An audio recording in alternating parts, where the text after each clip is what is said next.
So, dear participants, are you able to hear me? Yes, sir. Okay. Yes, sir.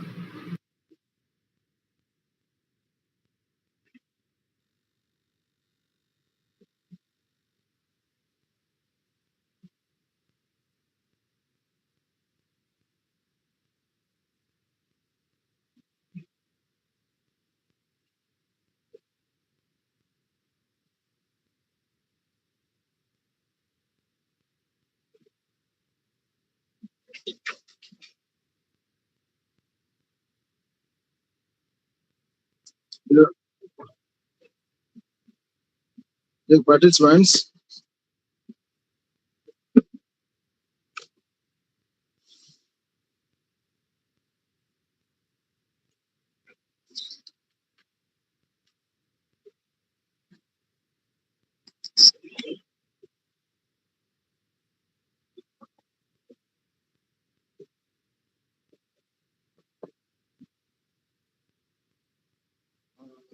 let me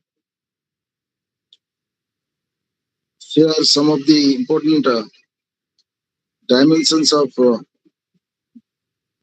some of the parametric test tools or non-parametric tools. One of the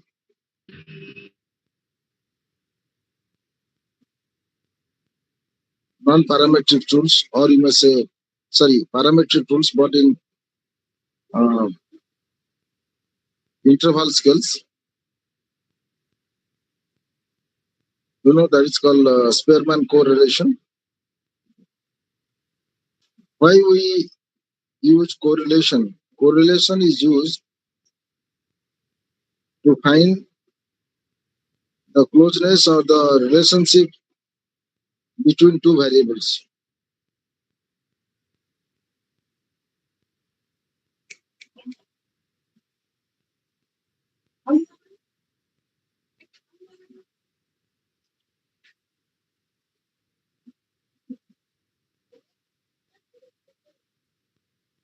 So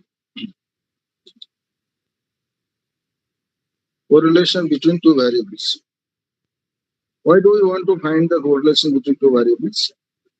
Because essentially in the research, we want to try to understand, are they positively related or negatively related?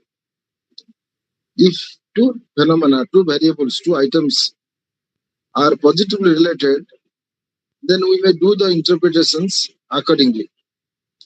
If they are negatively related, we'll do the interpretations accordingly. So we may formulate a null hypothesis statements by using Spearman correlation. For example, there exists no relationship between male and female community members on a cleanliness program initiated by the government in the community. So if you are going to give a particular question to 50 men or 40 women, because relationship doesn't require that there must be equal number of respondents, not necessary, but more or less if there must be equal relations, equal number of respondents. The relationship clarity of relationship can be established or can be ascertained. So if a particular question is to be asked to a respondent about the cleanliness program initiated by the local administration to the men and women community members of a particular community. So, on a 5-point scale, for example, I know uh, very much clean, not clean, uh, not very much clean. If you ask these 5 different questions to the respondents and you collect their opinion on one of the aspects, so then you put them in the SPSS spreadsheet. Uh, so once you put the SPSS, so you go to analyze, and then you go to dialog box and put transfer the responses to the dialog box and give the command and submit. So SPSS will try to process the raw data, compute automatically by default, and produce the results in a form of in a tabular form. So once you get the result in a tabular form, then the question is how do you understand it? Because SPSS will give you the results of the table. Therefore, each one of you must have uh, basic statistical knowledge. Basic statistical knowledge. That basic statistical knowledge will help you in understanding basic statistical knowledge. You complete, fan. Suga, fan daga. So,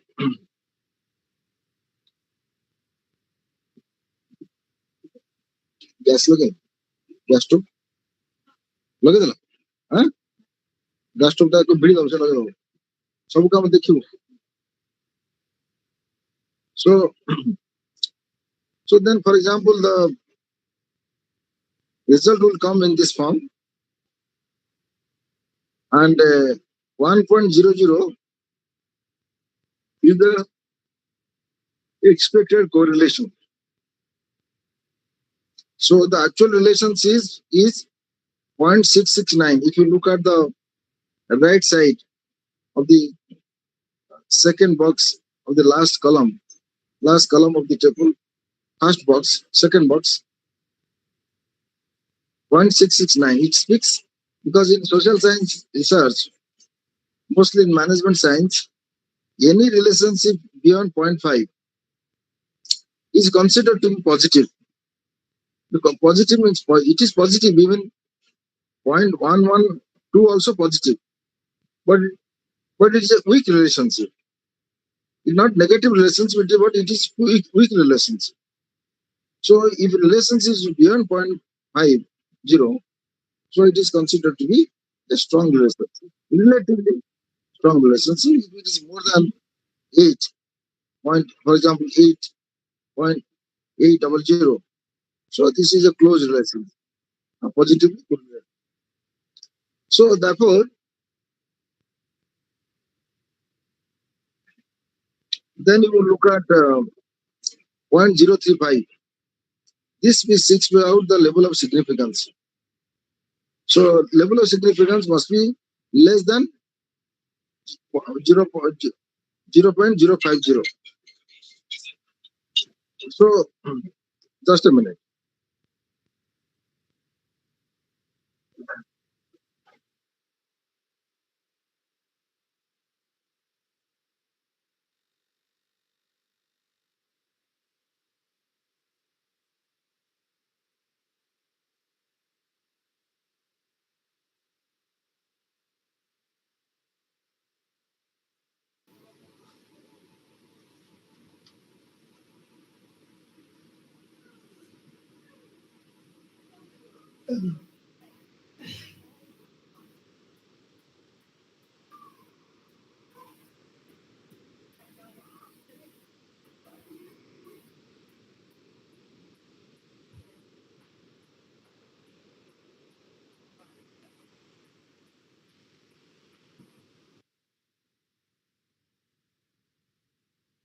So if you wish to do the interpretations, how are you going to do the interpretations?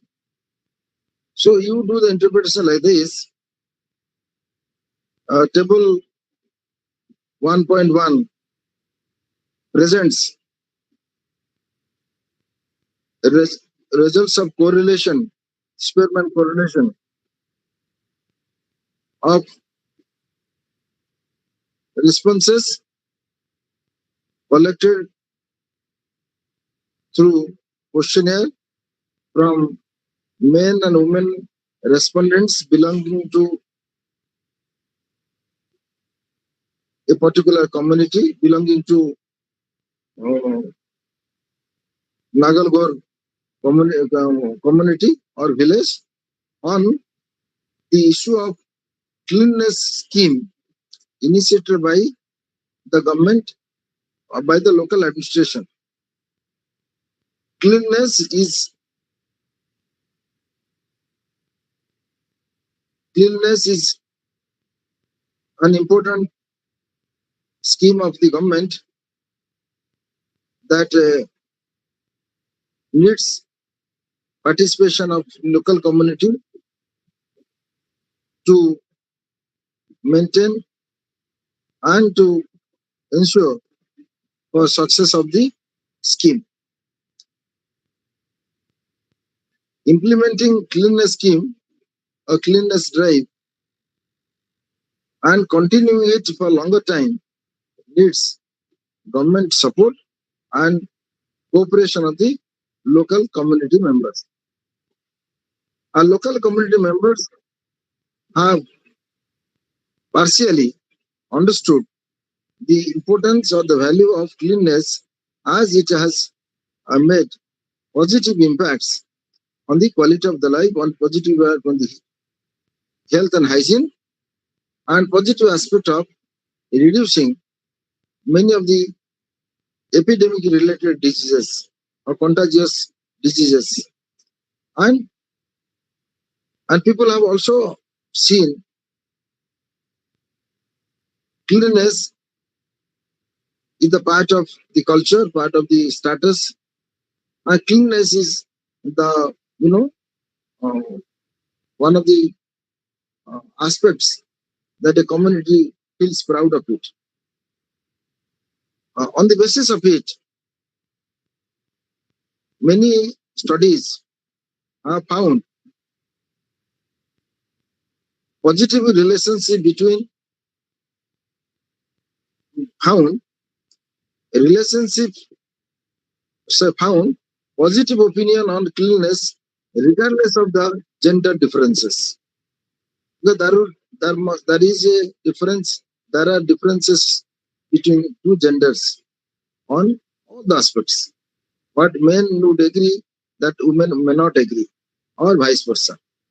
So in this peculiar case, both men and women agree or have given positive feedback or positive responses on the cleanliness drive. That means, so whether men or women, they are above all the member of the community. They want it. This is the way you may do the interpretations of a particular results. And to validate the results, you need to uh, substantiate and supplement the uh, review literature. What literature speaks about? What literature uh, talks about the cleanliness opinion of the respondents?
Participant, just a minute.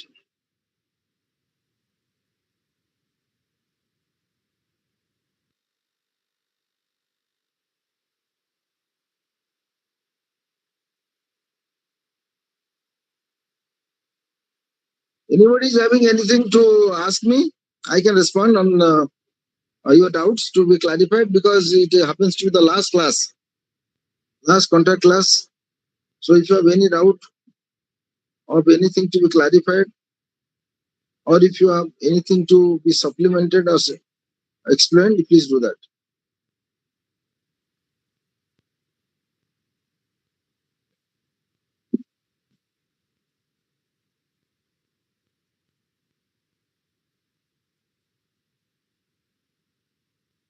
Priti, would you like to ask any questions?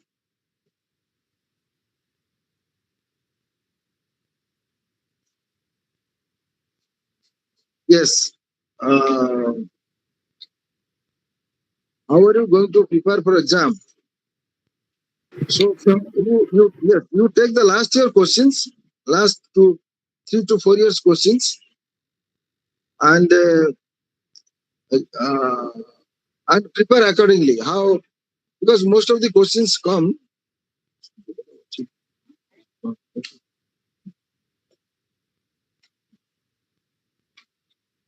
Yes, Valerie. So, I to do the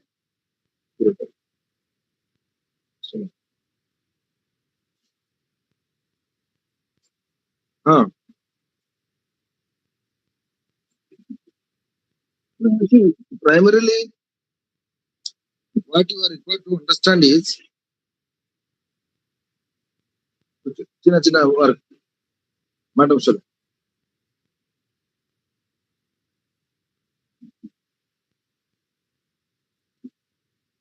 Just a minute, I'll go to chat box.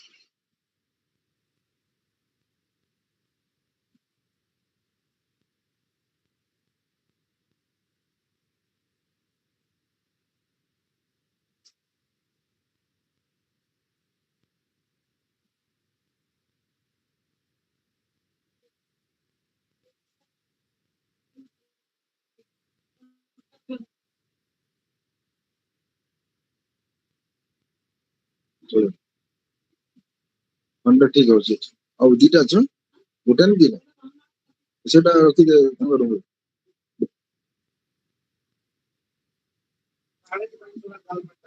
ହଁ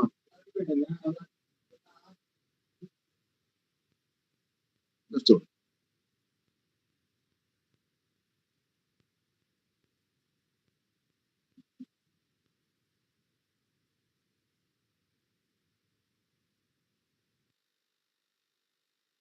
yes, yes, I'll tell you about uh, some of the pattern of the questions. Just a minute.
So, or if I ask the question,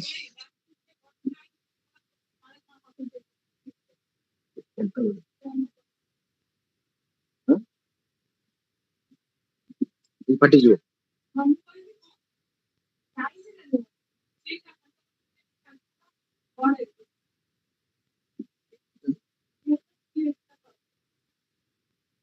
ছোট কথা বলবেন না না just a minute.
Let me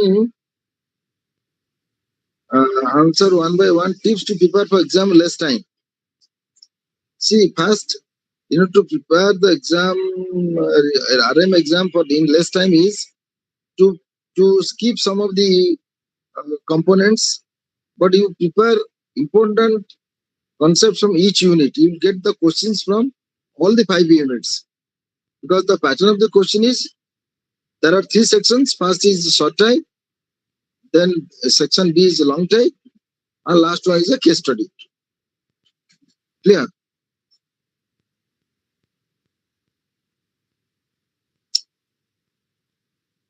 So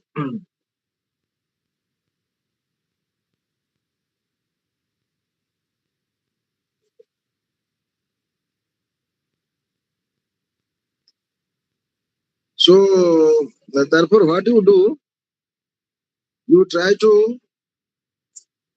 go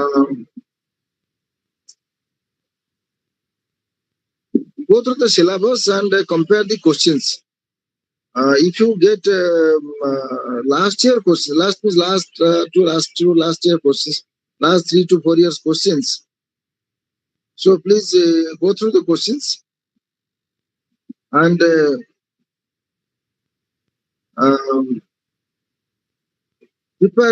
write the answers as per the questions. For example, you may get a short type question is,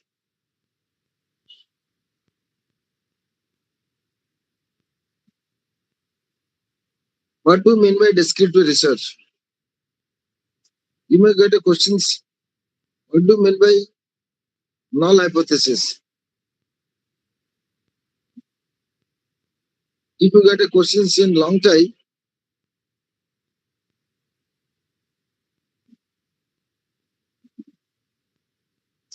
explain different type of questions with examples.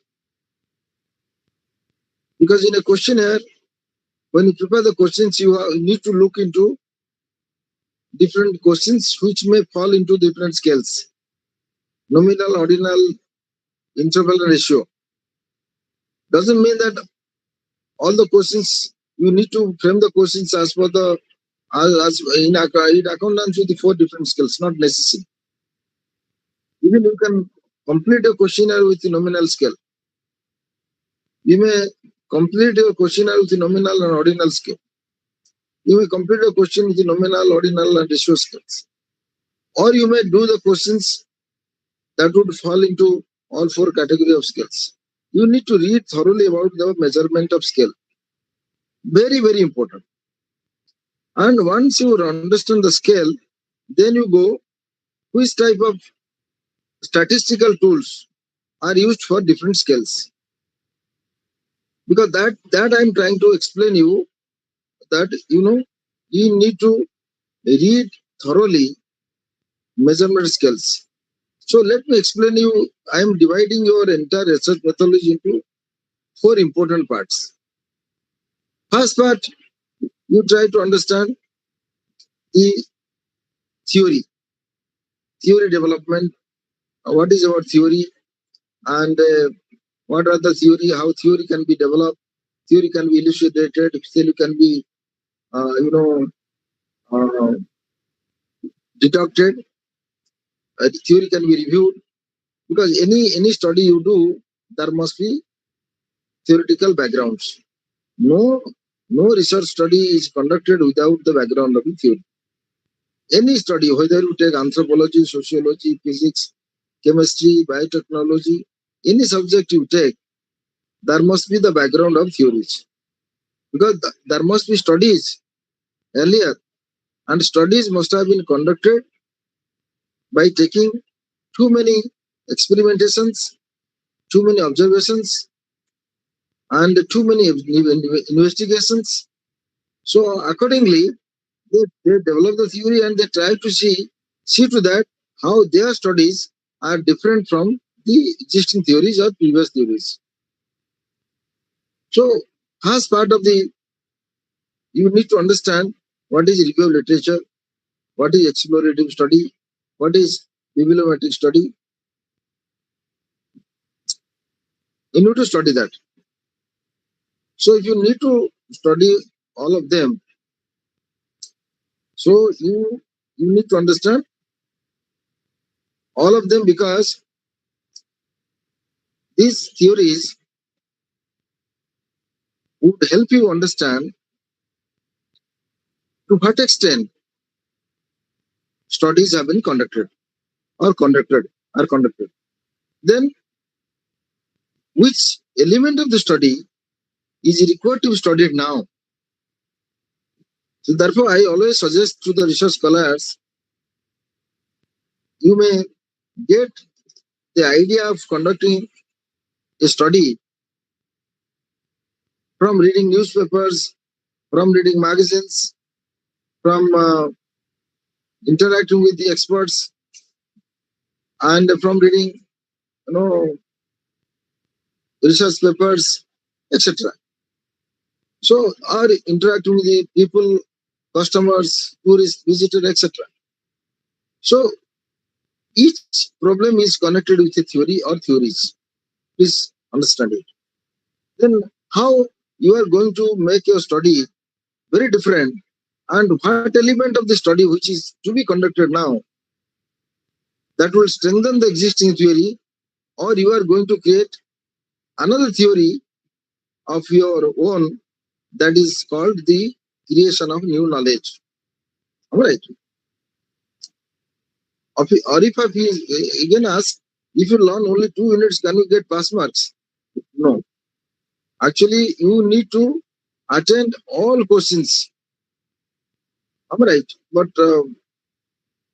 no, for example, if you answer 80 marks, there is a possibility of getting, if you answer correctly, right, genuinely, for example, you may not have time to write all the questions within 3 hours. You could answer only 80 marks questions. So that you can get more than pass marks, 100%. But if you study 2 units, certainly you can get a pass mark. See, the easiest paper of your MBA program, if you ask me, is RM, easiest paper. So issue is that you need to understand it. You need to thoroughly understand it. So I'll tell you about the bibliometric case, the referencing style. So many of you,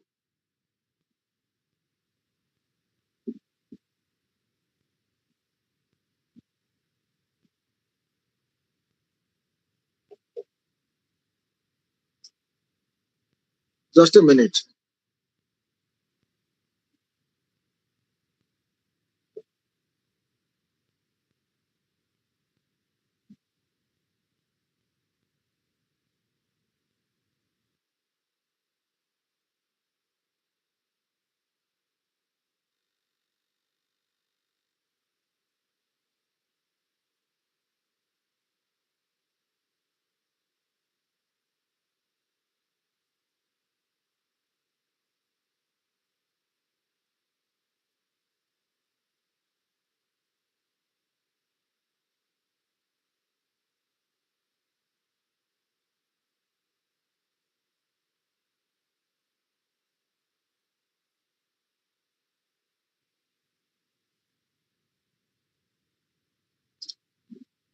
So I think Arifa, I must have answered your questions. Where can we download US question paper? Can we get in university portal?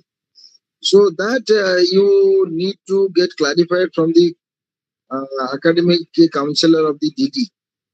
Perhaps you may get certainly the last year questions. Either they are there in the university DD portal exclusively. University has created a web page linked to the university website. DD is Directorate of Distance Education. Please visit. I'm sure there will be last year questions online. If not there, you please send mail. They will certainly clarify. Uh, Give us the Pavitra asked, give us the important questions. As I told you, बताओ. So, पूरा दे. Yeah, पंडित option पे. Give us the important questions because as I told you, the research any paper of MBA is divided into three parts: short type, long type, and case studies. Short type, I suppose you have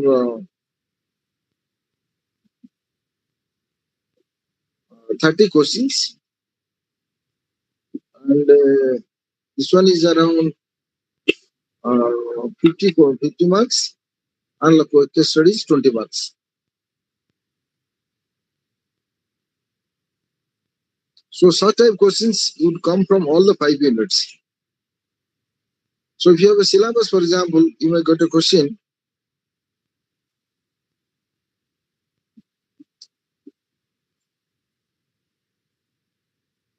Briefly explain deductive research. What is the need for doing a review of literature?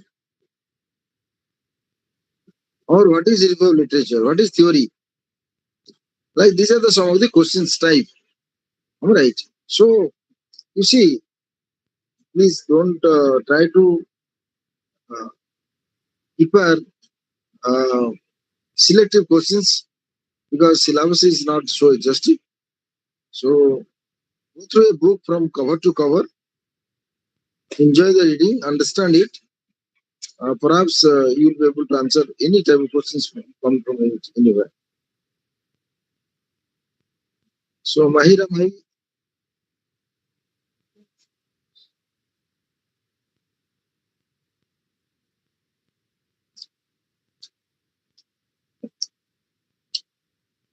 I don't think so. You may get more than 10-15% of the questions, some, but there are choices. You may attempt them or you may skip them. So perhaps you may get questions to calculate chi-square test, ANOVA test, and correlation like that, a regression, or you may ask to calculate mean standard deviation of a small sample. Hmm.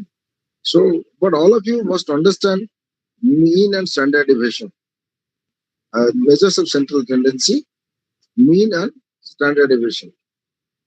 So if you understand mean and standard deviation, because all the statistical schools basically start from the average, mean, and standard deviation.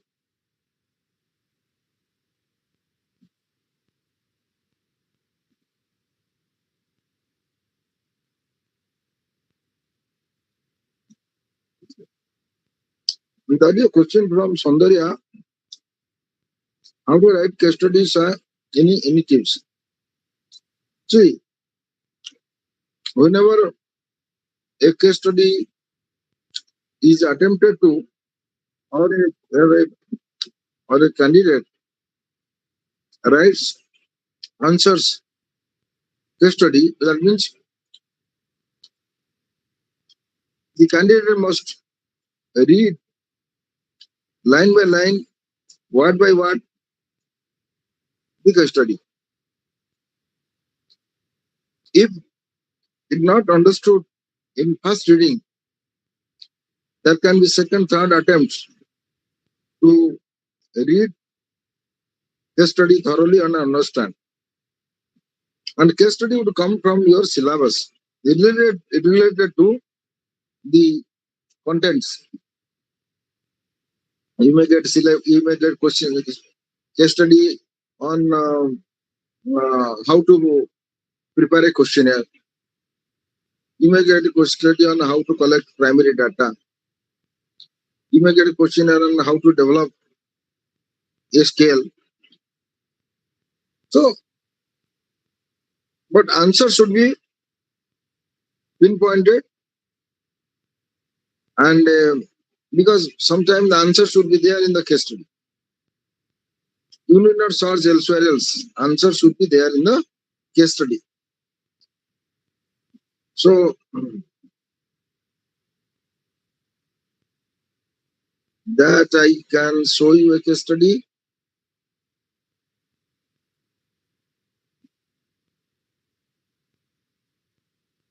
Okay, but I can discuss with you a case study briefly for 5 minutes. For example, let me tell you, Coca-Cola. You may get a case study on Coca-Cola. So the company Coca-Cola, the management of Coca-Cola has taken policy decisions to change the packaging of the product lines, and to change the flavor, or to add different flavors in consonance to the generic flavor, and to change the price.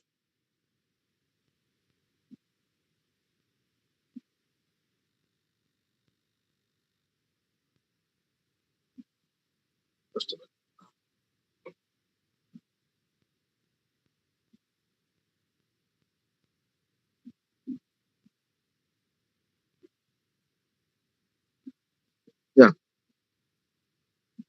So in this connection, the management has appointed McKinsey, being a consulting firm, to submit detailed report, study report, to the management to take policy decisions for changing all those things mentioned here.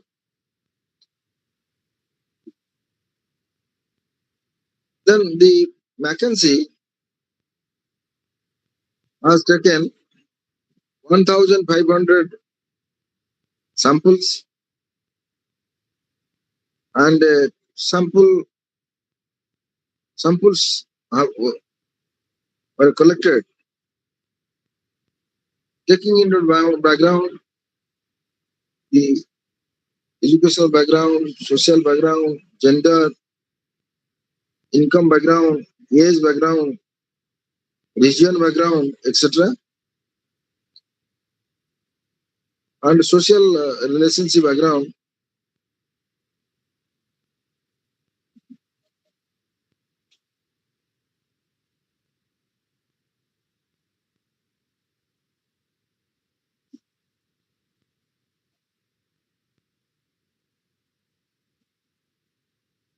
So,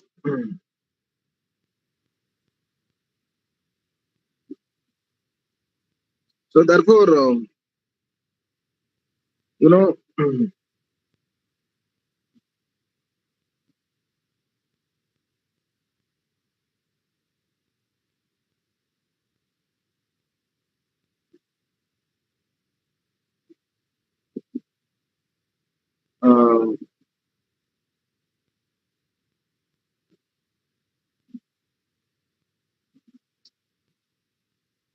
uh, therefore, what?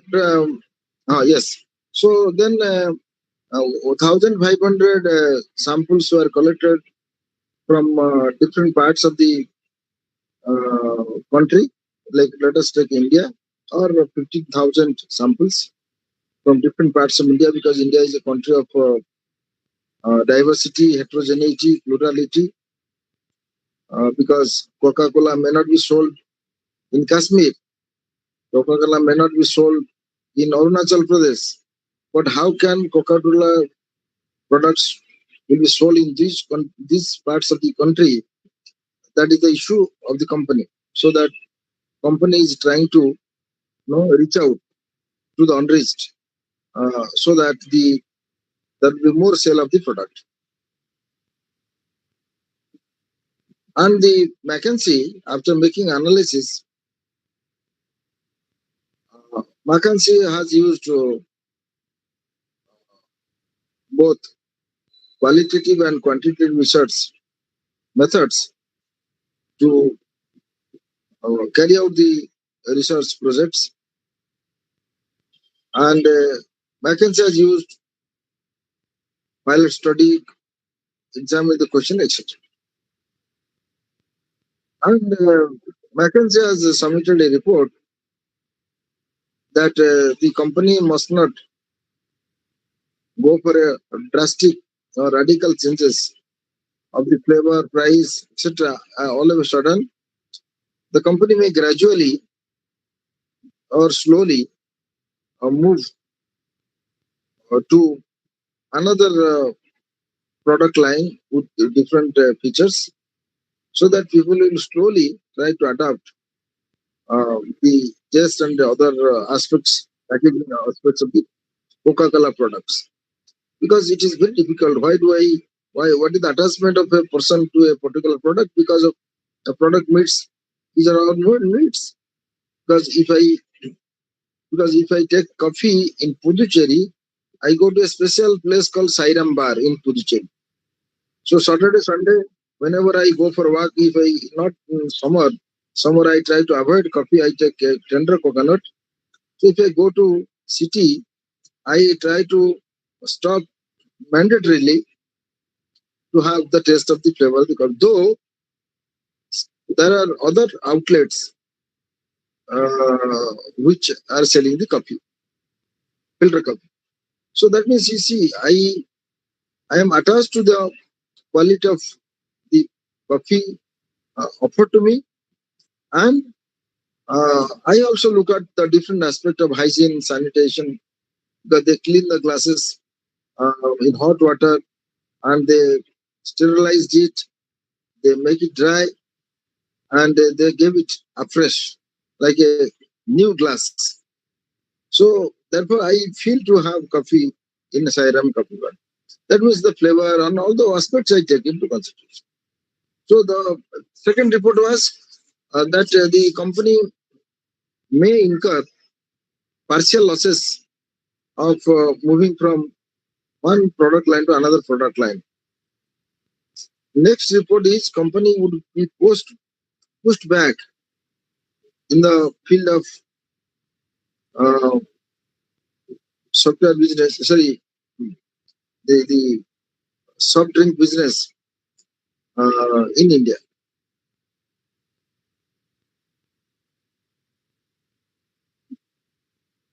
So if you got a question, for example,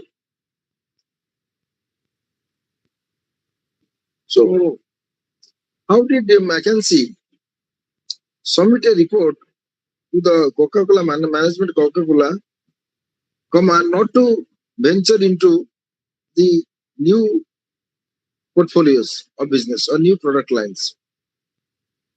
Second is, how did McKinsey select the sample size?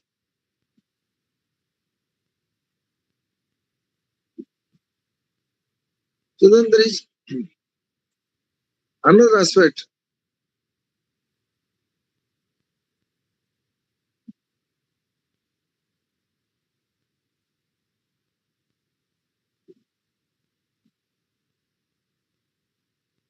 So, Sandarya, have you got my answer? Sandarya, Sandarya? Okay. So, Sridevi, anyway, so uh, let me share with you the slide that is, yes, this is the, let me show you the references, because when you go for writing a project report, you will need to refer to many previous studies, reports, journals, uh, editorials, etc., etc., the newspapers, online magazines. So there is a clear formatting both for MLA style, APA style. So, but mostly in our management, we use the American Psychology Association style.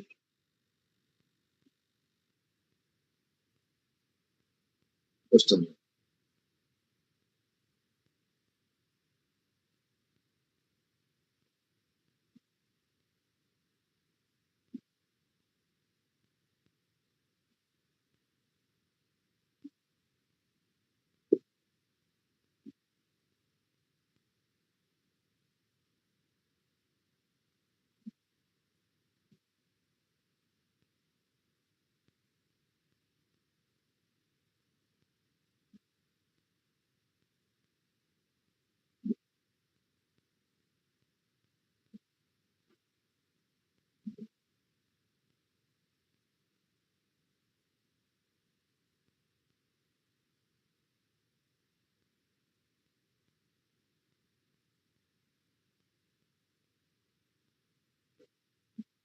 So you take this example of a editorial book. There is a chapter Lawrence, J. A.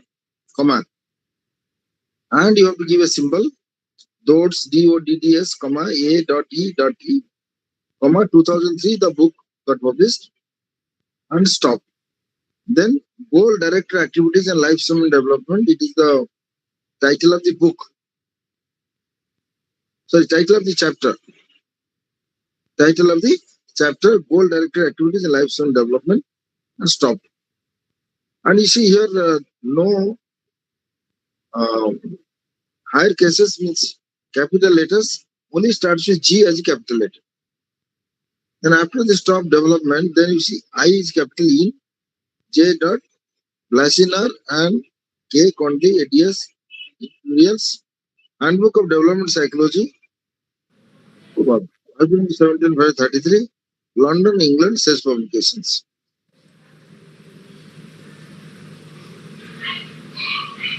So if you do this referencing, and similarly, if you go for journals, no, you may write Lawrence, all those things. Then you write the title of the paper, then dot, then you write the name of the journal. You may say Journal of Academic Review. Academic Review. Then you go for a page number from within inverted comma, EP dot, comma, come London, England, you may say right Elsevier publications. So referencing style has to be done properly, and then you can your report will be complete. If you don't do referencing style properly, then that will all be clearly understood that you don't know research. When you report a sales survey report, market research report, like that, it may be post sale, pre sale, or during sale report. So always the source of information is to be pronounced. Source of information is to be declared, and the when you submit the report to the management, they will also examine that to what extent the contributors have referred to the original thoughts, original theories. That is a part of that. So I suppose we have extensively discussed, starting from what is research and types of research.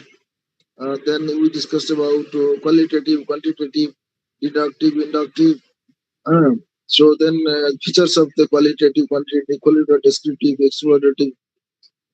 Then I discussed about this measurement scale, questionnaire, and then hypothesis, different testing tools, and how to formulate hypothesis, how to get theoretical gap. All those things I have discussed. Lastly, the referencing.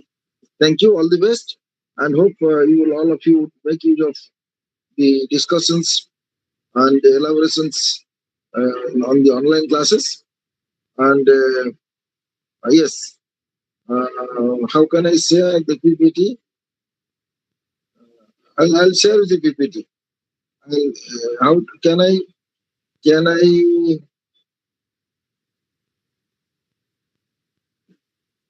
Do you have a common email ID? Do you have common email ID? No, sir. Individual. Individual email ID, no? No, actually, we have a common email ID from where we got our the class link that has been directed by the Directorate of Distance Education. Okay. So that means can I attach in the PPT in that email ID? Will all of you get it? Yes, sir. Please. Yes, sir. I think so, sir. I think so, sir. Oh, that is the thing. That DD. No, no. I don't think so that is possible because we haven't received that way. So That is called DD January 23. @pondiuni.ac.in. Sir, I am sharing that in the chat box. Can you please? Yeah, I have got it. Okay, I have got it, and I'll send it right now, immediately. Okay, sir. Thank you, Okay, sir. sir. That will be very good. Immediate. Thank you. Okay, thank you. Thanks a lot, sir. Thank you, sir.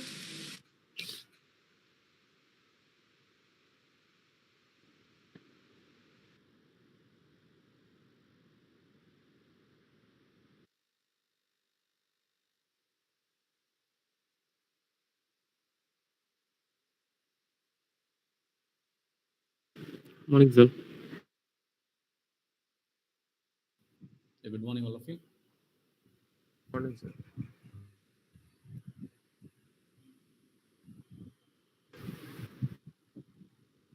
Shall we start the session? Yes, sure, sir.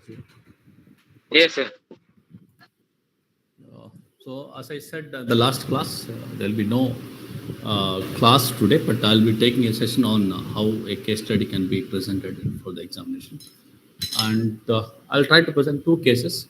One is from economics, another one is from management. One is very small case study, and another one is a little, lengthy case study. I'll try to do best of two. So I'll take a simple case study, then I'll go to the detailed case study of management case, which I normally take in my MBA sessions for regular students. So is it okay for you? Yes, sir. Then after that, I'll take your queries, and then we will wind up today's session. Okay. So I'll first take a case study of which I shown you yesterday.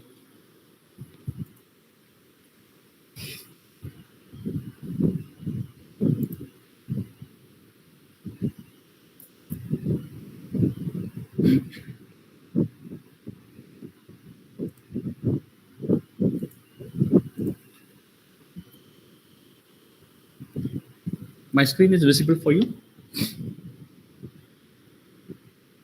Yes, sir. Yes, sir. Okay, fine. So I'll be taking first a small case study that is likely to come for the examination. Those kind of case studies are likely to come for the examination, right? First, I will discuss that. Then I will move to the lengthy case study.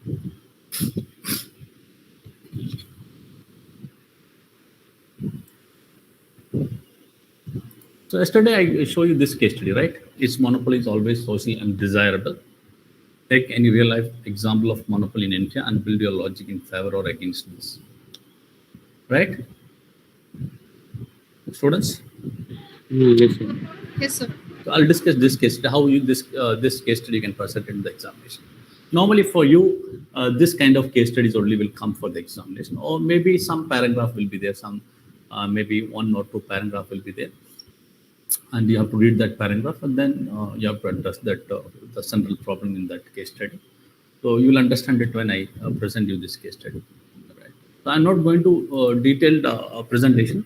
I'm just giving you the points which are required for it. So this is a case study. The case study is basically, is monopoly is always social and desirable. Take any real life example of a monopoly in India and build your logic in favor or against this. So here the problem is basically, but the question is that whether the monopoly is always undesirable. So normally people always believe that the monopoly is always undesirable. So the question is very twisted question, and it is asking, take any real life example. You have to give an example in India and build your logic both in favor as well as against this. So how will you start your case study? So as I said earlier, for starting any case study, first you have to understand, first you have to read the paragraph. Now, that is normally what you have to do it. Since this is not a paragraph, you don't have to spend too much time on this. So normally for any case study, there will be some small paragraph will be there. But for a classroom presentation, for a case, there will be cases which will be running into pages of around the minimum 20 to 25, 60, 70, 100 pages can run into it. Right? But for the examination, it is not possible. So normally for the examination, maybe a half paragraph or 1 page paragraph, or maybe like 2 page paragraph can be given as a, normally it will be half page or 1 page, not more than that. Right? Now, first you have to, when you get a case study, first you have to go through the case study. Right? Note down the important points and what is the case is trying to address it. So in any case, there will be a central problem will be there. So that you have to first understand it. So in this case, the central problem is basically, the question is that whether the monopoly is always undesirable. Right? That is a central problem of the case. And you have to address this case using an example in India, since we are in the country, we are in our own country, and we have to give an example of an example in India, in the country. Now, after reading this paragraph, after reading the like entire pages, note down important central problem in this case study. Right? After noting down the central problem of the case study, then you have to build your logic or you have to write it. Now, how will you write it? First, for any case, you should write introduction part. Right? So any essay, whether it is a UPSC essay or any essay, you have to first give introduction about that matter. Now, in this case, what introduction we can give? Like, what is a monopoly? Because it's addressing about the monopoly. So you can give a meaning or definition about the monopoly. All right. Then you can give a background about how monopolies are created. I told you yesterday. Right. Then type of monopolies, like you can give a government created monopoly, the natural monopoly. You can give some examples of, like, just note down the examples. Right. What is the government created monopoly and what is a natural monopoly which is created. Then you can talk about the advantage and disadvantage of the monopoly. That you can talk in the later also, but if you want, you can just mention about it. Then you can talk about social, you can write about social and economic implications of a monopoly. Then you can talk about regulatory intervention. These are some of the points which you can write it in the introduction part. And you can write introduction about maybe about half page or maybe about 1 page with all these points, bullet points. You write bullet points. And for the examination, don't try to write the paragraphs. try to write bullet points and the explanation about the bullet point for about 1 line or 2 lines. Then only teacher will have the person who is examining your or evaluating, correcting the paper will have a understanding about it. If you write a running paragraph like 2-3 pages, then the evaluator will not be able to read it. So it is better to give always in a bullet point and underline the bullet points. So in the introduction part, you can give what is a monopoly, how what is the definition of the monopoly, meaning of the monopoly, how monopolies are created, type of monopolies like government created monopoly, natural monopoly. You can just mention what is the advantage or disadvantage. You can just write bullet points and social implications that definitely will come in advantage and disadvantages and regulatory intervention. So in this introduction part, you can write like this. Then coming to central problem in this case.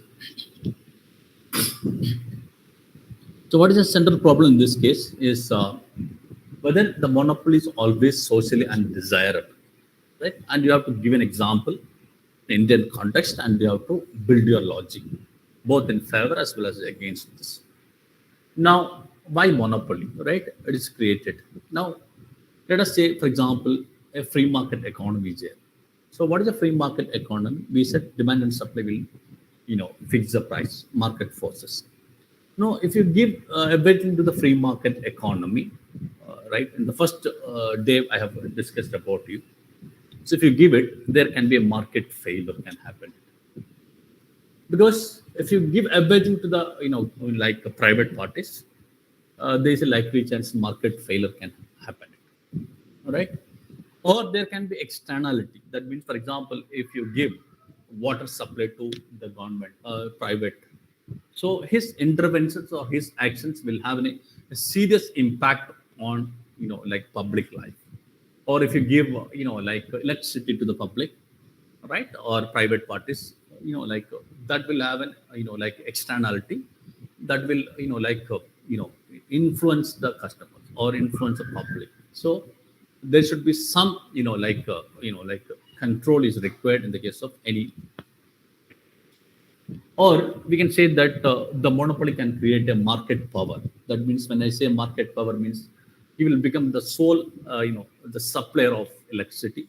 He will become sole supplier of the water supply, or he will become the sole supplier, and he can create, like his own prices, and he can, like have a market power. When you give market power, what will happen? They can influence judiciary, they can influence legislation, they can influence the state, right? So the state mechanism, that government mechanism is likely to fail. So the point I'm making that there are two options. One is you can give everything to a free market economy. That means demand and supply will take the forces, right? Decide it. If that is the case, some people will have a like monopoly. It can be government created monopoly, or it can be natural monopoly, as I said earlier. So if that is the case, there can be a market failure because resources, these very limited resources, cannot be allocated efficiently among the people.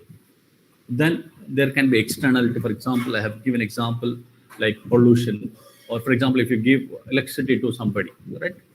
So if there is no regulations, so he can create monopoly. He can supply the electricity, but the outcome of that supply, like supply of electricity, can have an impact on the society, environment, sustainability. All those issues can happen. Then, if you give monopoly, there can be a market power happening, right? This is what is normally happening. Now, example I have given you, like water supply, electricity. So, in the central problem, you have to give the the theoretical part of the case. So that is what I have given you here. So one is theoretical part is market failure, the externality, then the market power, which will happen to any economy, right? So we have a lot of examples are there where market power and this market failures are common. So I have given example. So you can give an example of either water supply, electricity, or you can give Indian railway, or you can give any other, or defense. Now defense is not a monopoly, but if there is some examples which you can give in the form of these two are, I think, a fine example for it. Now, after giving the theory, you have to build your logic, right? It's against as well as the favor. Now, supporting monopoly. Why you should support the monopoly, right? The first point, in say, for example, Indian Railway. The Indian Railway is exclusive monopoly of Government of India. It is not even the state monopoly. It is completely given under the union government and the central government. These are complete ownership of this what's called Indian Railway. Now, what is the reason in that Indian Railway? One is infrastructure development. All right, so you cannot give it to the private because private investment for the infrastructure is very heavy. So people cannot invest heavily on, private parties cannot heavily invest on infrastructure development. It's a government duty. So if you look at any world economy, normally the infrastructure development is a state responsibility, or when I say state, it is a government responsibility, and normally government is doing its best. Second, it's a national security.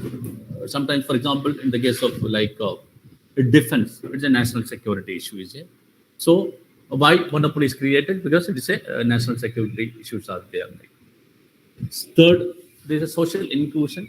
Because, for example, if you give water supply or the electricity to the private, or even Indian Railway, if you given to the private, automatically the private parties, or if you give to the the free market economy, automatically what will happen? There's a chances of exclusion from the society. So you have to give it. That's why reason almost all government education institutions are coming under the the social inclusion with a large scale. For example, if you give a railway to a lot of people, right, that benefit of large scale operations or economics of large scale operations cannot be done. So the point I'm making is that you're supporting a monopoly.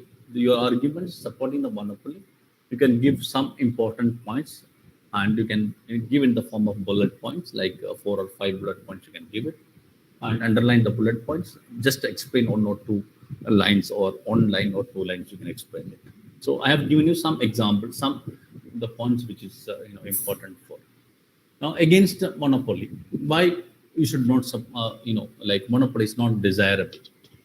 Now, lack of competition, because if you give, for example, in the case of Indian Railway, there is no, competition, so exclusive, railway. So, the performance of the railway and what is the customer service and all those things, So, there is a lack of competition there. Of course, when there is no competition, the efficiency cannot be expected, or performance cannot be expected. But unless there is a government intervention, is and I told you market power. That means sometimes if you give to everything to what is called a single entity, there is a possibility that they will uphold the market, and they will have power to control the market.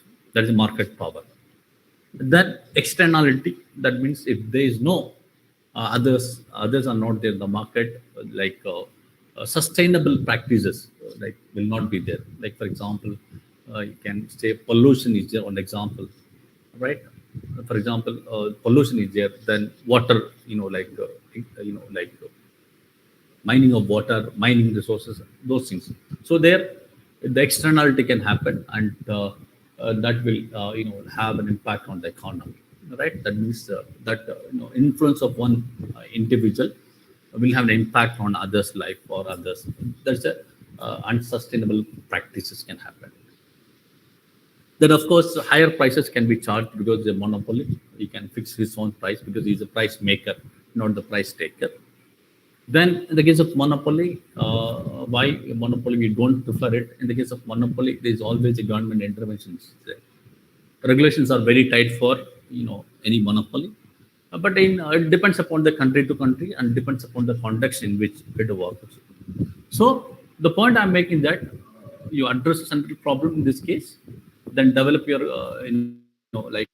take an example, give supporting arguments for the monopoly, and give arguments against the monopoly that you can give. All right. So first introduction part, right? Then central problem in the case, right? Then central problem, you have to give the theoretical part of it. Then you have to give the arguments which the cases are trying to address it. Now, coming to the conclusion part. In the conclusion, for any essay, that there should be a conclusion should be there, right? Whether it's any small essay or small story, anything, there should be some conclusion should be there. So you can give a conclusion about what you have written, circumstances in which monopolies are created, then the current tense in the monopolies, right? That you can just mention about it. Then the need for an effective regulations, even if there's a monopoly, we need to have an effective regulation for this monopoly. And then you can say that accountability of the monopoly, like for example, railway is a monopoly. So accountability should be fixed on the railway about inefficiency, like the lack of railway facility, the food quality, the service quality, the time of the railway, train time timings. So accountability should be fixed. Then you can talk about the social obligation. That means everything cannot be created or everything cannot be given to the market, free market. Sometimes government have to intervene and because it is a social obligation from the part of the government, right? So you can give you can conclude your essay or you can conclude your case by talking about the circumstances in which monopolies are created, the monopolistic trends in the country, and the need for the regulations, then the fixation of accountability you can give it. Then I can also conclude by saying that social obligation is always important agenda of the government policy. All right. So these things, or you can give the conclusion part, and you can wind up your case by concluding your arguments both in support as well as against it. Right. So this is all about this small case study.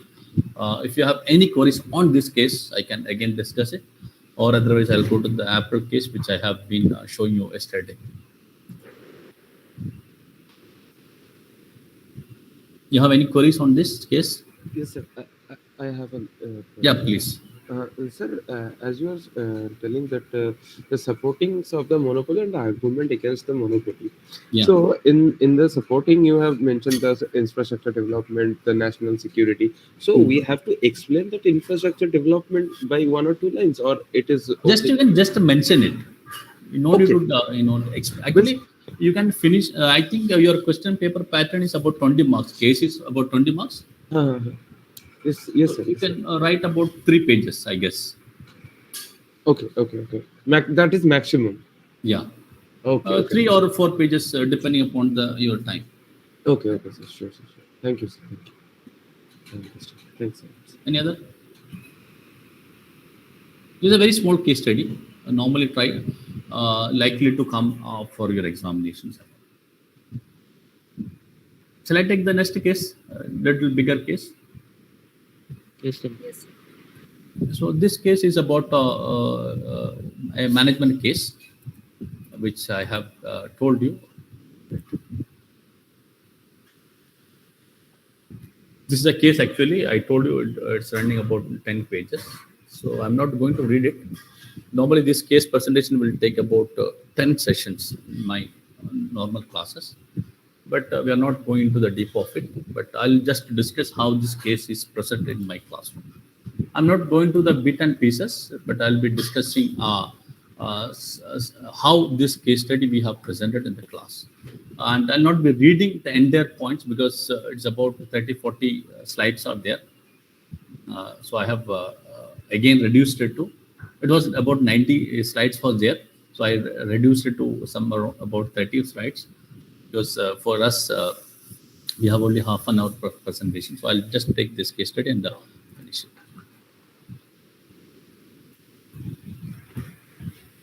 So I'll just give you a brief introduction about this case and how this case is developed. You can see my screen. Yes, sir. So this is about the case.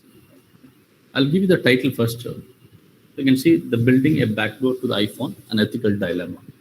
It's a management case study, normally used in Harvard Business School. It's an Ivy League publishing. So it's one of the very top case studies normally used in Harvard, Stanford, and all right. So I'll discuss about this case study. But don't worry about this case study. This will not be asked for you, okay? Because for you, I told you the case will be around about 1 or 2 pages, or maximum a half page or 1 page. This is like a management case. So building a backdoor to the iPhone, an ethical dilemma. I'll tell you the background about this case also. Now, this is there is a 2 issues here. One is digital privacy. That is one issue. Second one is about the national security and the right to life. These are the 2 issues which are central problem of this case study. So if you read this case study, one is about individual privacy. That is a digital privacy, one of the very important topic in today's digital space. Second is about national security, also very important because of the financial terrorism. Like a lot of terrorist activities are there. So along with the digital, privacy, these are terrorism also growing. So both are a very important issue in the world is facing today. So the issue is basically here the right versus the right. So what is the right versus right? There are basically right versus wrong is there. But the right versus wrong, you can take the right decision. But here both are right. That's the problem. So the dilemma is here the right versus right. So both are right. One is if you argue about the digital privacy, it is also right. If you talk about national security and right to the life, that also right. So it is not about the right to right versus wrong. It is about the right versus right. That's the problem in this case. If it's the right versus wrong, then there is no issue. You can discuss it in length and well, right, and you can finish it. But it's the right versus the right. Now, what is this issue? This issue is basically about the Apple phone, which normally you may be also carrying it. One of the important element of the Apple phone is it is a highly secured phone. That is what normally people say it, and it is also true also because Apple phones, Apple gadgets are very secure in terms of digital security. It's very secure and very right. So, you have highly secured phones are there. Now, what is the point is that in 2016, right, the Apple CEO, that is Tim Cook, faced an issue that this Apple phone was used by a terrorist for a terrorist activity in the US. That is a central problem in this case, right? Now, Apple is asking, right? That is U.S. Federal Reserve, U.S. Federal Agency is asking, right, to help this investigating agency, to provide access to this Apple iPhone, which is highly encrypted or secured. This is the issue, right? This is a central problem in this case. So the point is that if Apple phone is being used by a terrorist for a terrorist activity, and FBI is investigating the context in which it was used and all, and the issue is that FBI is asking the Apple support for creeping into the iPhone and getting the details or the data of that particular the phone, and so that they can have an investigation agency can have a look into the terrorist activity. That is the case basically. Now, one side, as I said, the Apple has to. There are two choices for the Apple. One is that Apple can give an access that Apple engineers can go and give, open the app phone and give it to the security.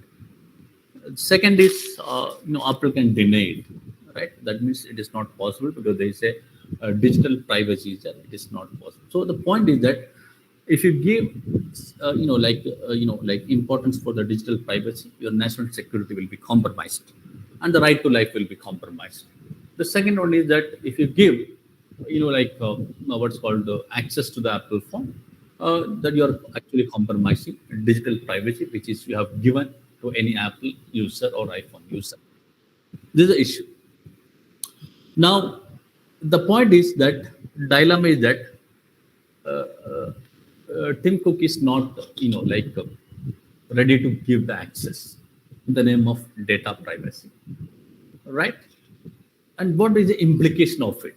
Now, if Apple is denying it, its implication is not just for the Apple. Its implication is applicable for the Google.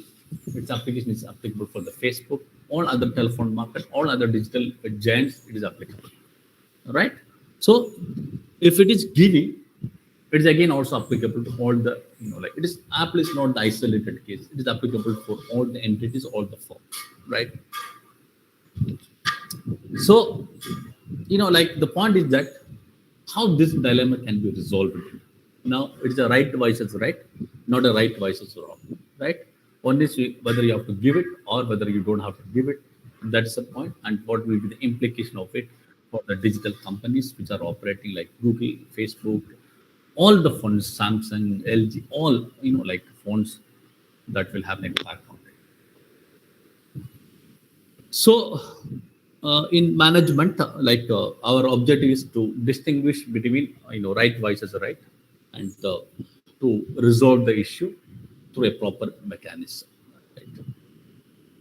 Now, the assignment question, which is given by the app, this Harvard Business School, Ivy League, are basically five. The first one: what are the various kinds of executive management decisions? What are the ethical dilemmas in this? What dilemma did Tim Cook face? That you can write it, right? What are the prime responsibility, right? That will influence it, right? Then how this issue can be resolved, because both are right versus right, and what is the expectation, or what the CEO of the Apple should have done it. So these are the five questions which we try to address it in the case of this particular case, right? So, as I said earlier, in the case of management decision, there are two types of decision. One is right versus wrong, and second one is right versus right. If it is a right versus wrong, it is not an issue. Then there is a right versus right. Both are right. So the issue is there. So I'm not talking about this because it's not my point. Right? Examples like right versus wrong. I have given you some examples like Enron scandal, Volkswagen issues like manipulating this environmental emission. That's right versus wrong. It's all completely wrong. You have a very clear cut decision on it. Then right versus right, that is like trade-off. I give an example of you can see this example. This, right, you know that this watch by government has given release certain terrorists for a condition to release our Kandahar flight. Right, that issue also is a part of right versus right issue. So you can give a brief background about it, right? So these are all background. You don't have to read it. So what is this dilemma? How we can do it, right? Now, these are some of the points. Videos also there. We don't have to discuss it. So now, what is the management theory? I'm coming to the theory. So in theory, there is a Bart's four sphere of commitment framework. There is a management theory there. So that theory can be applied here, and we will try to resolve this issue, which is having a right versus a right. So this is the four sphere of commitment framework. As a person, as an individual, what is your responsibility? As an economic agent, right? What is your responsibility? As a company leader, what is your responsibility? And beyond the firm, right? You have to look at the society also, like how to take a decision. So you have to take a decision as a person. You have to take a decision as an economic agent. You have to take the decision as a company leader. You have to take the decision beyond the company also, like social commitment. Right? So this is what, as a person, commitment to the private life. Then as the shareholders, your commitment to shareholders. As a company responsible, leader to the employees of the company, right? Then beyond the firm's responsibility, that is social obligations, right? We're not going to this this. These are our management. So we have taken some theoretical part from the case, right? Right. So as an individual, what are the responsibilities, right? What are the basic values? For example, as a individual, Tim Cook will have its own personal views will be there, or personal principles will be there, personal ideology will be there, personal philosophy will be there. So that you have to note down it, right? Right. Then as an economic agent, like for example, as a responsible CEO of a company, right? So what is your responsibility to shareholders? So you have to take the decision in accordance with the shareholders' view. You have to take the investment in as an the companies are invested by a lot of people. So you have to consider their issues also, because your decision will affect their profitability also. So that also have to be taken into account, right? Then as a company leader, you have a lot of employees are there. What is your core belief? What is your core values? What is your mission? What is your vision? That has to be taken into account.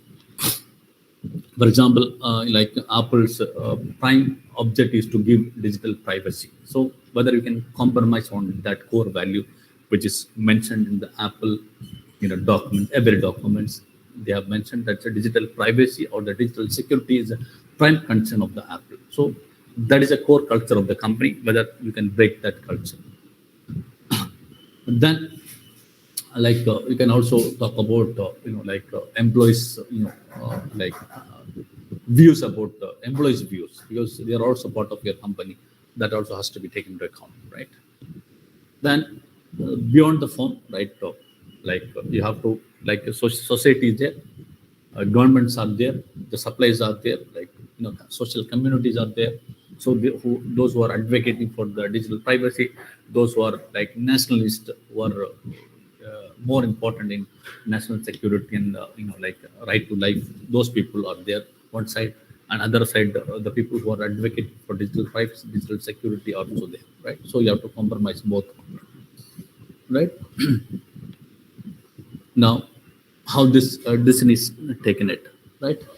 So this decision is not going to just take impact only U.S. economy. It is will impact the entire world, because it is about national security and digital privacy. So this issue is not just for the America or the US; it is for the entire world. That means the decision which is going to be taken by the input will have an impact not only in the Apple company, not only in the US, but will have an impact on the world economy, or anywhere in the world also will have it, because these are all applicable to entire, across the world. So that has to be mentioned here. All right. So this using that the four sphere of commitment, we try to finish it. One is consequence. What will be the consequence of the decision, right? Then what is the right? What are the rights of the individual, the company, shareholders, all, right? Then the values, right? Then what is the reality? What is it in real life? Is it possible or not? What is the practicability? So when I say in reality, it is basically about whether it is practically possible or not. That is what we look into account. So we try to each one. What is the consequence? So if you look at the consequence, Apple may lose or gain. There are two chances are there, right? So as a company which is, let us say, for example, if they don't give the access, people will say that Apple has valued its core values, that the digital privacy. But otherwise, as a individual, I look at as an individual, my national security is very important. If the Apple is not giving, so I will not buy Apple phone, because Apple is compromising the national security. So Apple may lose or gain. So we cannot, we have to, weight all the losses and gains also. All right, for the nation, right? So we can give, right?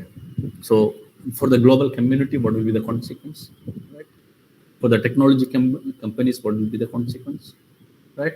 For internet activists, what will be the consequence, right? Then the right. Now, if we come into the right, some of the rights like national security, right to freedom of life, digital privacy and security is the role, so which right is important? You can give the importance to which right, right?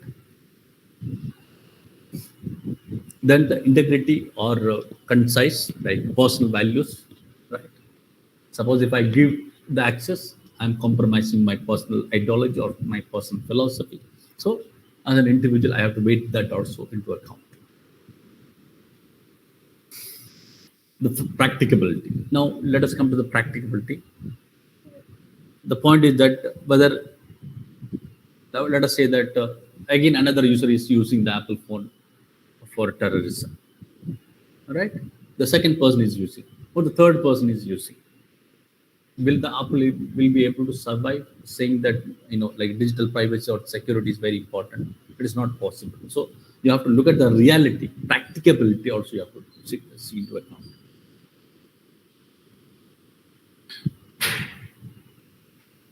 Now, what like this, the Apple CEO Tim Cook should have done it.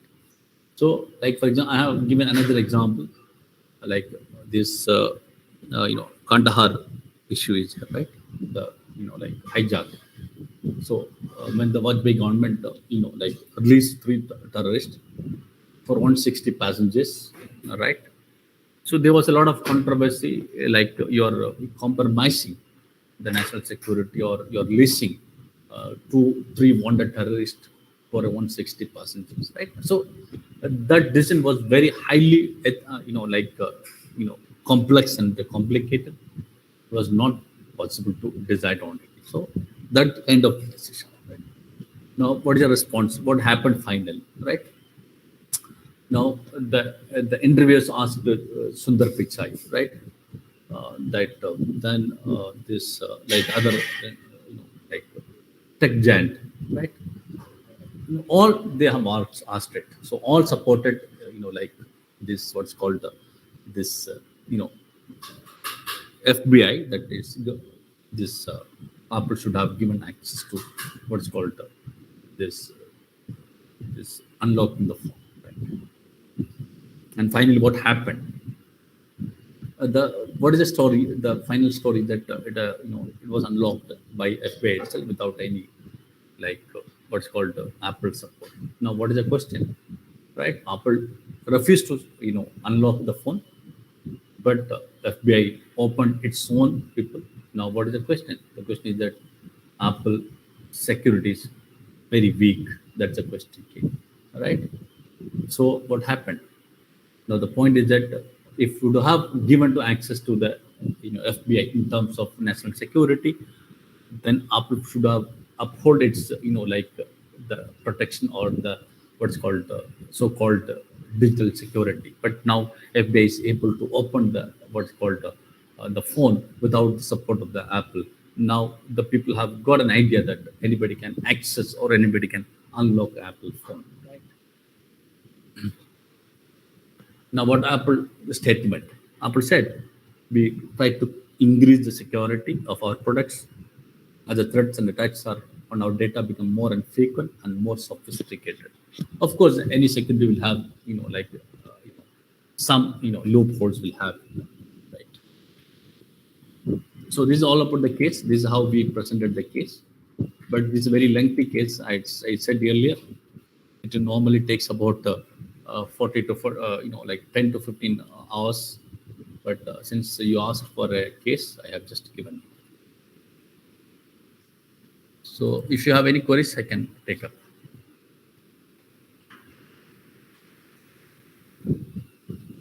Students, any reference book from where we can get sample case studies to practice? Actually, for managerial economics, there are a lot of books are there, right? Normally, I use a book called Principles of Economics by Professor Mankiw. So it's like a Harvard professor book, but for at your level, I think it is not required. It will run to 700,000 pages. You cannot read it completely. Yeah. But there are a lot of small books available, like for Delhi University. A lot of universities are publishing a lot of small books, which I think for you at your level and your exams are approaching, I think that book will be sufficient for you. You don't have to read standard text as of now. All right, sir. Thank you.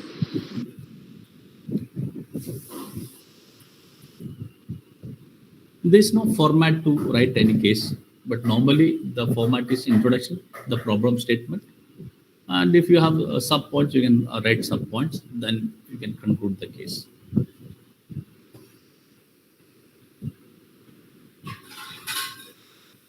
Sure, sir. Thank you. Any other questions?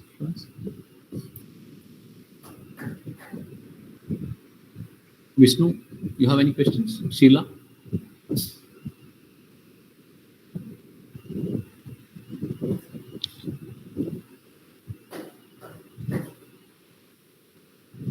Arifa, I have already said that there is no format. You can write it like introduction, problem statement, and conclusion.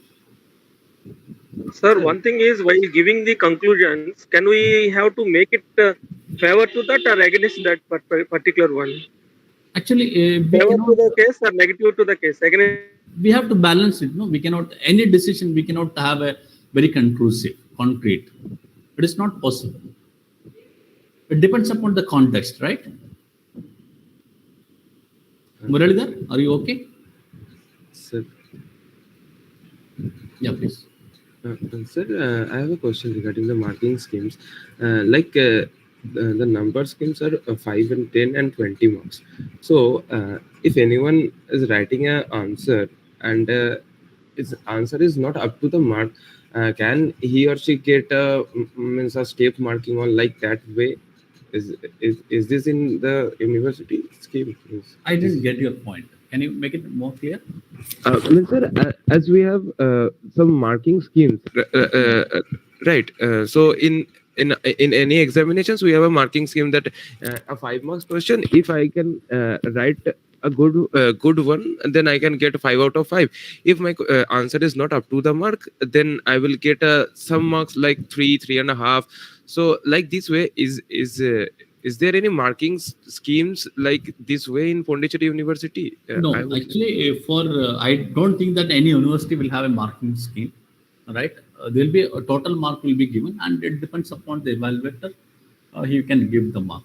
And practically, I'm talking about it. I don't know about the other side of the country. I'm talking about this side of the country. Normally, for a theory, nobody will give you, full mark out of full. Yes, I can understand, sir. I can understand. it's Means not I'm possible. asking about the step markings. So it is better to give the point-wise point. So my suggestion to score the mark is that you can give bullet points, right? Like instead of writing running paragraph, you give bullet points so that the reader will quickly note it, and there's a likely chance to get you more marks. Okay, sir. Okay. Thank you, sir. You can use examples or not. One example is sufficient. No need to use more examples. I'm talking about someone asked whether we have to give more examples. You can give 1 or 2 examples. One example is sufficient. Well, you won't get much time to write the case because you will have only, I think you will spend about half an hour for the case study, which is about, I think, 20 marks. So you can spend about half an hour for the case study. You have to read it, then you have to develop the point, then you have to write it. So you don't have to give more, examples. Any other questions?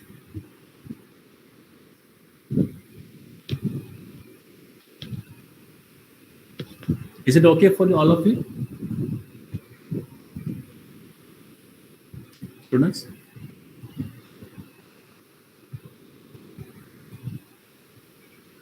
Yes, sir. So shall we wind up? Okay, sir. Sir, any important topic if you want to say, you can tell, sir. I have already given, right? Students, I have already given. Sir, yes, sir. The 10 topics mainly. According to me, right? So not Yes. not that it will come as such. So it Yes, is sir, according to me. These topics can come. Okay.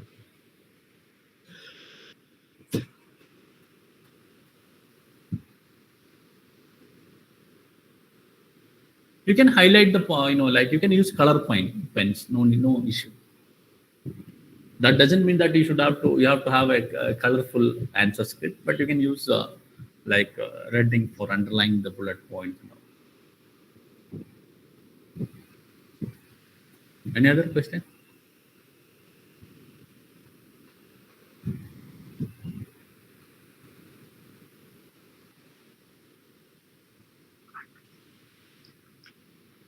Students, I may not have taught you some of the definitions. Remember, as a MBA teacher, we don't normally teach definitions and all because you have to read yourself, right? So definitions, meanings, and all you have to some definition, like for example, managerial economics, what is macroeconomics, microeconomics. So definitions, please go through it and find out it. Okay. The writing the answer depends upon the marks. Normally, for a 5 mark, like 1 page, like it depends upon your writing also. It depends upon the question also. For 10 marks, you can write about 2 pages.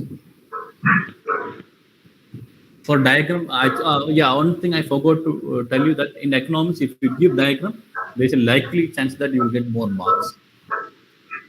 So try to give the diagram as much as possible.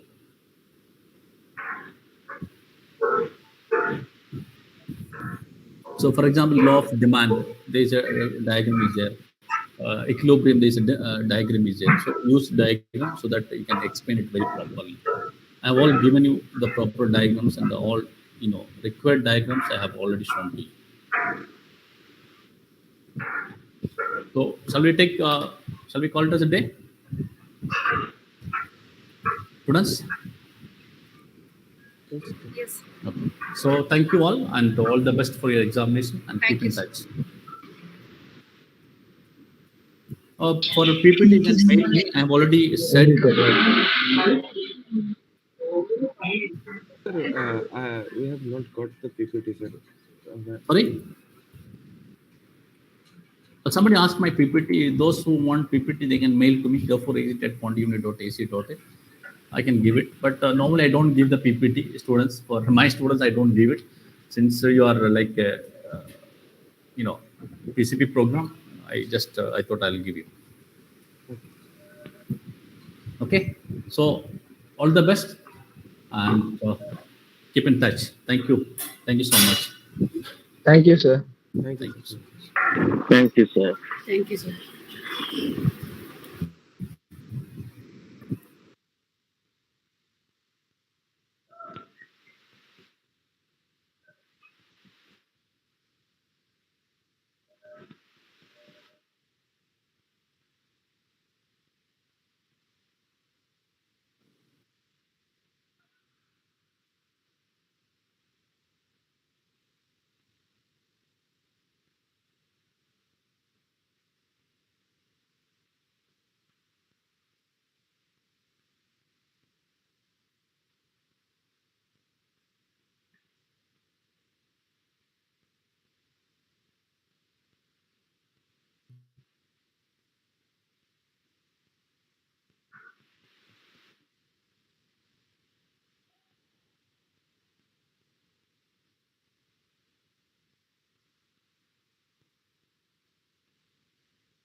forced on you.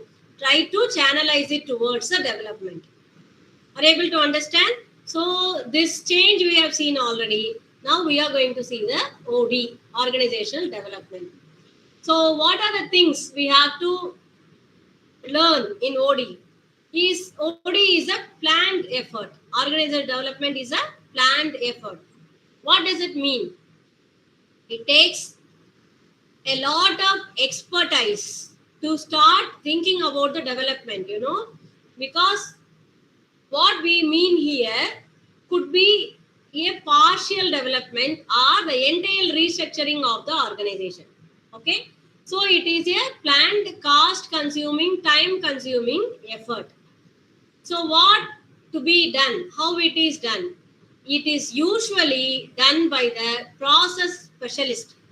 Okay, so this development is done and not done by the people internally working in the organization, right? Because they are specialized. Specialists only can do this. So what do? We outsource the development process to outsiders who are specialists in developing, right? So we are outsourcing, done by process specialists.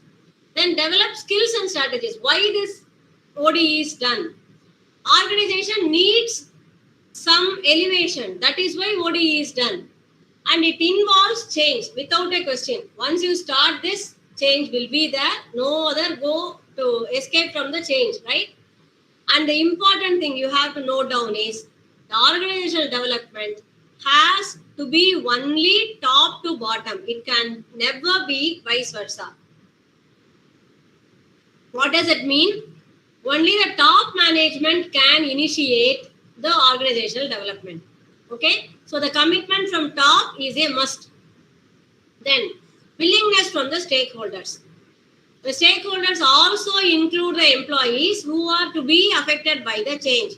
So how this is done, usually a pilot survey will be done, consequent meetings will be done, approval from all the stakeholders will be taken. At least what do you say? You have to convince all the stakeholders that it has to be done. Otherwise, any hiccup, any hindrance from any stakeholder will be a bigger obstacle for the OD. You have to remember that, right? It needs a smooth travel because OD is a Herculean task. So to do that, you don't want any kind of change, diversion from the plan. So willingness from the stakeholders is necessary.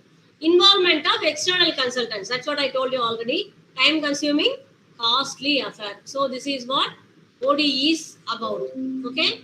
So what are the phases of OD? Here I have given you the phases of OD. What are they? The first one is initial consultation. Okay. First we will see the diagram and then we will come here. Initial consultation. Initial consultation you can say by the board approval and then from the internal people. Then you go to the secondary association and then they will come for data collection. Okay. Data collection is done by the experts. Then what happens once the data is collected? Feedback and confrontation. What this is called, they will be talking with all the stakeholders. So the confrontations, whatever they have to say, all the opinions are collected. Based on that, then action planning plus problem solving, both will be done. Okay, what is the purpose, how it can be done, which will not hurt others, that is important. Then a team will be formed, team formation, intergroup development, then appraisal and follow up. So this is how the OD is done. Then if you see in this steps, what are they? Obtaining the preliminary information, say same thing. Interviewing key persons. This is another one model. Then design of process. This is done. First phase. Second phase is problem identification, data collection and diagnosis. Third one is intervention, team building and collaboration. This intervention is the actual implementation part. So intervention will take long time. Okay. So if this is going to take a year, for example, introduction and problem identification will take 1 or 2 years. Intervention will take the same time. So OD will take around 2 to 3 years to get it implemented and done. So that's why we say it is a big, thing to take up for any organization. It most probably happens once or twice in a lifetime of the organization.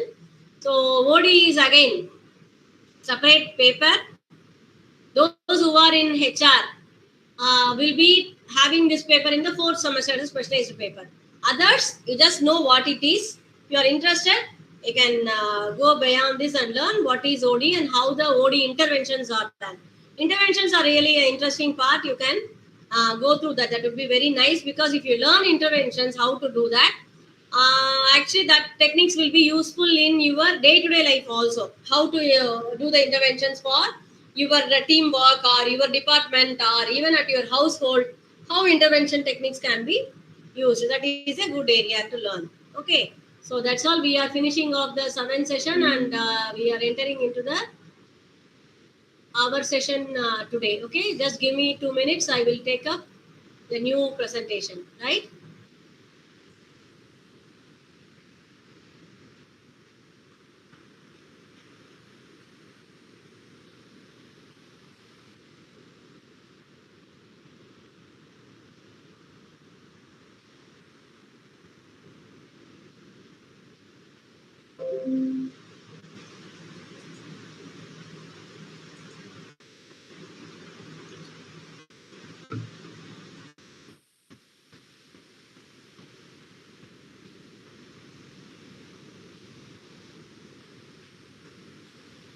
Are you able to see the presentation? Yes, ma'am.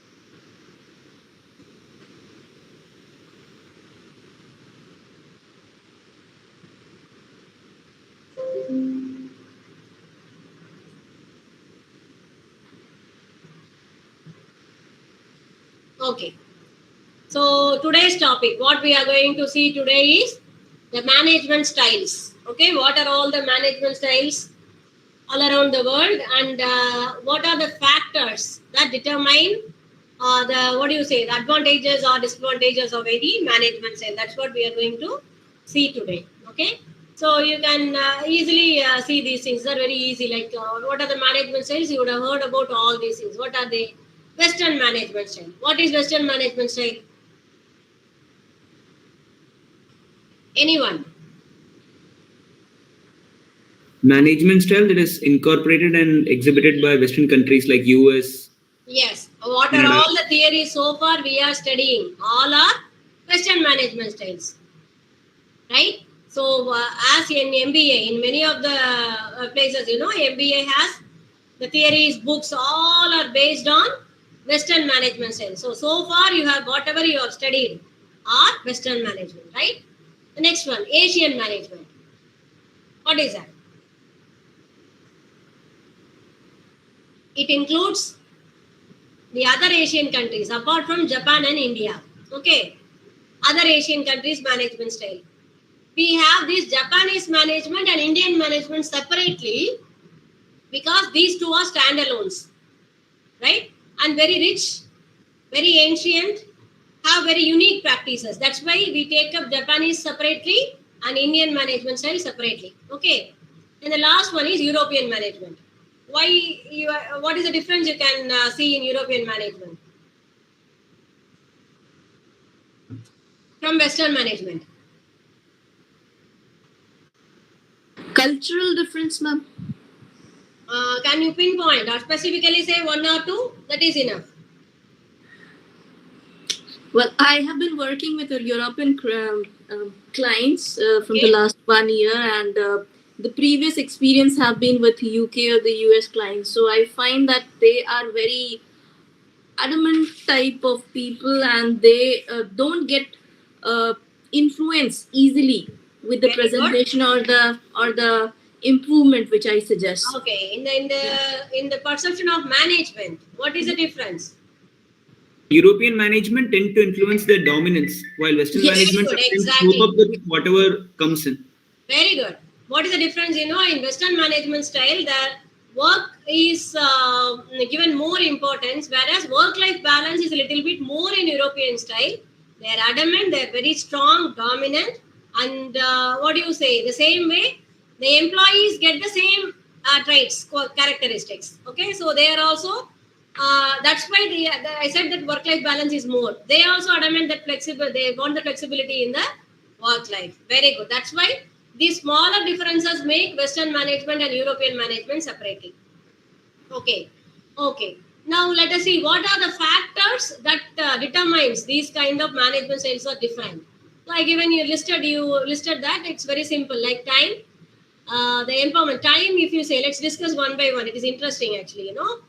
You yourself can say, as all of you are working in various kind of MNCs also you are working, Indian companies you are working. So if you say your own experience, easily you can, what do you say? You can take out which suitable for what. Okay, time. First factor is time. Anyone can who is working in an Indian company can say about the Indian timings. So right now I'm working in an industry called Durgapur Steel Plant. So there is a shiftings, and the shift timings are from 6 a.m. to 2 p.m. That is the morning shift, and then the 2 p.m. to 10 p.m. That is the B shift. And Very good. Shifts. Okay. so it is basically 8 hours shift. Very good. 8 hours and 6 days work, right? Yes, ma'am. Yes, ma'am. Okay. Anybody having clients are like Saima told? Any other management style?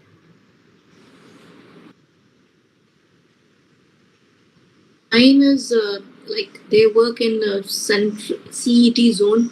Okay. So their zone is IST time starts from 11:30 to 8 p.m. Now, how many hours a day they work? 11:30 to 8 makes 7.5 hours, ma'am, or 8 hours maximum. Okay. Okay. Very good. And do you have any idea how this time may differ in some countries? In Japan, they work for 16 hours a day. So their cultural is very Exactly. different. Right. Very good. Right. Another one thing you should remember, you cannot generalize this, because industry-wise this time differs. Every industry has its own way of handling the shifts or timings, like on the weekdays also. So what we take is average. Usually, what do you say? The overall holistic picture of a country, how they are working, right? So when you think like that, you can say Europeans are the most flexible and Japanese are the most tight. All the others are in between. Okay, this is how we perceive about time. Okay, then employment. What about employment? Opportunities, security of the job. Most secure is Japanese. So Japanese employers take good care of the employees. They ensure that the employee is a part of the organization, and they really take care. They take the onboarding very seriously and Yeah, make but the employees. this comes under actually loyalty, because it's not that employment is secured. The employee will not quit the organization. Okay, it roots from there. It is not just because I am not letting you go, right? It's because the employee doesn't want to go. Okay, so it is more under loyalty. So when it comes to employment, the security or opportunities, you can easily say that developed countries have more say in that. The employment opportunities or security is a little bit higher than the Asian and Indian management style. Europeans also, right? Remember, these are exceptions for the recession period, okay? Because recession hit them more than the Asian management styles. So apart from recession, when they are in the glory period, they are obviously like European countries, like security is more, their earning is more, so the employment is more happier than these kind of countries. Okay, in promotion, you cannot actually differentiate now after the globalization, because the appraisal systems are becoming universal all over. Because previously, that is before the globalization and this global village concept, this management style had their own kind of appraisals. Like in India, if you say seniority was the only thing for promotion. If you get the seniority, you will get promoted. How you work, your performance doesn't matter. But now what happens? Seniority is not at all the qualification for promotion, right? So This is changing. So now you cannot say promotion has a unique way in any management style. Most of the companies are becoming like gray areas. All the companies are having branches in almost all the countries, and all the countries' cultures are getting mixed in the organization. So promotion is becoming almost equal, I should say. Then relationships. This has a lot of different in every management style, because this based on the culture, right? Like, start from the calling. In European and Western management style, you can say you call by the name, like a friend, whether he is a CEO or whoever it is, just by the name. No seniorities are nothing. Okay. So the relationships are, more friendly when you call by the name, but it is exactly hierarchy in the Asian systems, Asian, Japanese, Indian, all together. Still, the Asian culture is so it is not that you call your superiors by name. Even if you are to call, you will add some like sir in India, san in Japan, something, so that to address with respect, right? So the underlying emotion is respect in the Asian style of management, and friendliness, you can say, more on that side. Okay. Then the next one, onus. How you take up the responsibility. Onus and responsibility are same actually, so we can have similar thing. What do you think? Indian style, Japanese style, and the Western and European style, which is more in taking up the responsibility? Japanese system, ma'am. Yes, Because Japanese even when they and Western, go for a both strike, very good. even when they go for a strike, they just make sure the productivity is not hampered. Exactly. That is what we call as onus. Okay, that's the difference between onus and responsibility. Onus is taking up the ownership, right? We call it by other names like employee engagement. That is how much employee investment, how much I am emotionally invested to my company, how much I am bonded, belongingness to the company. That is onus. These things are the roots, If I belong to the organization, I feel like belongingness, I will take up the onus. If something happens to the company, I will feel hurt. As if it is mine, This is very less in India, because we don't take onus for anything. If there is a riot, what do we do first? We will go burn the buses. Whose buses are there? Who is paying for the bus? We public. And who is burning it? We public. Same public. We, the public of India. See, that is what the onus is. If I take the onus that this government is mine, so this bus belongs to me, I am the taxpayer, right?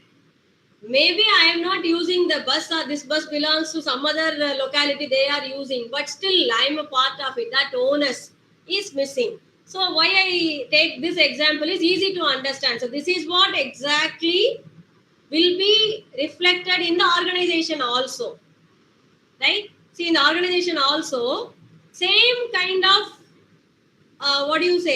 dishonest, we should say. You don't take up that, that is why you can see in India, if there is a strike, we burn things. There are so many examples in India. When a trade union unions go in strike, they will burn the entire office and the factory.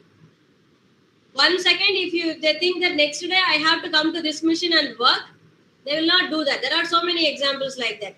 But the same way, extreme is Japan, where, as exactly Rangarajan told, when they go on strike, they will not stop productivity. There are so many examples for that. One, I would like to say, the recent tsunami, some 3-4 years ago, a tsunami hit Japan. And I saw a video of after the tsunami, a supermarket owner has fled to his house, maybe, okay, to take care of the family. The glass doors are shattered, so the supermarket is open, and people are in need of drinking water, first thing, because flooded because of tsunami, sea water has entered inside, so they wanted drinking water. So what they did, they are standing in a queue in the supermarket. They are not taking any other thing. They are just going, putting some money in the box, taking one water bottle and going. They are taking one water bottle because the other person should have the other water bottle. They are not taking much. and they are not taking it just like that. They are not looting, they are giving the money. And they are not just rushing into the supermarket, they are standing in queue patiently, one by one, they are going and taking up. This, I don't think you can see anywhere in the world, right? Extreme feeling of onus, not only to the organization, they take the onus for everything in the world, I should say. The company may be anybody, a supermarket is owned by somebody, they take onus for that, right? So you can say these are the two extremes, okay? All these things are in between, you can say that, okay? Right, the next one is loyalty. Loyalty we have discussed already. Responsibility, that is also like onus, so you can little bit similar. So responsibility, I would again say with my experience, what I have seen, we are very poor in taking up the responsibility, because when I was thinking about this, why being Asians, we are similar to many things in Chinese and Japan, the family system and many things we are similar to them, but where we differ in this responsibility, why we are lacking, that because I think it starts from the early childhood. We never discourage a child when he is blaming other person for his weakness or wrong thing, mistake he has committed. We encourage that instead. We say that, see, for example, if he comes and say that boy has taken something or I taken something, we never discourage. Out of our own affection to the child, as a mother and father, we encourage it. Oh, that boy has said, okay, you don't worry, you have not done anything wrong. So we pacify the child, are able to understand. To avoid his mistake, we stop him from accepting his mistake. So what happens? He doesn't take the onus, he don't take the responsibility for his commitment of the mistake. So this is where I think we differ from other Asian management, say like Japan, So that is where we have to change ourselves. If we want responsible citizens, responsible employees in an organization, this is one style we are lacking. Then communication. Communication is far better in Western style management, and it grows slowly. Japan is also not up to the mark. Communication is weak. India is also weak. Communication, we think that withholding information is a kind of strength. We don't know. So communication, Western style is better, and it comes down, ranking down. So these are the various management styles. We go to the next slide. Okay. So we will see a little bit more about the Indian style of management, right? So we have seen already that where we lack and what are the disadvantages we have. So I have something good also to tell you. What are the good things? What Indian style of management has proud to say to the world that we are also a unique style of management. We have this Indian ethos, ethics, and which relates to the ethics of the, the business, business ethics. Many people, when I teach business ethics in the students, first resistance will be that why business should have ethics.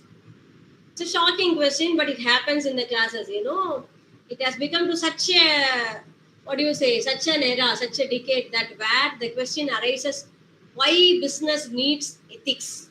Pathetic it is, but still, we have a strong Indian ethos and ethics, which shows us how strong the ethicality can be in the business. See, why the question arises, why business needs ethics, because we see the life and business as separate.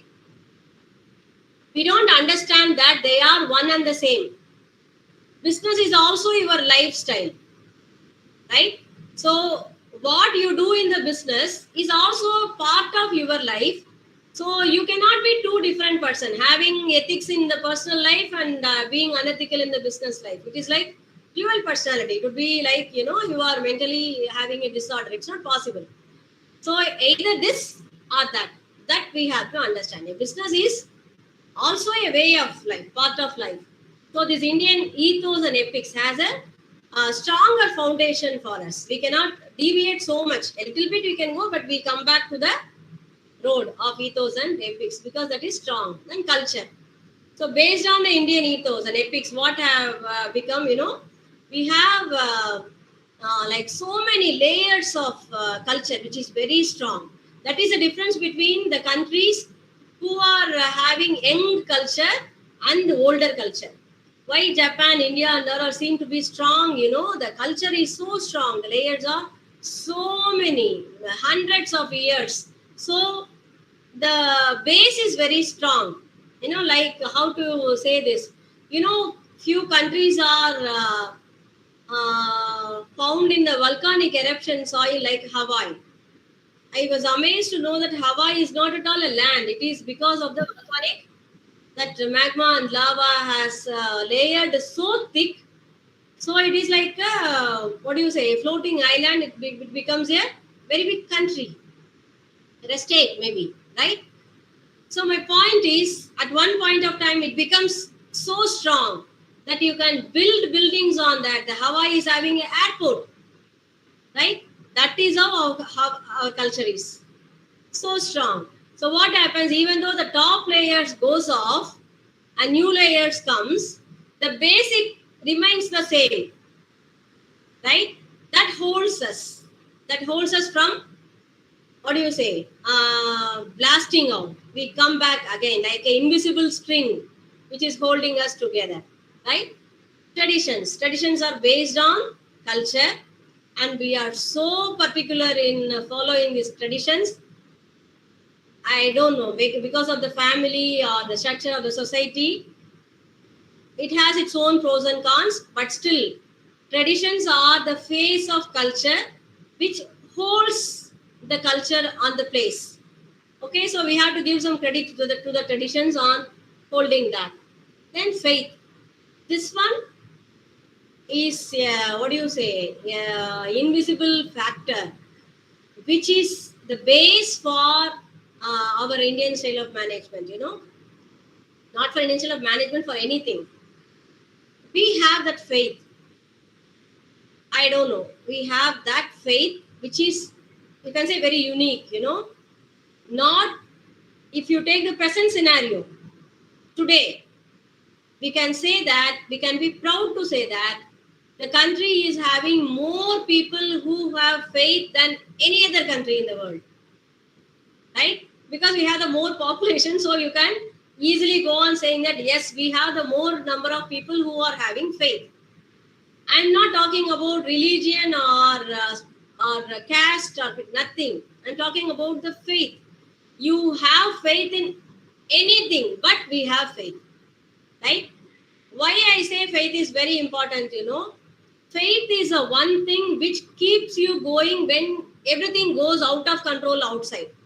The external factors are so strong that it is making chaos in your life. This faith is one thing you can hold on and come up. Okay, this comes in many forms. Say for example, you are very low, you don't have money, you are not able to do anything, but say for example a festival comes, Deepavali or Pongal comes. What happens? The tradition acts as a bridge. You have to cross to that side of faith. You have to do it for other people's sake, the loved ones' sake, your family. So what do? To keep up the tradition, you clean your house, or you buy new things, or you light diyas, you make some sweet pongal, you eat that. So the faith brings you out. Can you see the relationship between these three, the culture, tradition, and faith? Goes hand in hand, and it is there. Then the next one, workplace, spirituality. This is very unique for Indian style of management, Spirituality is our strength. All of you know that. Spirituality is our face, actually.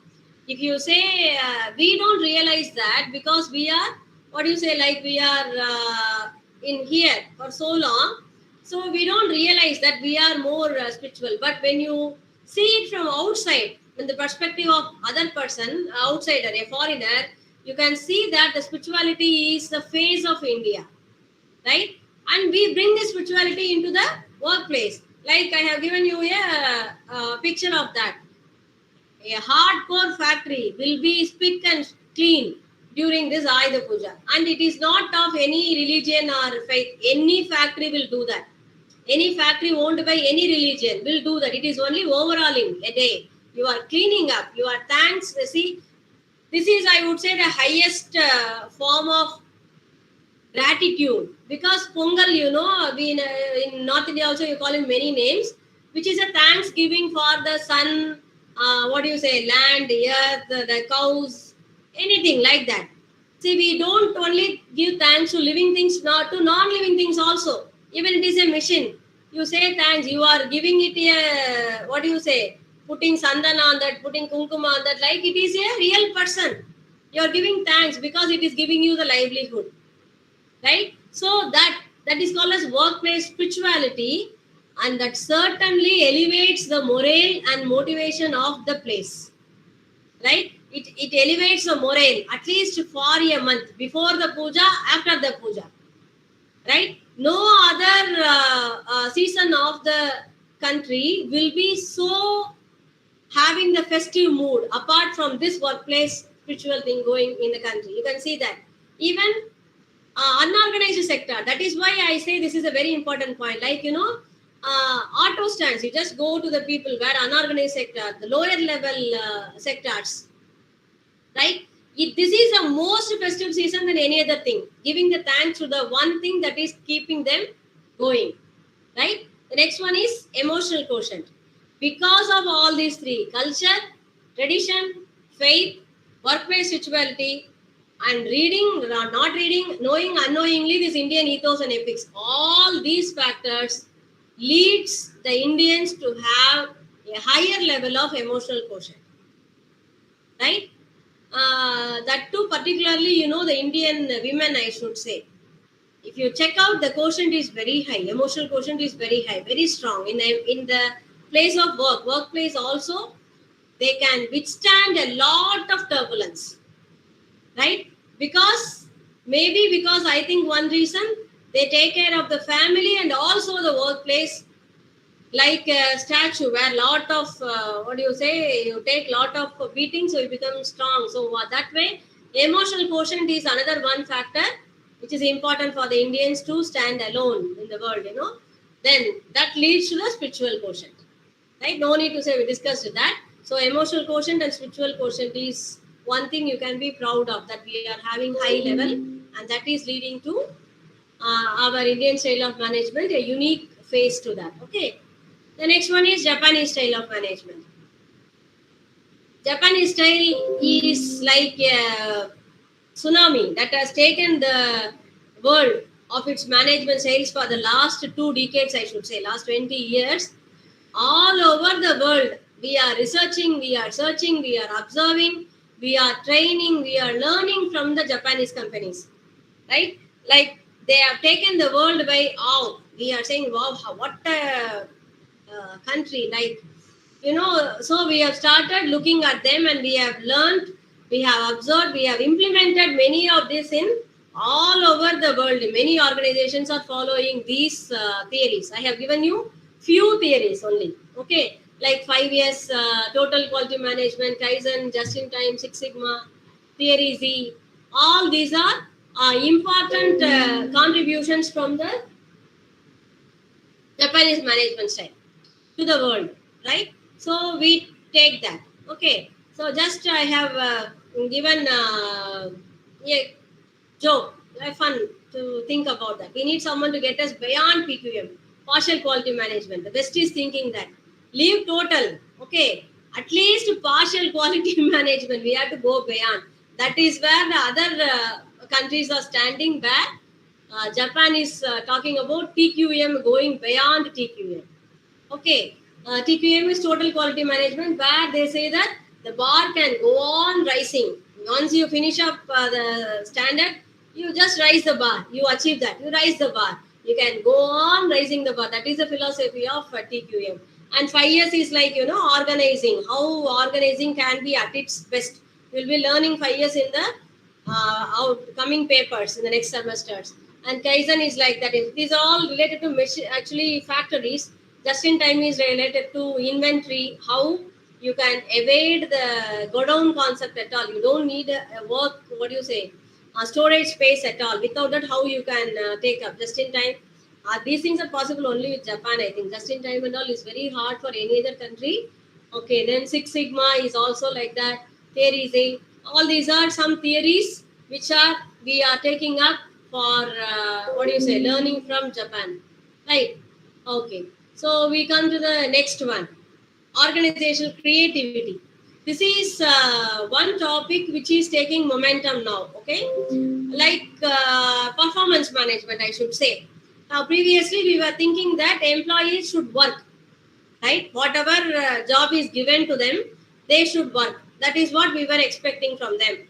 But now we are giving a little bit freedom to them to perform. You just put in your own creativity thinking and you can perform better. That is what the new evolution is all about, how we are evolving in the management style.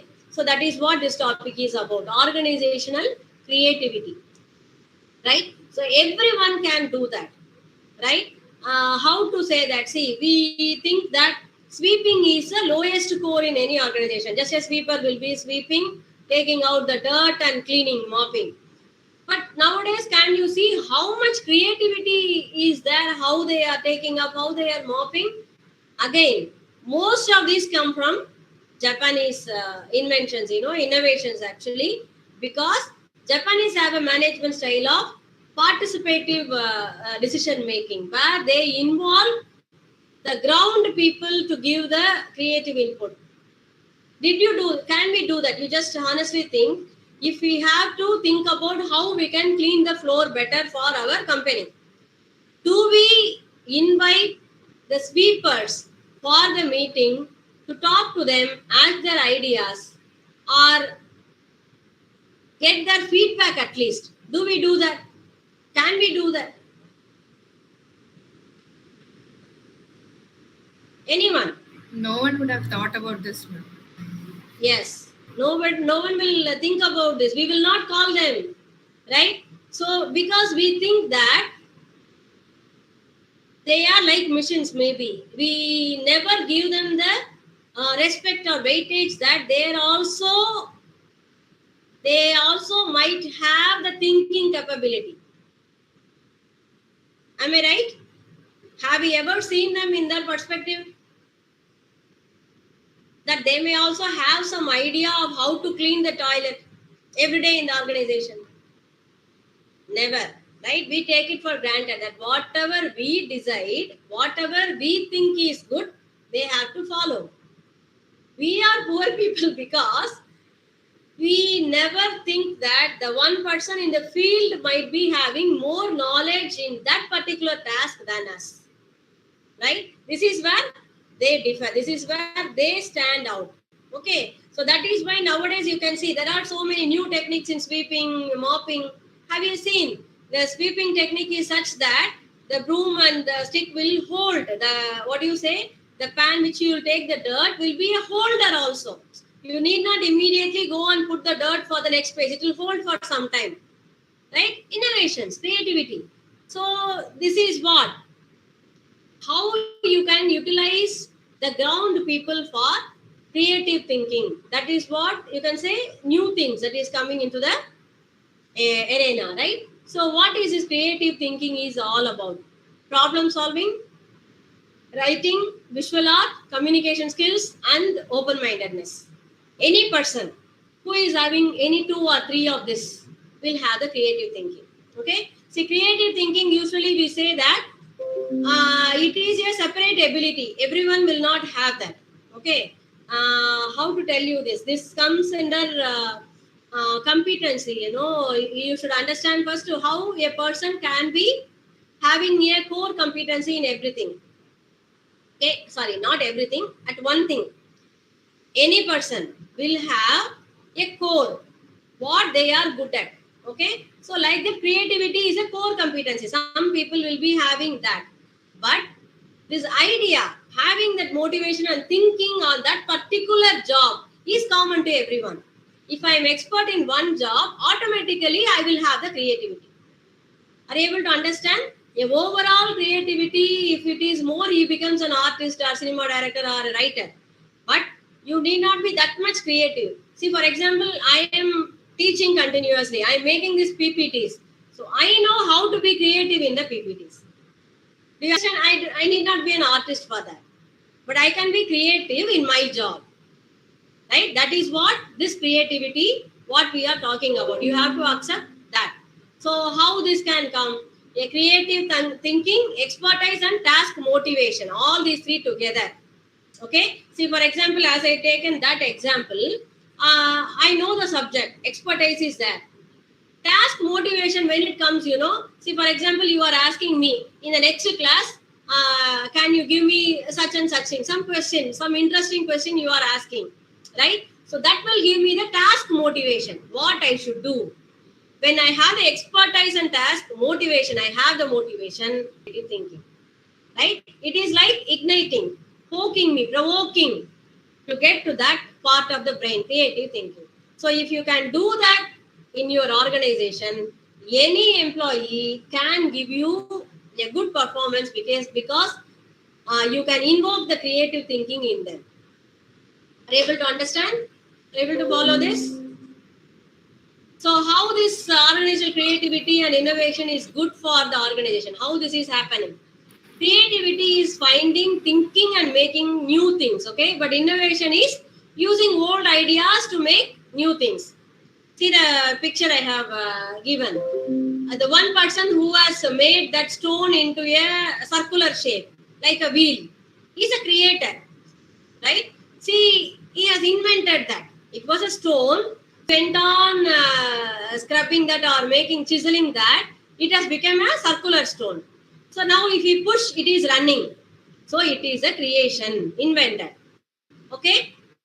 But look about the others. What are all the ideas they are getting? That is innovation. Can you see? The first one is not getting anything. What use is it? What you can do is not getting any innovative ideas. The other one, the lady who has to cook for the home, what immediately she is thinking?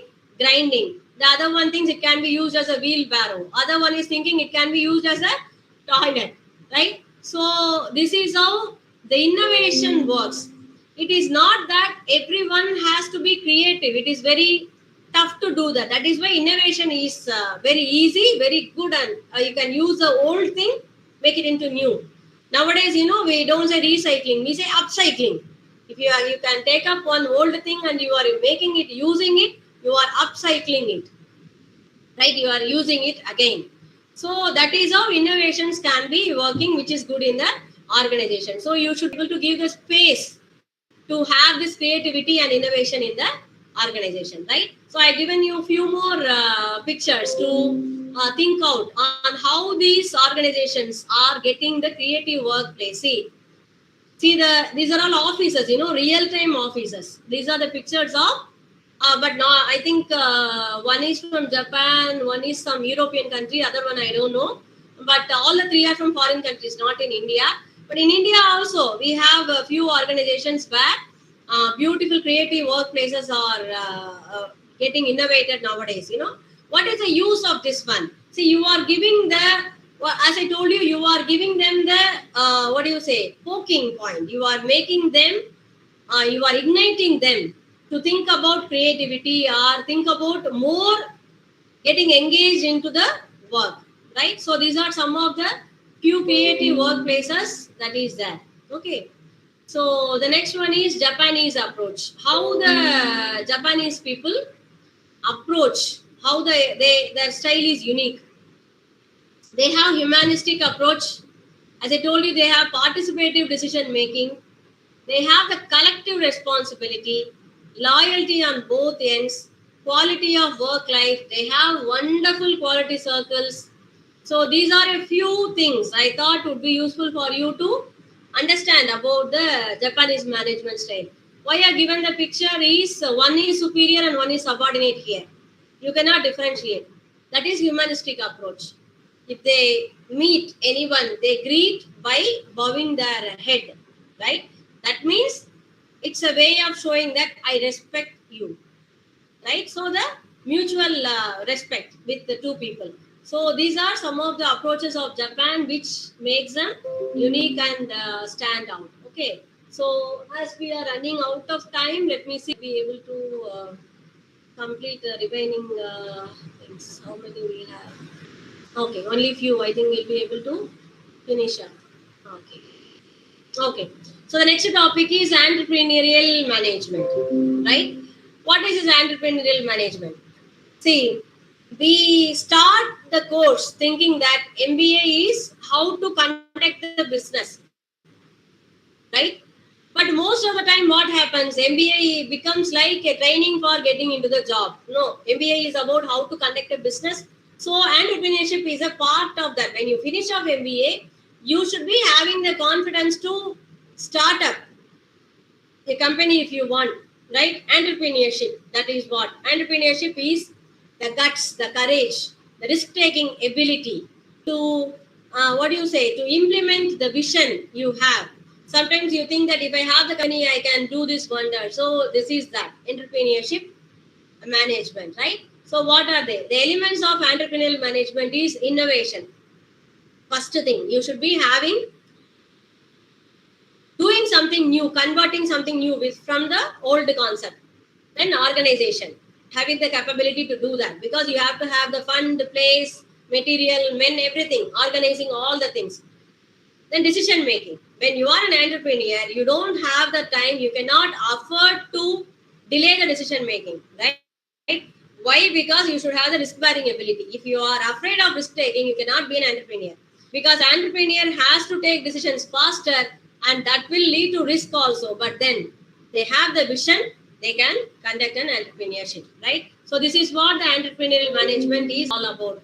What are the promotional functions? You have to have an idea, the business perspectives, and you have a detailed plan of how to do that, what you want to do that, how the government is approving, what are the registration formalities, how you have to register that, whether it is a company or a partnership or a public limited company or private limited, or it is an NGO, how you want to conduct the business, how you are going to take up the fund. It is like drawing a plan for building a house. It takes a long time. You have to come up with a plan, foolproof. You can take more time.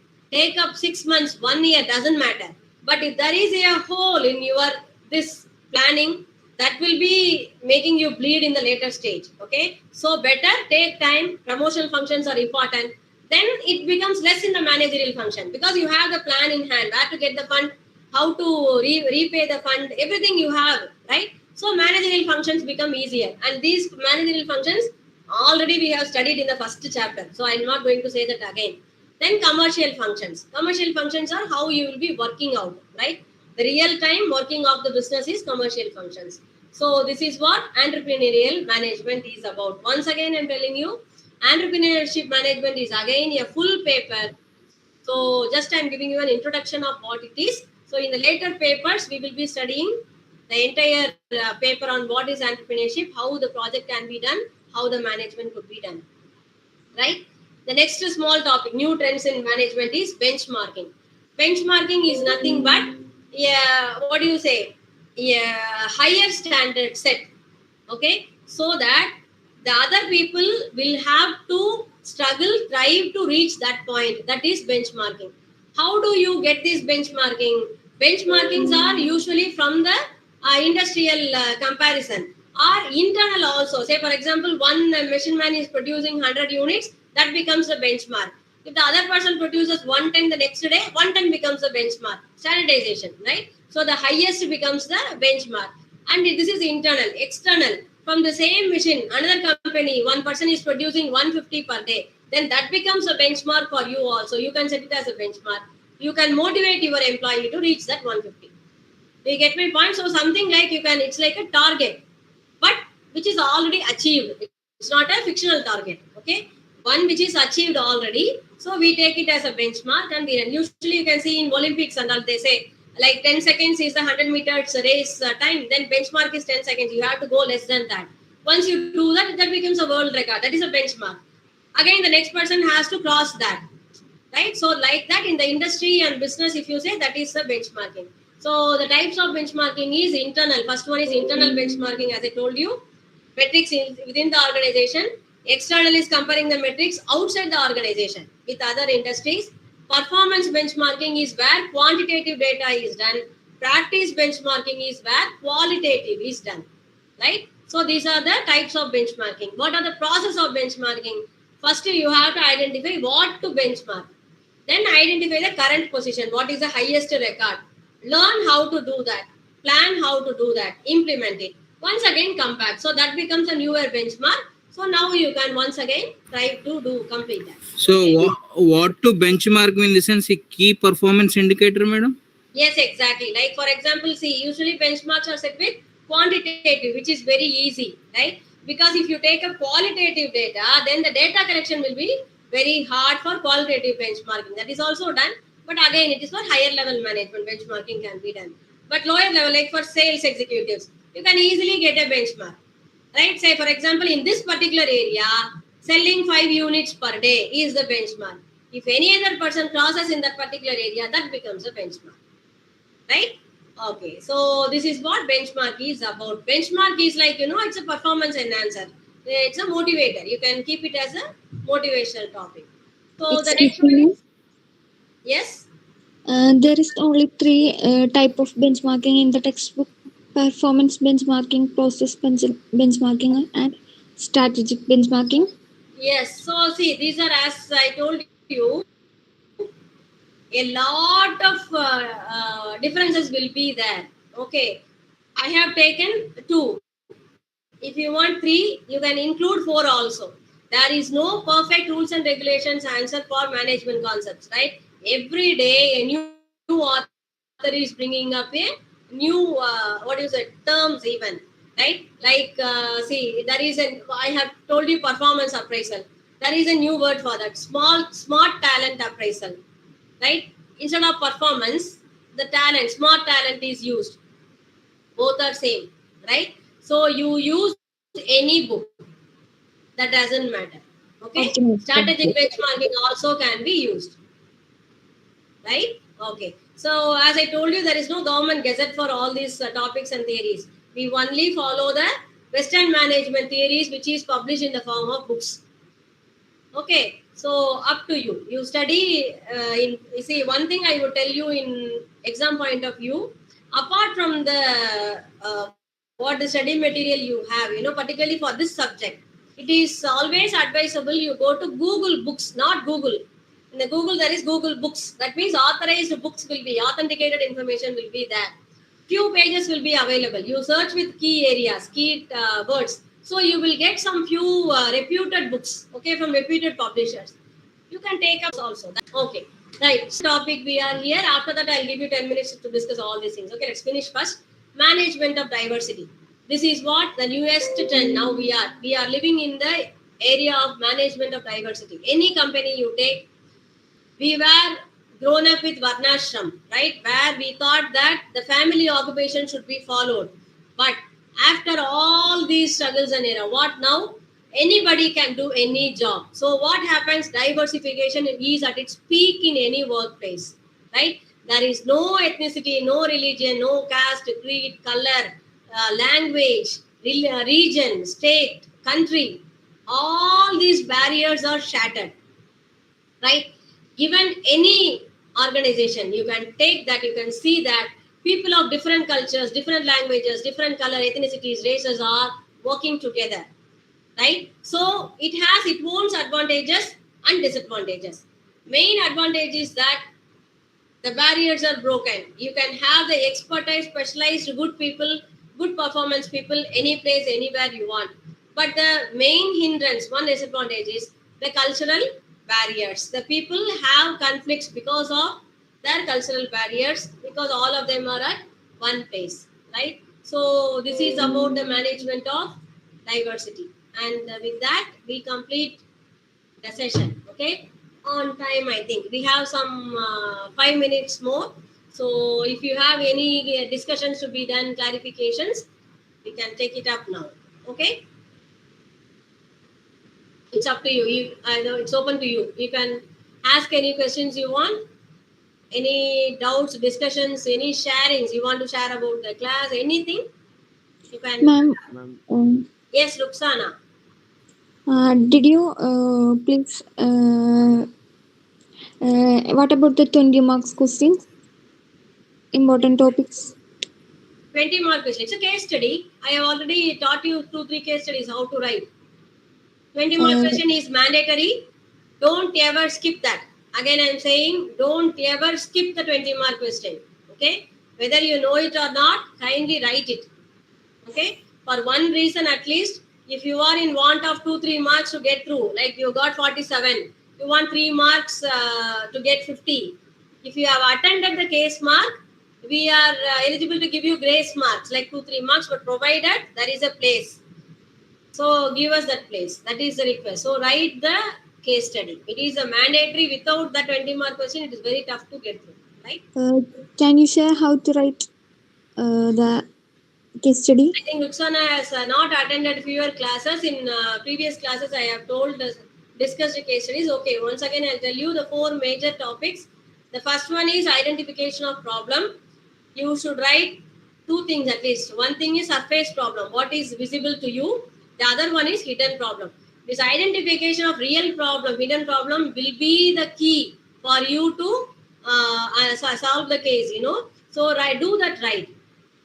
Take a key area which you know the theory, which something you know about the subject. Once again, I am telling you, a case study is given to you to test that whether you will be able to apply the theories you are studying in the real-time industry. Are you able to understand that? So it is not given to you to write stories. It is a testing area where you apply what you have studied into your case. So take up something which you can relate, a theory which you can relate to the case. So relate it to the real problem. There itself half of the solution is arrived at. Then using the theory, analyze. Using the theory, give some recommendations. Third part is recommendations. Fourth one is conclusion. Out of the recommendation, take one thing, justify it, that is conclusion. This is how you can write. During the analysis, you can use SWOT analysis also. SWOT analysis is strength, weakness, opportunities and threats. SWOT analysis. So that will be easier for you to write. What are the strengths of the case? Opportunities. What are the threats there? And what are the weakness there? All the 4 if you write, that becomes analysis. Right? So these are the 4 parts. Usually you can write. So the same pattern can be applied for the other exams all the subjects except problem subjects. Say for example, in research methodology, a case is given with a problem. Operations management, a sum is given. You cannot write this essays, right? You have to work out the sum and give the answer.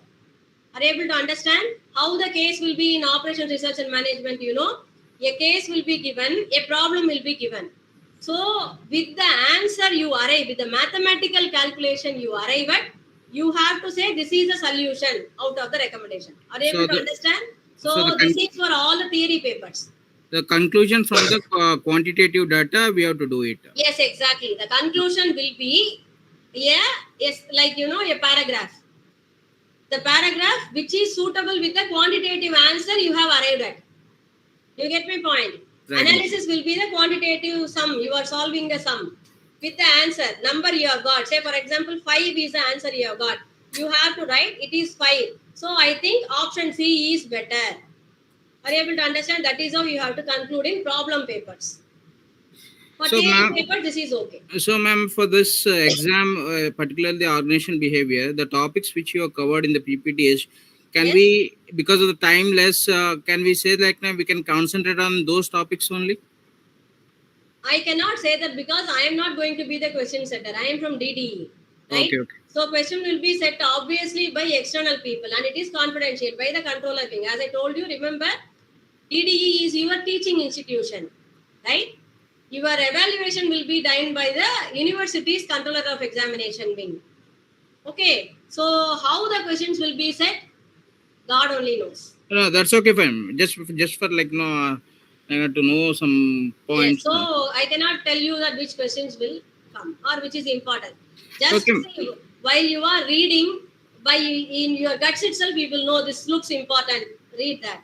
And I would say that read. See, you are in PG now, right? You are studying a professional course now.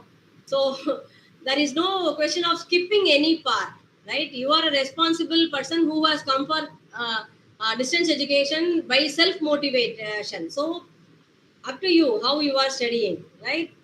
It's a professional course. So you have to study. Can you share the PPT, ma'am? Yeah, I can share the PPT, but I have not given any bullet points particularly so that because I have, experience in past years, that whatever is in the PPT, students write only that in the paper. So I get shocked when evaluating. That will not give you marks. You are writing only what is in the PPT is a teaching tool. Remember that. It's not learning tool. That is for me to explain to you things. So don't take it as a learning. That's why I have converted all my PPTs into pictures so that you cannot study through that. Kindly study the book. Okay? We just wanted a PPT so that we can just recollect what has been taught in the class. It is easier. Yes, yes, I can do that. I can do that. I'll share it.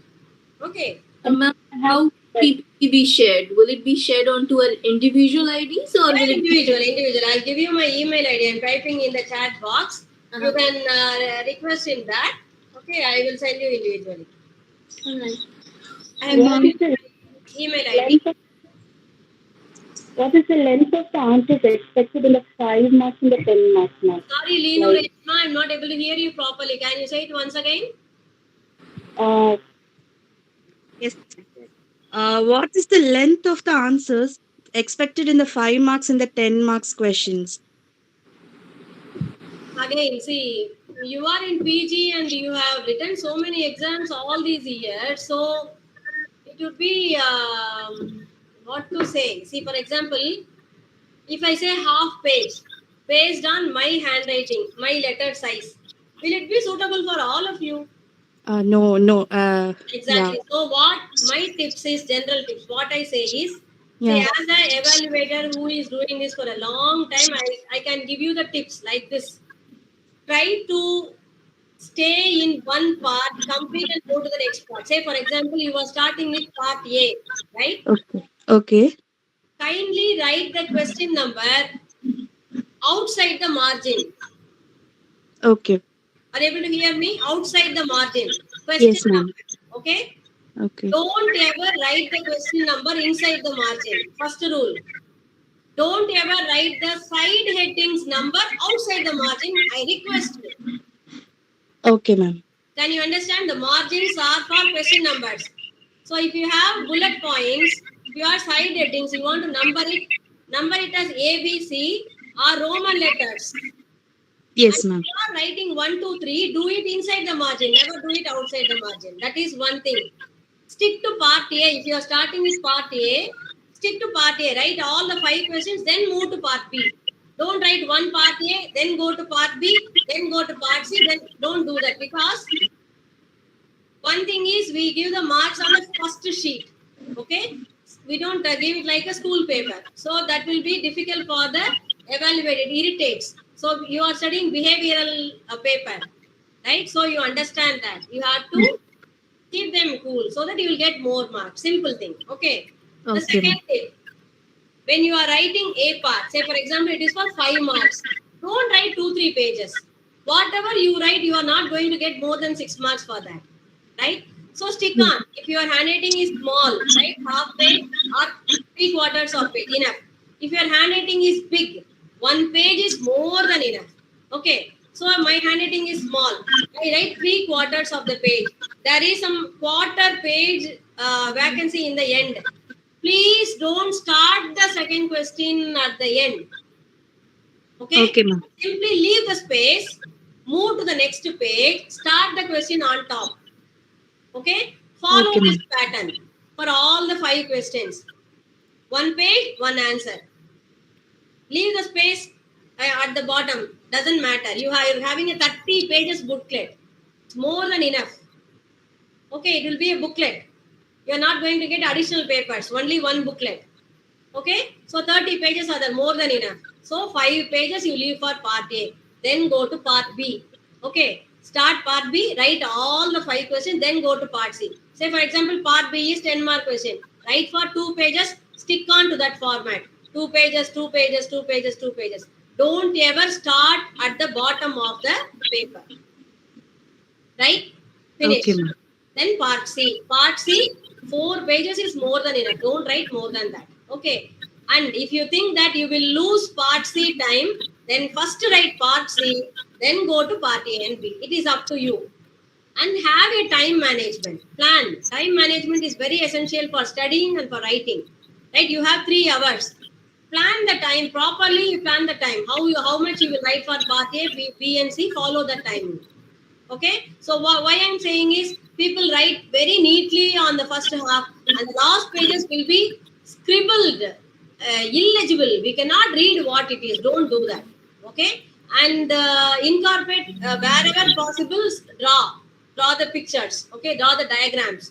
That will fetch you more marks because picture speaks more than words. Simple. Okay.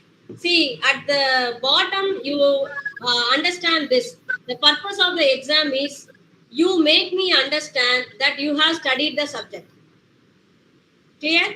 Do that. So don't bluff.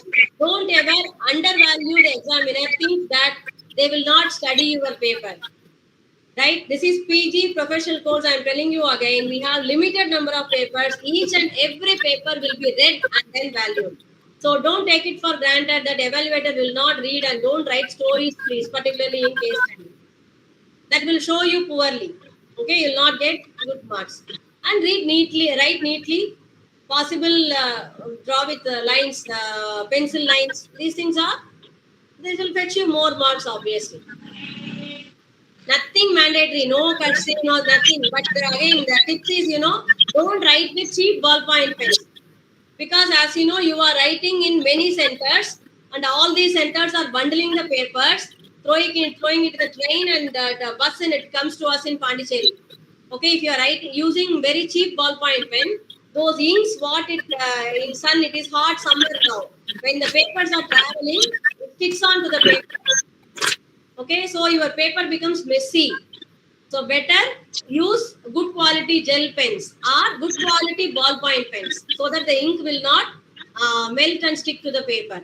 Okay, that is one thing. You can use black and blue for writing. Blue is better. Stick color pens, yeah, you can use stick color pens for headings. You can use orange or red to underline the headings. You can draw with your pens. Once again, see to that those inks will not get merged to the back side of the paper. Okay, it is like any other exam, that's all. So keep these things in mind. Okay, these are like I'm telling you in the perspective of an evaluator what I would like to see in your paper. Thank you, ma'am. Right. Okay, anything else? Write with confidence. Right. Appreciate, madam. So minute details you covered. Thank you. Yeah. Thank you. In Hindi, English, no. See, as for now, only English medium. Okay, you have to write in English. I think you are asking because of the new education policy rules not yet implemented. So you have to write in English, please. Okay. No, it's been actually, we have gone to the CBT, such kind of examination. This is only the exam which been written still conventional way. Okay, so I don't get you. Conventional in way you are talking about the language or offline? No, ma'am. Actually, writing on a piece of paper, that system gone, no, ma'am. Actually, everything is computerized. It's gone. Actually, university exams are conducted that way still. Yes, ma'am. Still. Okay, so you cannot say it is gone. In future, maybe like online exams may come. Okay, it will take a long time. As I told you, it's a professional course, so still we keep up these things because at the end of the day, when you finish MBA and go to the society, you are seen as an MBA from Pondicherry University, Central University. You cannot go and say in interview that sorry, I studied in correspondence education. Your degree is as much value as any other degree in the regular course, right? So the society is going to look you in that way, exactly like on par with the regular MBA. You cannot blame them. That is a good thing, advantage for you. So be prepared for that. You can escape here. You can get through the exam, pass, get the degree, but you have to prove yourself, your mettle in the interviews. Remember that. You are seen as a Central University MBA graduate once you finish this course. Be prepared for that. So there is no difference between the regular and the hours? No. According to the new education policy, university UGC clearly says that there is no difference between any degree in the distance education and the regular, right? So it is good for you. So you have to be prepared like a regular MBA. Ma'am, will it not be mentioned in our certification? Of course, it will be mentioned. It will be mentioned, but treatment will be equal. It will be mentioned as distance education degree. right? Because your syllabus, your way of examination, everything is equal. That is So why you have to. you mean for the campus selections, such kind of placements? Yes. Placements we do here, but not exactly like regular because the population is very high for us. We do it as job fairs here. But and our advantage is most of our students are already working, right? Most of you, 19% of you are already working.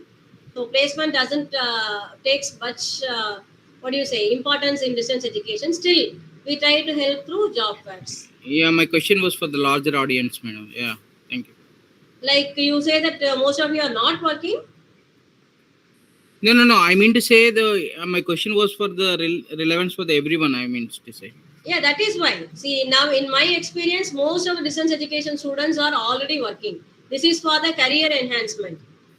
Yeah. So most of them come for that, for knowledge. What if we have students as well who have enrolled for this distance education MBA program? Okay. So what kind of companies, ma'am, if you could name a few, that would be a kind of motivation for them.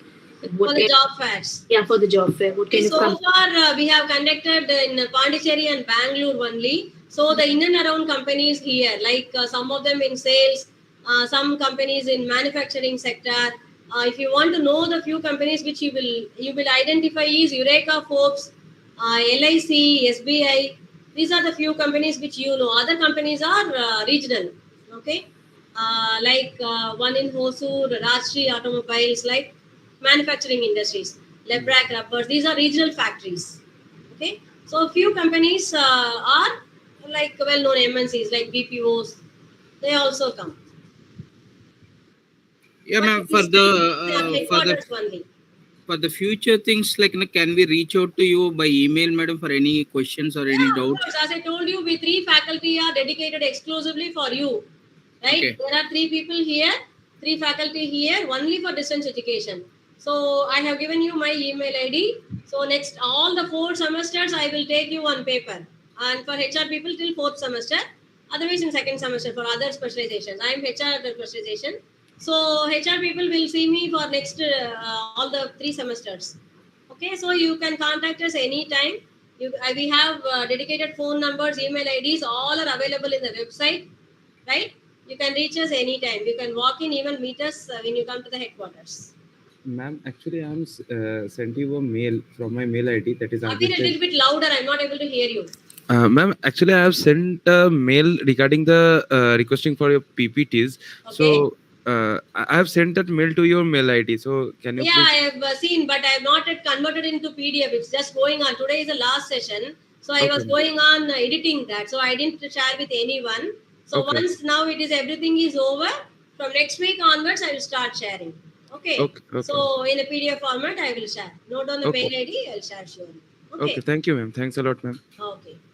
Okay. So you can give the feedback on the PPT also, on the class also. It will be useful for me for the future classes. Okay. I will be appreciating if you tell me tell me the flaws which I should improve much. Okay. That would be more helpful for me. So I expecting some of the feedback to my email ID. You can say that. Okay. Anything else also you can reach us out. Okay.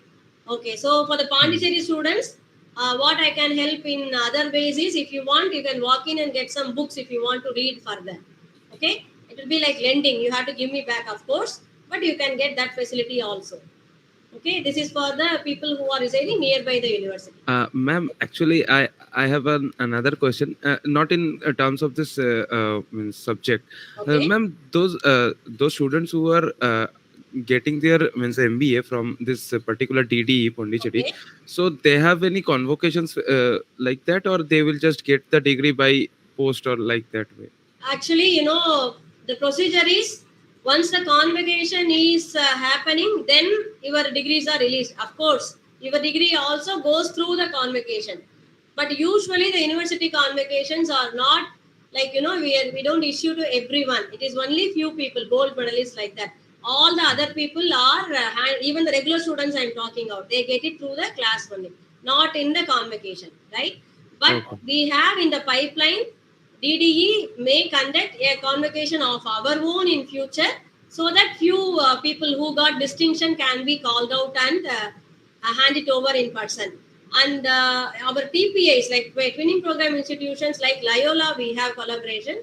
Their students who are studying in TPA, they conduct a convocation and we hand over the degrees over there, right? But for you conventional students, so far it is not happening. But we have in pipeline. Maybe in future we will conduct one convocation. You may come to headquarters and look the university once, okay?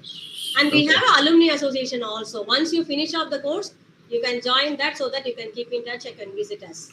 So distinction is 70% or I any think it grade? is 70 or 75. Just go through the prospectus. I don't exactly remember. 70 or 75. 75. Yes, right. Okay. Yes, Kavi Darini. Yes, you can walk into the university if you want to clarify the doubts. Okay. Okay. So I think we can wind up the session. Sure. Thank you very much. Thank you. Thank you for the patient listening. Best of luck. Prepare well for the exam. We will meet in the next semester, right? Okay. Thank you. Thank you, madam. Thank you. Thank you. Thanks a lot. Thanks a lot, ma'am. Thank you, ma'am.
Hello, students. Hello. Good afternoon, sir. Yeah, very good afternoon to all of you. Yeah, once again we are here to discuss about business environment law. Okay, and today very less number of students, only 37. Morning, how many were there? Do you have any idea?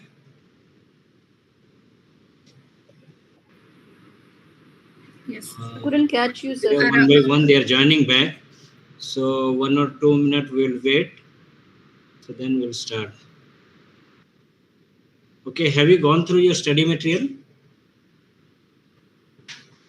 In progress, sir. You have gone through? It's in progress, sir. It is in progress. What about the question papers? Old question paper have you seen? Yes, sir. Do you feel comfortable? Can you write the answers? Or you find very difficult?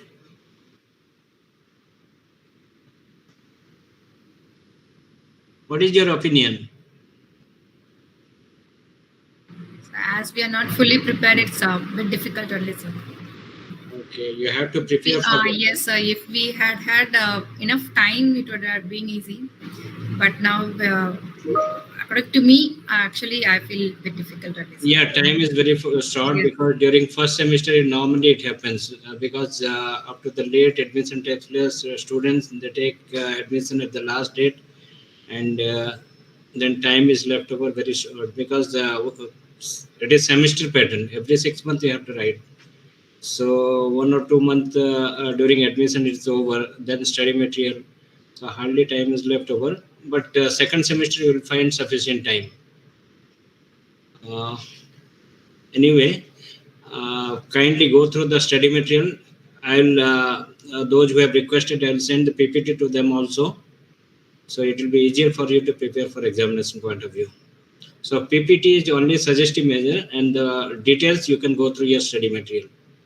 So till last class we have completed up to Factory Act.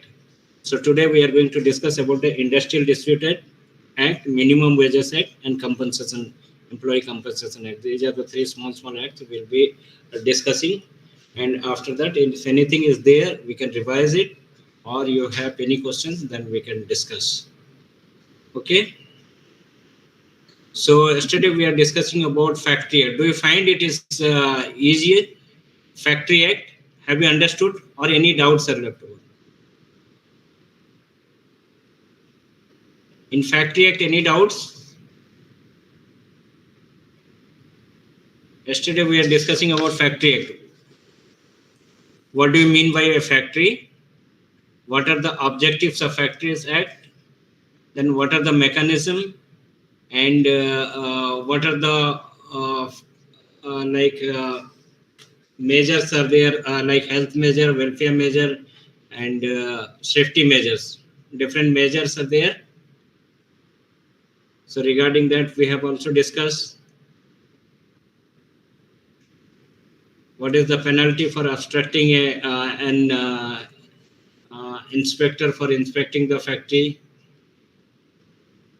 That also we have discussed. If any doubt, anything you want to clarify, you can ask. Otherwise, we'll proceed to Industrial Dispute Act.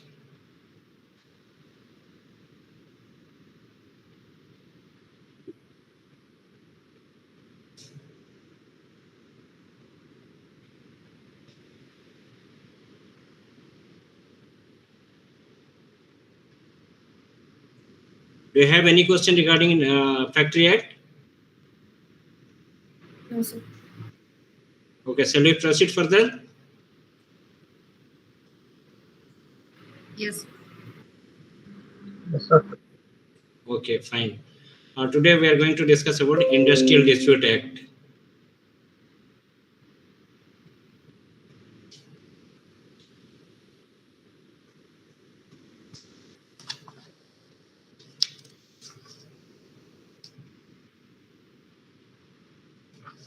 Can you see the PPT now? Yes, sir. Yeah. So then Industrial Dispute Act 1947. What is Industrial Dispute Act? Industrial dispute means any dispute or difference between employer and employer. Any dispute between the employer and employer or between employers and workmen or between workmen and workmen, which is connected with the employment or non-employment or the terms of employment or with the condition of labor of any person is called as industrial dispute. Before that, let us see what is industrial relations. How will you maintain the relationship in the industry? If you are not maintaining good relationship, then there has to be a dispute. So what is industrial relation? Industrial relation means it is a dynamic and developing concept. It is very dynamic because you need to keep the good relation in the industry, and it is a developing concept. Many new concepts are coming to maintain the harmonious relation in the industry. It refers to the general web of relationship normally obtaining between the employer and employee. A good relationship between the employers and employee. It includes the complex relations between trade unions and management. In industrial dispute, where workers are there in any industry, there will be a trade union which represent from the side of the employees. So any complex relation between the trade unions and management comes under the industrial dispute. And to maintaining good relationship between the employer and employee is industrial relations. Industrial relations are an integral aspect of social relations arising out of employer-employee interaction in modern industry. It is a social relation which arises out of employer-employee interaction. While working, the employees, they are interacting with the employer, and the social relationship between them is called as industrial relation. Who are the interest group in the industrial relations? Workers and their organization, because there are only workers and the organization or employer. So managers and their organization, employer and their organization, worker and their organization, and the third part is the government, who controls the whole body. So who are the interest group in industrial relation? Workers and their organization, managers and their organization, and the government. So what is the object of the Industrial Dispute Act? As you know that in modern industry, there are a lot of changes has been taking places. Earlier, if you see, there was no much rules and regulations. Workers were being exploited. You see the case of Taj Mahal. When Taj Mahal was built, so the special kind of the people, they were brought and they were involved in making Taj Mahal. When it was completely constructed after that, they were disabled because they should not make such kind of replica again. So this was a very crucial and very inhuman activities. So to protect all these kind of things, Industrial Dispute Act is enacted. So what are the objects of the Act?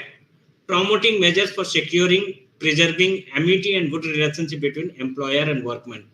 To promoting measures and securing, preserving amity, to maintain good relationship and harmonious relationship within the industry between employer and workman.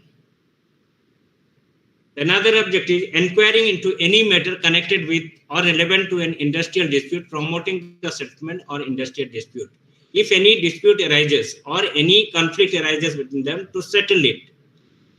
The objective of this Dispute Act is to settle the dispute between the employer-employee or employer-workman or workman-workman.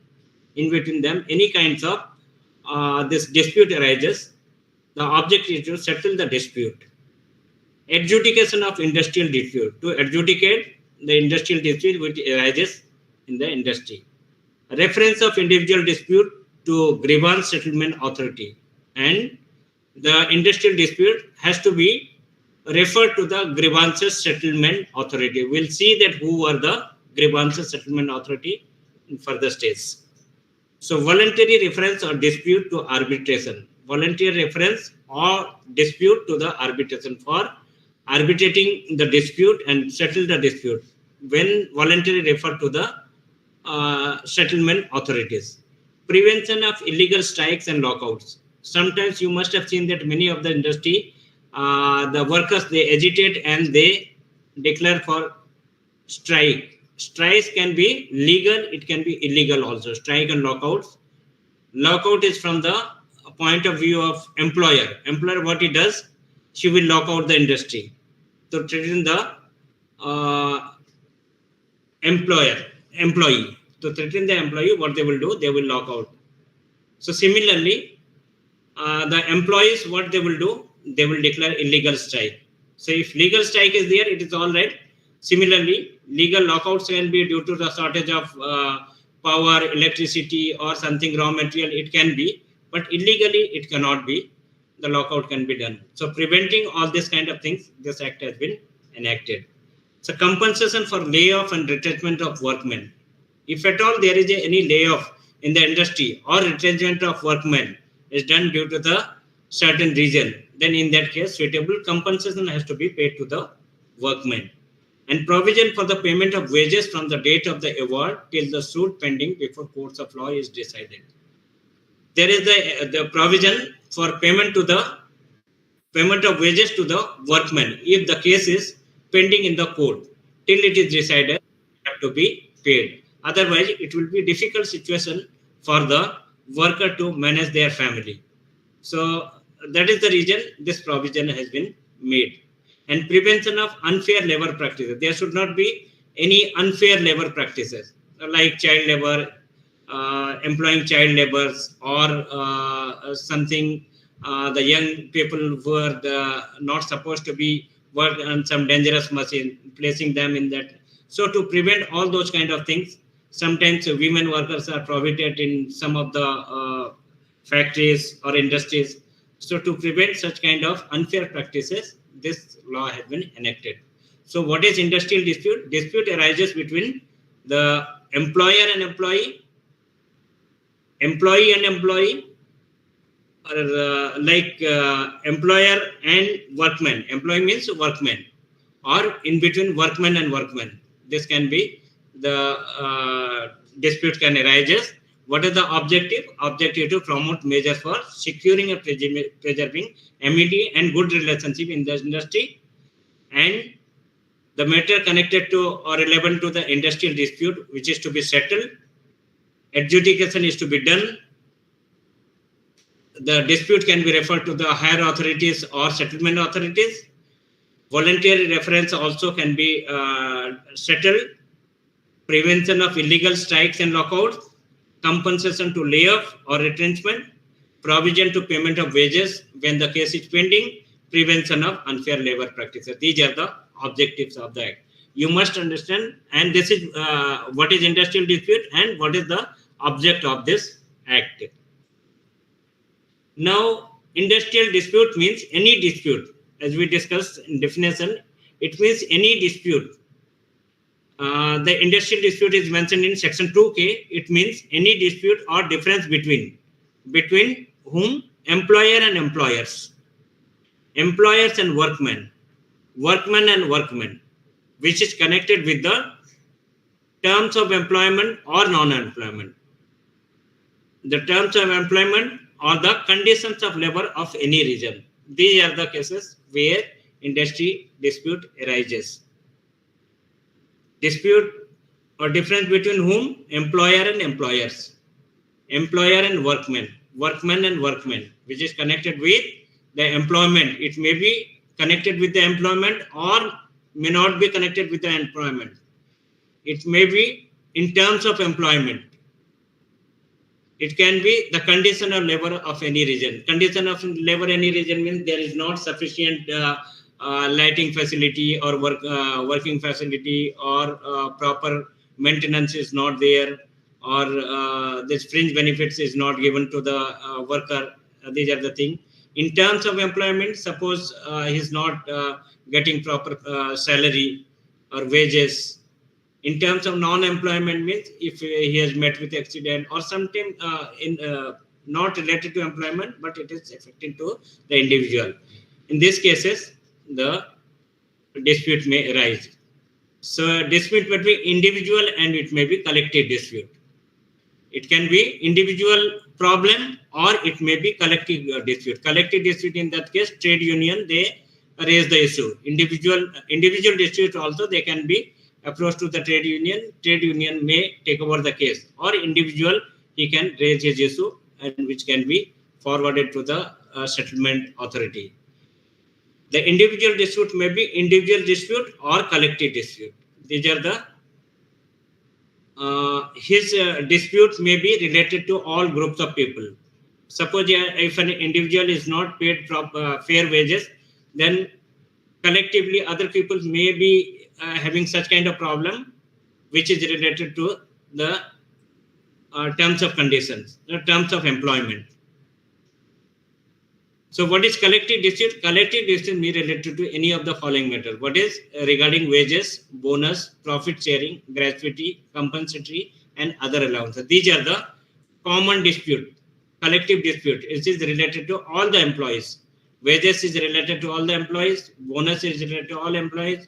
Similarly, profit sharing, gratuity, compensatory, and other allowances. Hours of work, leave with wages, holidays. These are the collective dispute. Rules of discipline, retrenchment of workmen, closure of establishment, rationalization. These are the collective disputes. Similarly, it may be related to financial causes or non-financial causes. Financial causes in the sense wages, bonus, dearness allowances, traveling allowance, leave with pay, gratuity, holidays with pay, promotion, transfer, etc. It is related to financial causes. What is the non-financial causes? Like transport facility, housing facility, education facility, working hours or working condition, discipline, recreational facility. These are the related to non-financial causes. So what will be the effect of industrial causes, industrial dispute? If there is an industrial dispute, what will be its effect? What will be the consequence? It may strike may take place. It means cessation of what is strike? It means cessation of work by a body or person employed in any industry. What they will do? A group of people or a body of person employed in the group of people employed in the industry, they will stop working in combination or a concentrated refusal of any number of persons who are or have been so employed to continue to work except employment. And some people, they may stop working and they refuse to work, or a refusal under a common undertaking or any number of such persons to continue to work to accept employment. If their group of people or all the people, they join together and they refuse to work, this is called as strike. Then layoff. What does it mean? Layoff means it means the failure, refusal, or inability of an employer on account of the shortage of coal, power, or raw material, or the accumulation of stocks, or the breakdown of machinery due to any natural calamity for any other connected reason to give employment to a workman whose name is borne on the muster rolls of his industrial establishment and who has not been retrenched. That means layoff means the failure or refusal or inability of an employer. He will not be able to employ the employees more due to the reason that shortage of, it may be shortage of coal, where the machinery's power is used, or coal is thermal power is used, or power or raw material, or there is no sufficient raw material to manufacturing the product, or the accumulation of stocks of the breakdown of machinery, or due to breakdown of machinery or natural calamity has taken place, due to which the employer is not able to employ the workmen further, whose name is borne on the muster roll. This worker's name is under the muster roll in the nominal roll of the industry, of his industrial establishment, and who has not been retained. They have not been retained, but they refuse to, employer refused to employ them further. So in this case, this is called as layoff. Then lockout. What does it mean? Lockout means temporarily closing of a place of an employment. What they will do, employer, they will close the working place. They will put a lock on the gate of the industry, or the suspension of work or the refusal by an employer to continue to employ any number of persons employed by him. He will say that will not allow you to work. Under the present definition, two alternative acts of the employer constitute lockout. What are the two alternative? Temporary closing of a place of employment or suspension of work. Temporarily he will suspend and he will close the industry, or refusal to continue to employ any number of persons employed by him, or he may refuse the any number of people to employ by him. This is called lockout. And what is retrenchment? The term as used in the Industrial Dispute Act means the termination by the employer of the service of a workman for any reason whatsoever, otherwise than as a punishment inflicted by way of disciplinary action. It may be due to disciplinary action or due to any other reason if he terminate the employee, called as retrenchment. And next is closure. It means the permanent closing down of a place of employment or part thereof. And there is another term called as gherav. Gherav means encirclement of the manager to criminally intimidate him to accept the demands of the workers. What they will do, they will gherav, or they will encircle the manager to accept. They will compel him to accept the terms and conditions of the employees. Whatever they say, they have to accept. Otherwise, they will gherav him. These are the effects of industrial dispute. If dispute arises, there may be strike, there may be a layoff, there may be lockout, there may be retrenchment, there may be closure and gherav. These are the effects of industrial dispute. And if short notes comes, you need to write the like if short notes come, what do you understand by write short notes of strike? Then you can write in detail and give the example. Then what is the settlement authorities under the Industrial Dispute Act? Under this act, there is the first authority, Works Committee. For industrial dispute settlement of the grievances, the first is Works Committee. If Works Committee is able to settle the dispute, all right, otherwise it will be forwarded to the conciliation officers. So the second stage is conciliation officer. If conciliation officer, they are able to settle the dispute, otherwise they will forward it to Board of Conciliation. So group of conciliation officers will be there. In that board, it will be decided.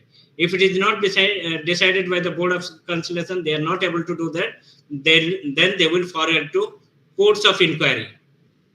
So next stage is courts of inquiry, and further, if it is not settled, then it will go to labor court.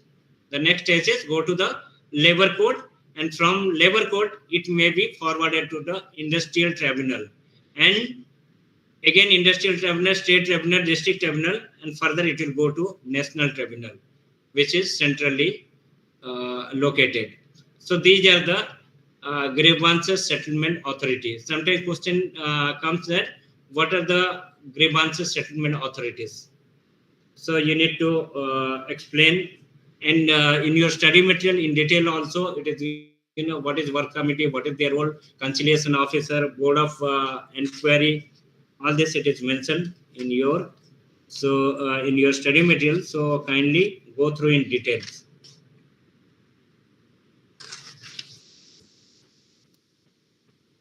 So what is the work committee? The establishment and industrial establishment. What is the condition of making work committee? The establishment must be an industrial establishment. If it is an industrial establishment, then there has to be a works committee where 100 or more workmen should either be presently employed or should have been employed on any day of the preceding 12 months. If more than 100 people are working preceding 2 months or any day So there has to be a works committee for the settlement of the dispute. Then next body is conciliation officer. As in the case of works committee, the conciliation officer which left to the discretion of the appropriate government. So as per the appropriate government, they will make the conciliation officer who will be responsible for the settlement of a dispute. Then next stage is it goes to the board of conciliation. The conciliation process with the board are similar in nature of the those before a conciliation officer. Same time, but once a conciliation officer they are not able to resolve the issue, they will forward it to board of conciliation. And court of inquiry, the appropriate government may in notification in the official gazette constitute a court of inquiry. Next, a court of inquiry, if it is not been settled, then it will go to labor court, and similarly it will go to industrial tribunal and national tribunal.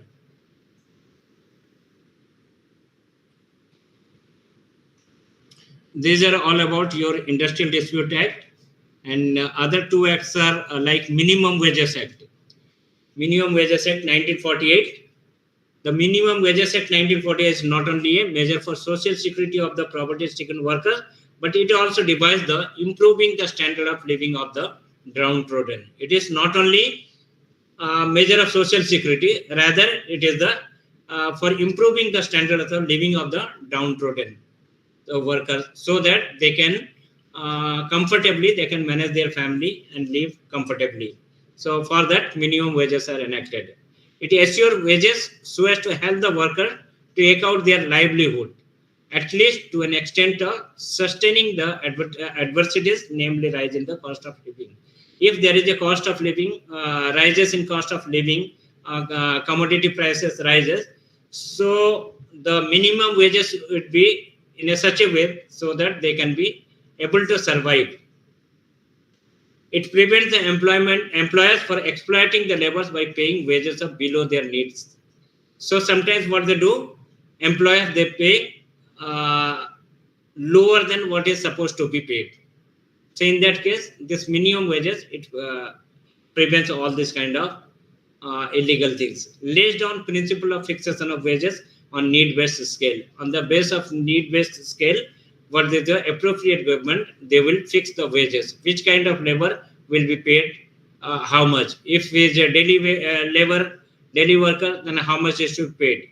If it's a skilled worker, how much is to be paid. So government fixes this one and declare in the gazette, so that this is the minimum wages you are supposed to pay to your workmen. What is the objectives of this act? The wages that are paid to the workers should meet their physical needs and the same time keep them above the starvation level. The worker, they should not starve.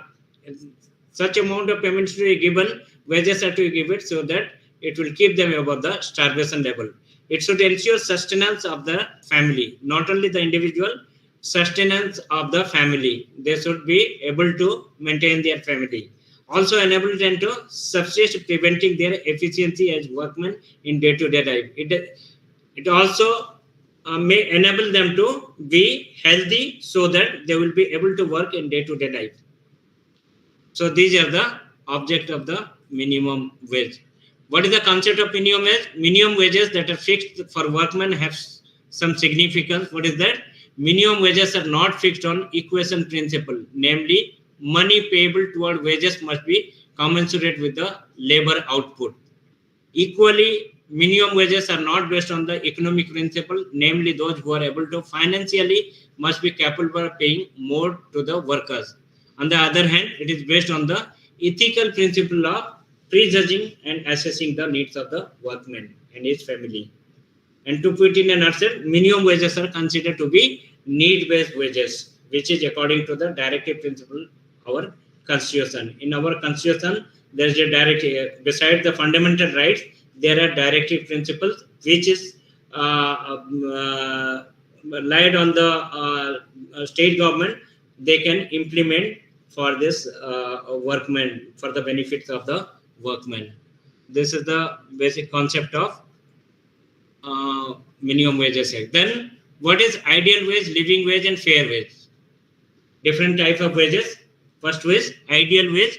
Ideal wage is the payment of wages is mandatory, which is mandatorily you have to pay, irrespective of the fact of whether an industry is big or small.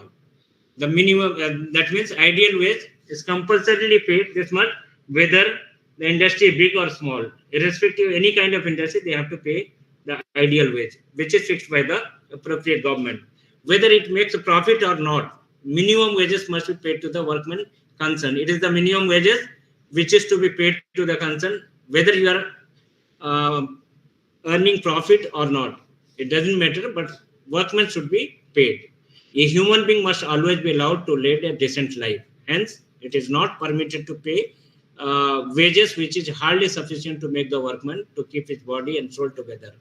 You must pay in such an amount that he should be comfortably, he lead his family and he will be able to work properly. So this is the concept of ideal wage, which is paid by the appropriate government, made by the fixed by the appropriate government, so that that amount of payment you have to pay irrespective of any kind of industry, whether you are earning profit or not. So next is living wage. Living wage has been defined as the wage received for normal needs of an average employee, regarded as human being living in a civilized community. So for a living of an individual, when the worker is working, he has the right to live properly. So living wage, again, it is decided by the government. So how much wage to be paid? A living wage enables a worker to enjoy comfort in life so that he can comfortably live. Next is fair wage. Fair wage is said to be a mean between minimum wages and living wage. It is between the minimum wages and fair wages, the mean of the both the type of wages. Every attempt was made to introduce a fair wage, but then it could not be fixed at the upper limit. Hence, sometimes fair wage also descend to the level of minimum wage. So it is between the minimum wage and fair wage. Sometimes it doesn't go to the fair wage upper level. It comes down to the minimum level, which is called as minimum wages. Minimum wage is said to be the starting test from the point of view offering social security to the workmen. It is the starting. Below that you cannot go. That is the minimum level. Labor's demand should always be viewed with the sympathy, and hence minimum wages must be paid compulsorily. If an employer is unable to pay even minimum wages, or it becomes impossible on this part to carry out the business, then it would be better for him to close the business. So all the industry, they should at least they should pay the minimum wages to the worker. If they are not able to give that much, it is better to close the industry. For the purpose of understanding minimum wages, to enable to know the definition. Let us see. This is not required. Okay, this is the sometimes question comes.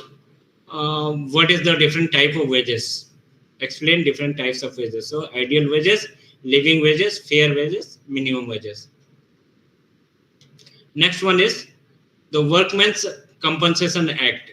When the workman is some kind of meet with an accident or temporary unable to work, in that case, he has got all the right to get the compensation. The Workmen's Compensation Act to 1920 was the first social security measure introduced in India prior to independence. This is, you can see that in 1923 it has been introduced. Before independence, it has been enacted. Workmen's Compensation Act. The Act considers compensation payable by an employer to his workman in case of an accident as a measure of relief for social security. When a workman meets with accident in terms of employment or out of employment, he should get some kind of compensation so that he can lead his life. It enables a workman to get compensation irrespective of his negligence. Irrespective of negligence, he is supposed to get, whether it is own negligence or this is due to the industry's the failure of machinery, whatever it may be, he he must get the compensation. It also lays down the various amounts of payable in case of an accident depending upon the type and extent of injury. Various amount in the sense what type of injury it is, whether it is a temporary injury, whether it is a permanent injury, or it is a he is after sometimes he will be able to work, or continuously completely he is unable to work through life. So in that case, different amounts of compensation are to be, it is fixed by the government, so that is to pay to the workmen. This is all about your business environment law. With this, we are completing the syllabus. And if you have any doubt, any part, anything you want to further know, you can ask me. Or we can revise it once again.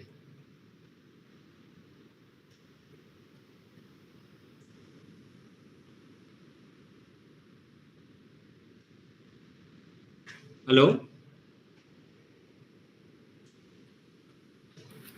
Sir, most of the topics what you covered in this PPTs that are going to be there in the exam, same topics, or is it going to be more? The exam points of view, I cannot say. I have tried to cover all the syllabus, and naturally, exam questions will be coming out of the syllabus only. They will not go out of syllabus. So I have tried to cover all the syllabus. What are the most important things? That also I have not covered everything, but still, what are the important? I felt that these are the important things which you must know. So those things I have covered. Can you share the PPT, sir? Yeah, I will share the PPT. I send an email to you. Okay, definitely I will send it to you. Yeah, thank you. Sir, may I know which unit this belongs to? Sorry? Which unit this chapter covers, sir? As per book, Pondicherry University book. Pondicherry University? It's in the last unit of the book. Yeah, this is the 5th unit. 5th unit, like syllabus I have shown you. I have written the syllabus also here. You can see. Factory Act, licensing and registration of factories. 5th unit. All are coming. See here, unit 5th, what it contains: Factory Act, licensing and registration of the factories, health and safety and welfare measures. All these things I have covered. Now, Industrial Dispute Act, object and scope of the act, effect of industrial dispute. What will be the effect? Like I discussed that there will be strike, warehouse, layoff, retrenchment. All this it will. These are the effect. Administration under the act. What are the administration under the minimum administration under the act? What are the administration like? Work committee, conciliation officer, board of conciliation, then labor court, then industrial tribunal, then national tribunal. All this under the administration under this act. Then minimum wages act I have discussed just now. Workmen compensation act we are discussing. These are the syllabus. I hope everything I have covered in this one. Similarly, your unit 4th also. Unit 4th, you can see company formation, memorandum of association, article, prospectus, shares, debenture, direct upon the power and duties, meeting proceedings, management accounts, mismanagement, winding up. I think I have covered everything. Similarly, you can see the syllabus of unit 3.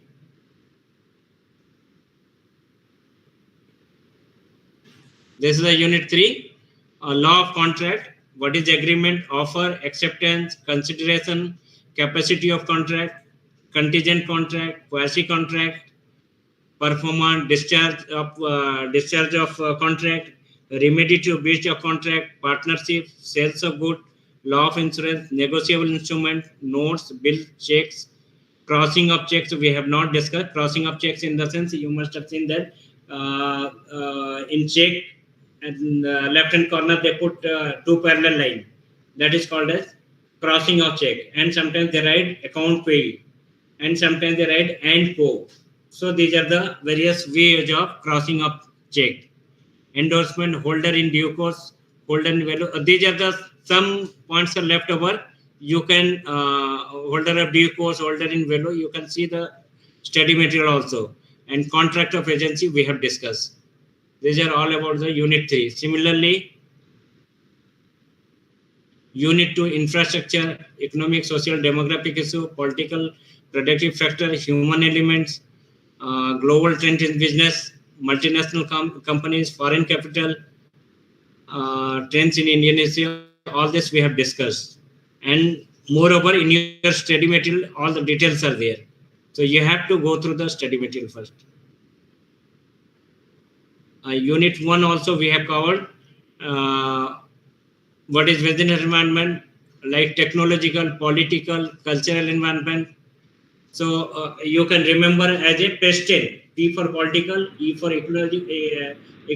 economical, S for social and cultural, T for technological, E for ecological, and L for legal environment. These are the different types of environment. Next, we have discussed about the corporate government and corporate social responsibility, business ethics we have discussed, economic system and management, family management, professionalism, resources of economies, land, forest, water, fisheries, mineral. These are the about unit 1. So almost important topics we have covered, and rest is up to you to go through the study material. And if you have any doubt in any part, you may ask me. And we have discussed the case studies also. So one of the case study in detail I have discussed. So as an example, so you can write the case study whatever it comes. So for the God's sake, don't leave the case study. There's no right or wrong answer. So you can justify your answer. See if in statement. Sir, for a doubt, please, can you say how to write a case study? What will be the answer from how to start and end? Can you guide, please? I missed some classes. In case study, what is the most important is identification of the problem. What is the problem actually? So if you identify the problem, go through the case study properly and try to understand in the case study itself, in the statement itself, what exactly the problem is. And moreover, at the end of the statement, there will be some questions. And some of the case study, there won't be any questions. Where there is no question, you try to find out. In that, it will be mentioned. There, for example, your industrial dispute. One of the company, they have asked to retain their employees. So retrenchment is the issue. What is the reason for retrenchment? Whether there is a sort, it is a valid retrenchment or illegal retrenchment. So for that, you need to see that whether there is a shortage of coal, shortage of power, or the raw material or machinery failure. If genuinely it is there, then what is to be done? So you have to evaluate each and everything. After evaluation, you can justify, and based on that, you can implementation can be done. Normally, as a manager, what you are supposed to do. Okay. Is it clear? Yes, sir. First is identification. Yes. The first step is identification of problem. Then you need to find out the suitable alternates. What are the availability there? What can be the reason? Then you have to evaluate each of the alternatives. After evaluation, you can implementation part you can do. So due to this reason, you have to find the right way for resolving the issues. Which should be more relevant or related to the subject, right? For example, if corporate governance is given as corporate governance and social responsibility is given as case study, means what is corporate governance? First, I like to read the meaning of it and identification of problem. You don't need to write the meaning of corporate governance. You know the corporate governance. What is the rules of corporate governance? What is the responsibility towards the society? Based on that, you need to write the answer. And you have to identify what is the problem. They are not, whether they are not, company is not involved in the social responsibility. But what is the his responsibility? He has the responsibility towards the government to pay tax. He has the responsibility to the workmen to pay the suitable wages. He has the responsibility to the children of the employees to give them educational facility, provide like school and recreational facilities. They have the right to the shareholders to give the proper like dividends. So all these things, their responsibility. Now, what is the problem in that one statement? You need to identify. Okay. After identifying, you need to say that these are the alternatives and this is the whether company is doing right or wrong, and you need to suggest that. So these are the things you need to implement. Okay. Okay, sir, got it. Yeah. Here, no rules and regulations also we no iterate. We should keep in mind and find out the identification of problems based on the paragraph given there. Yeah, you have to identify the problem. Then what are the alternatives for availability are there? What are the solutions are there? You need to each and everything you have to evaluate this solution, whether this solution is sufficient, whether they are paying doing the corporate responsibility towards the government, whether they are paying to the workers. All this one by one you have to evaluate. If they are paying the tax, what about the shareholders, whether they are paying the dividends? What about the employees, whether they are taking care of the employees or not? Whether they are giving the facilities to the children or some women workers are working, whether crash facilities there or more than 100 workers are working, whether canteens are there. Like this, you have to evaluate each and every. If everything they are doing, where they are failing. So you need to identify that one and you need to implement that one. Yes, this is the thing we need to do. So again, how to do that? You need to suggest that. Okay. Okay, sir. Sure. Thank you. Okay.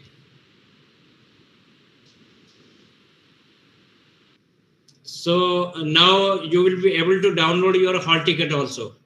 Okay. Yes, regarding hall ticket part is available in the website, sir. I checked once, it was not. Yeah, you can download it now. Have you tried to download? Yesterday, I think it has been uploaded. So you can today you can download your hall ticket. Yes, sir. We downloaded. Sir. Okay, fine.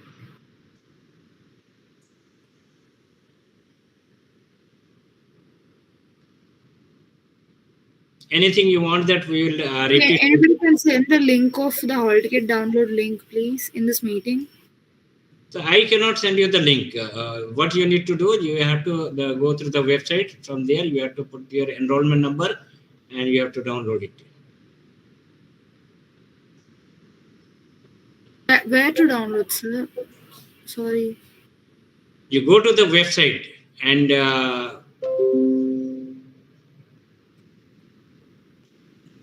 need to see that one again. Like during filling up the examination form you have done. Similarly, you have to put your enrollment number. You can download it. Let me again. It will take time then. In that case.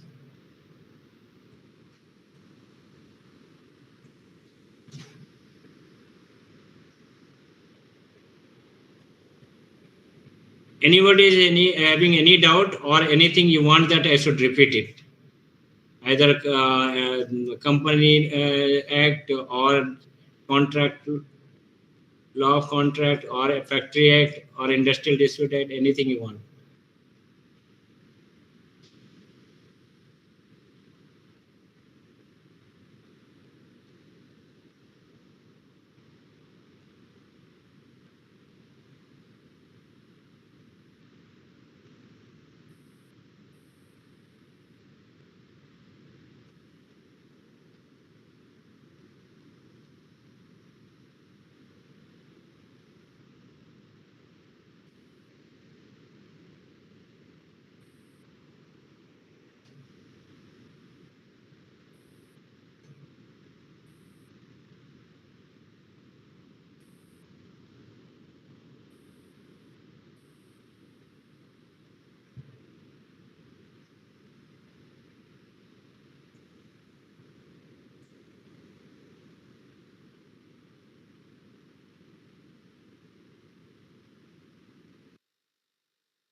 Hello.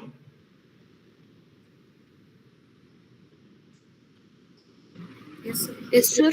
Okay, sir. No problem. What you can do, you can go to the student portal. Okay. Okay, Then sir. you put your enrollment number, all the details. Then you can. The link will be there. Okay. That link will show view option, then we should download it. Yeah, you can download it. Okay. Yes, sir. Yeah. Anything else? I have also a doubt regarding the student section. Student upload details in Hindi and also some of the columns are asking, right? We need to update it or not?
Hello, students.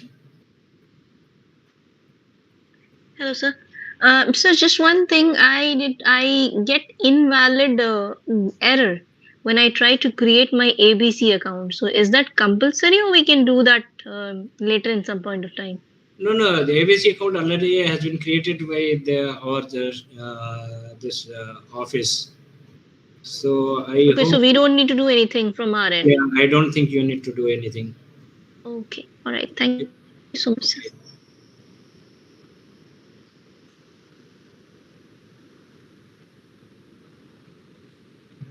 Anything else? Any more questions? Or else we will wind up the class. Okay, sir. Okay, no problem. Wish you all the best for the examination point of view, and kindly go through the study material. Make use of the PPT. I'll try to send to those who have send a request mail. I'll send the PPT. And Sir, shall we mail you individually and can send through email the PPTs? yeah, if you are sending a request, I'll send it through that email ID. Sure, sir. Okay. Thank you, sir. Thank you so much. Thank you. Thank you so much, sir. Thank you. Do well in the examination. Let us meet again in second semester. I'll be taking your marketing management class. So we'll see then. Okay? Yes, sir. Thank you, sir. sir. Thank you, sir. All the best. Thank you. Thank you, sir. Thank you.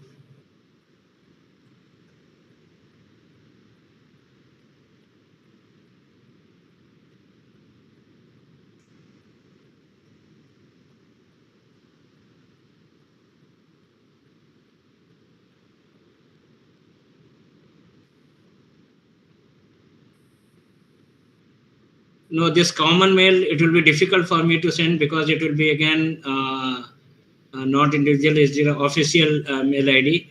I cannot use this one.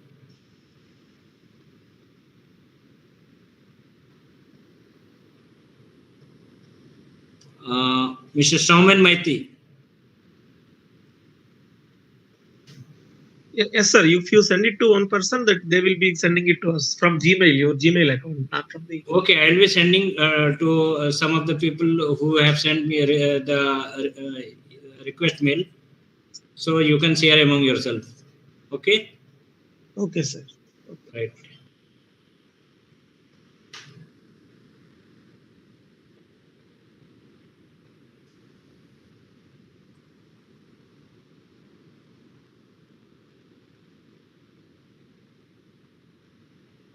My email ID, some of you have requested already there in PPT. So I'll write it here.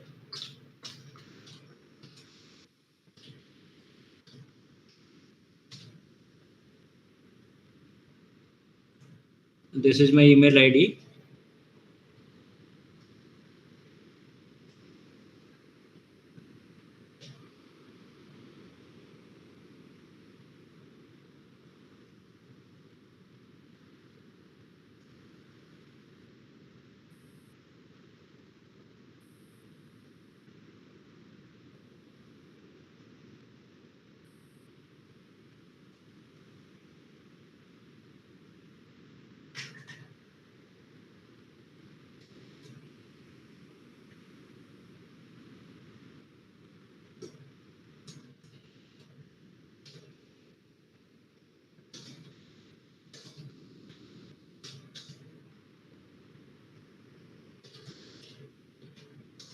Yes, sir. We shared it. You can send it to any some one or two people. We can share among others. Yeah, you send me your email ID. I'll send it to you so that you can share.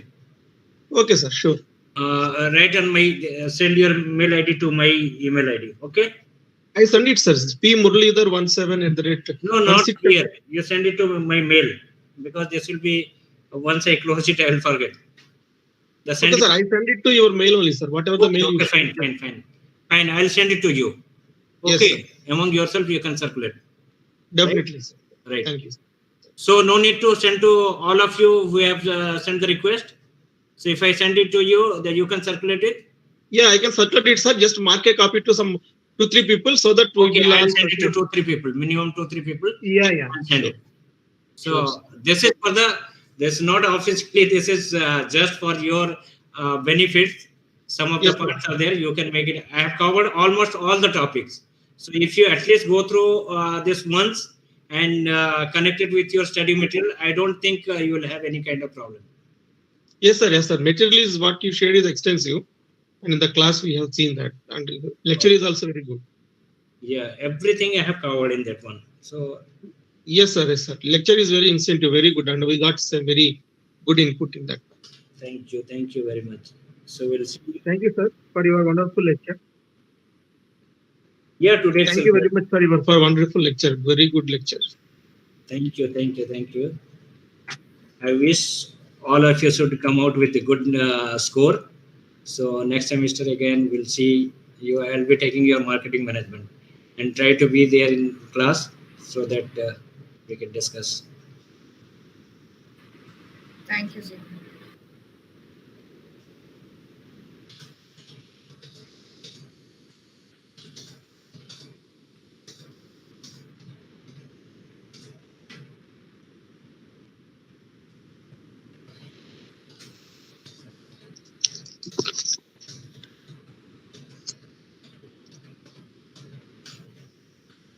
So thank you very much. We are winding up the class. Okay. Okay, sir. Thank you.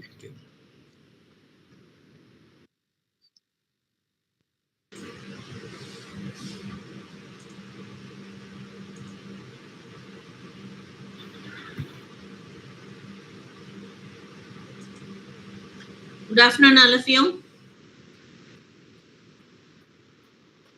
Very good afternoon. Do you feel that all the chapters we covered, which chapter we have not covered? Can you tell me? I will explain you.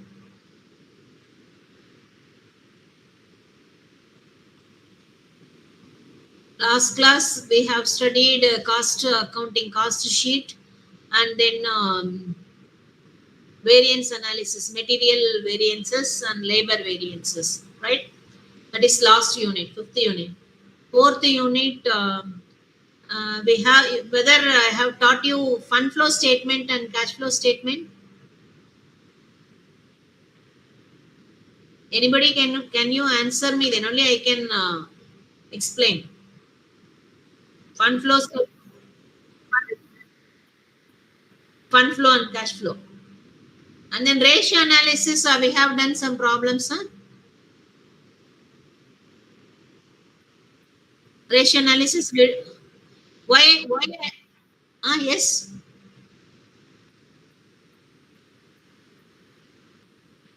Now, okay. No. Why I am confused? Because in management accounting, finance students, half of the chapters same I have taught them also. That is why whether I have taught you, I missed out anything else, that is why I am repeatedly asking you. This ratio, fund flow, cash flow, marginal costing, everything I have taught them also. That is why whether I have anything is omitted for your class, you have to say. Which any do you have syllabus with you, no? Everybody? Final accounts I taught, right?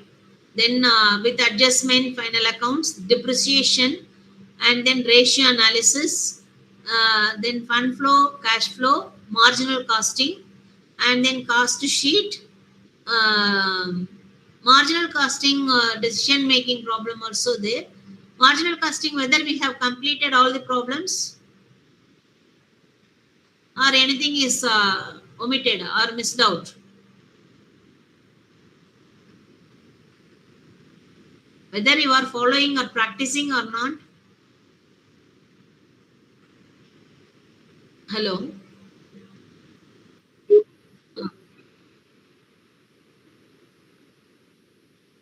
Okay, okay. For examination point of view, final accounts, probably they may ask you 20 marks case study. Normally, what kind of questions, case study questions and all? You just... Case study question, probably problem question. In final accounts, they may ask sometimes marginal costing, decision making, small problem, that is a key factor, decision making on key factor, or acceptance of export order or not, continue or shut down decision, like that sometimes they are asking. And then sometimes they may ask fund flow statement, preparation of fund flow statement or cash flow statement, or sometimes ratios also they may ask. Then sometimes cost sheet, preparation of cost sheet also they may ask. So depends, if you go through previous examination question paper, you can get idea that most of the probably more than 50% of the question paper they have asked final accounts problems, 20 marks final accounts problems. Okay, once again I teach you final accounts one problem, and then let us see each one problem today. Huh?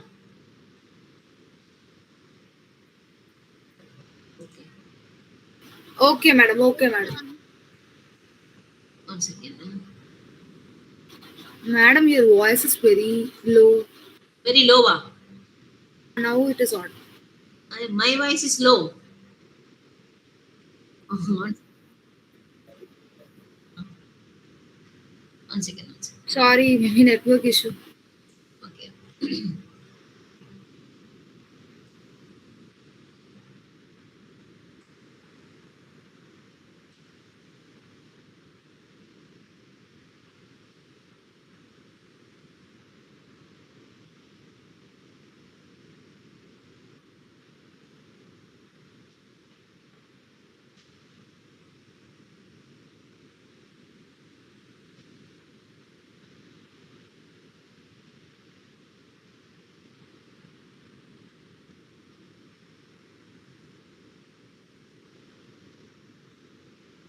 Can you see this PPT?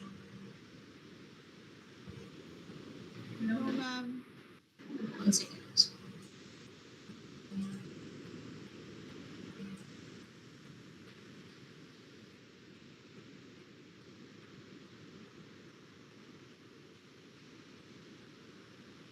Yes, ma'am. First chapter. Can you see right now? Yes, ma'am. Yes, ma'am.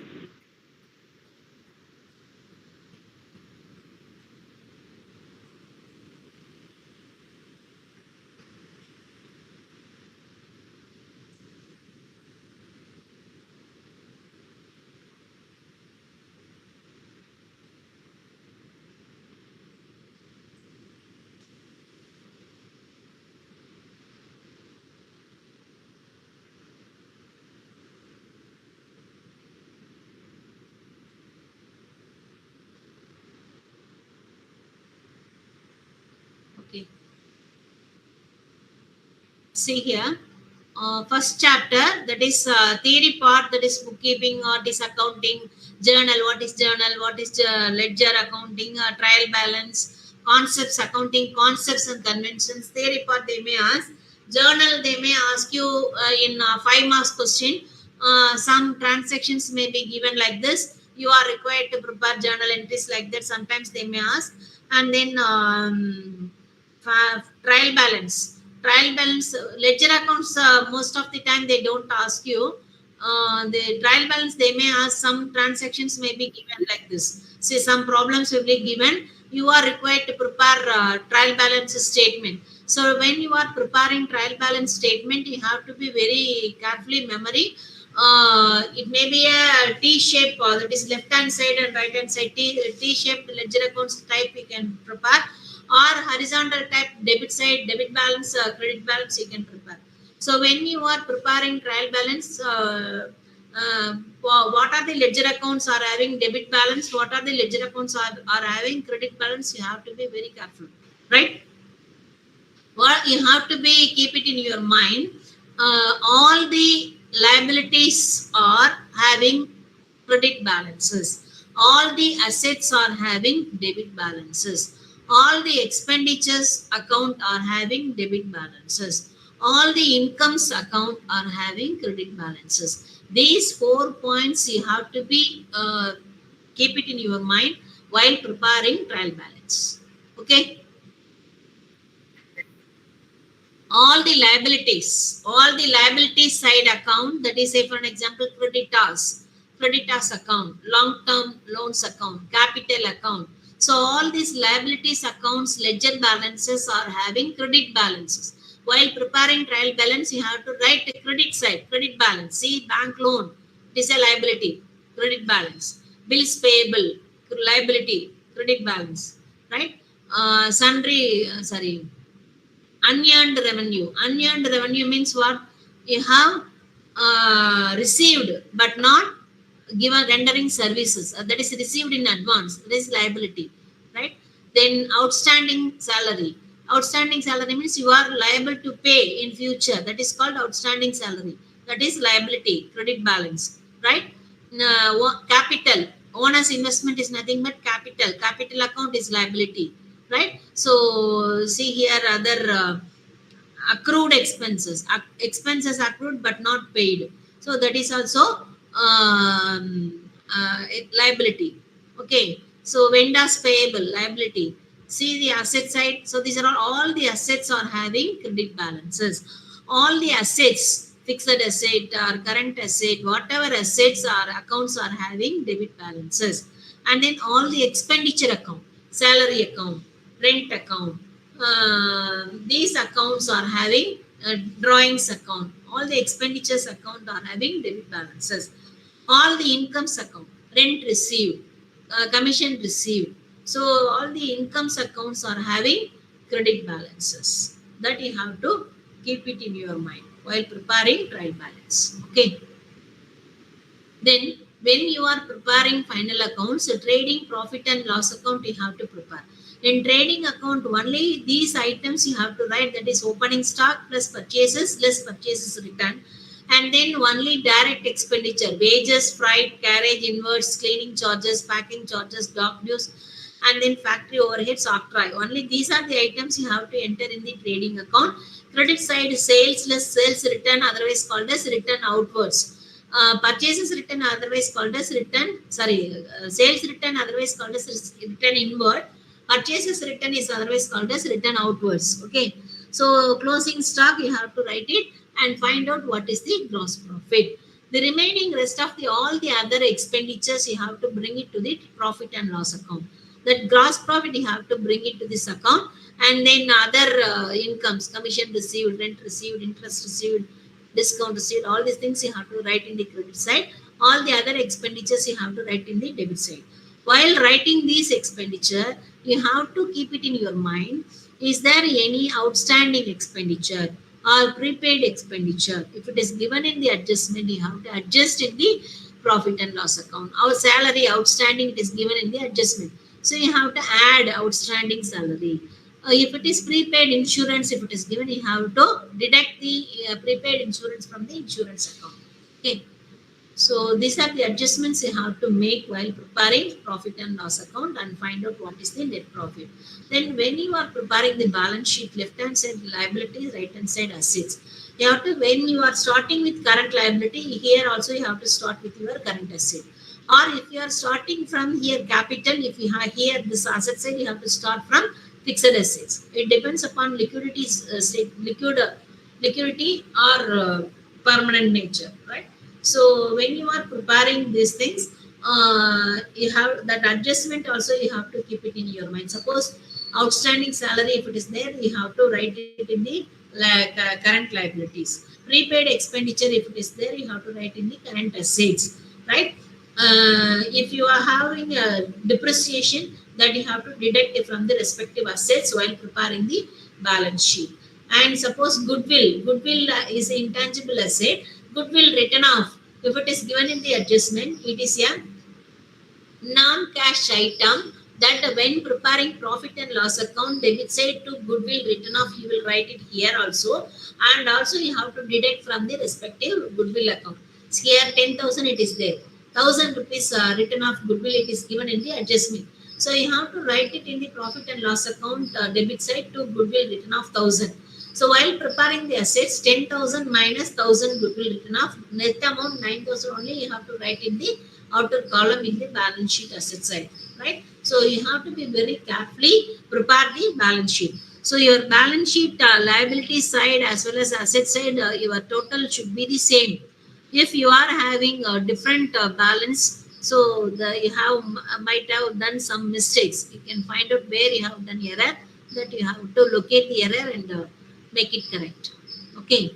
So the adjustment entries I already explained you. That is outstanding salary, prepaid insurance, then earned but not received, received in advance, and then bad debts. Bad debts written off, if it is given in the adjustment, what to do? If it is given in the trial balance, what to do?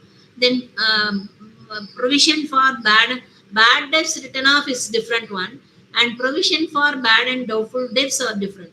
So provision bad debts written off, if it is given in the adjustment, you have to while preparing the trading account debit side, bad debts written off given in the adjustment plus bad debts given in the trial balance. Suppose in trial balance, if it is given, that also you have to add, plus create a new provision for doubtful debts given in the adjustment 5% or 10%. So you have to calculate on the debtors after deducting bad debts written off given in the adjustment.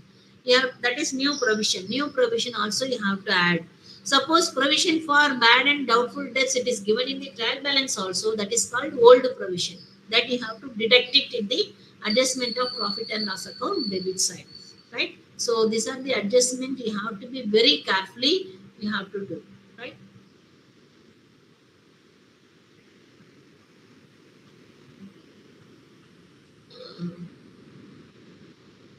See this problem, provision for doubtful debts at 5% on sundry debtors. So only provision for, you have to create new provision. See your debtors, how much it is given? 52,000 is given, right?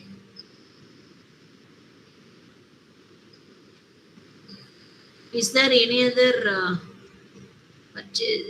bad debts provision? Nothing is given in this problem, only one.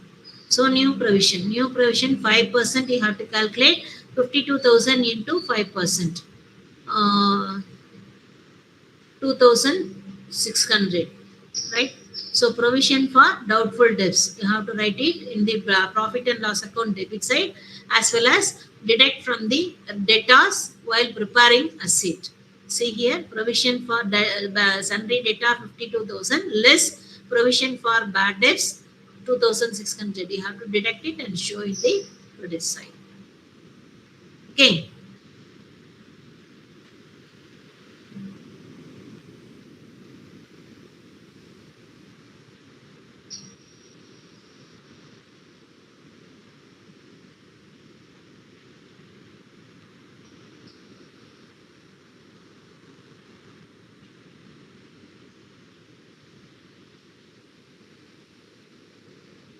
See this last adjustment. Stock used for private purpose 6,000 and closing stock 60,000. So when you are taking for private purpose means what your personal use you have taken. It is treated as an drawings. Okay, so you have to deduct it from purchases. That how much you have taken goods. 6,000, right? So you have to deduct it from purchases in the trading account. Drawings in terms of goods 6,000 you have to deduct it from purchases, and you have to add it in the drawings account. When you are preparing balance sheet, capital 1 lakh, see drawings what is given in your trial balance.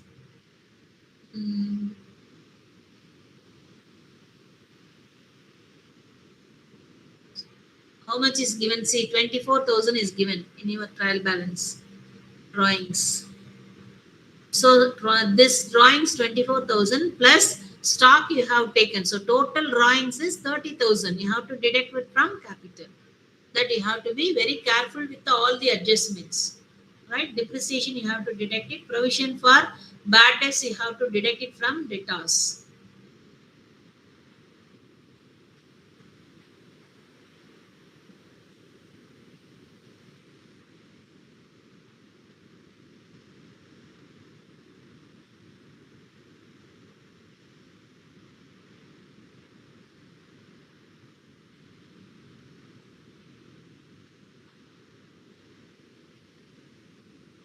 Okay, final accounts, there are a lot of adjustments are there. You have to, when you are practicing more problems, definitely you may arise so many questions, doubts, you practice it. Okay.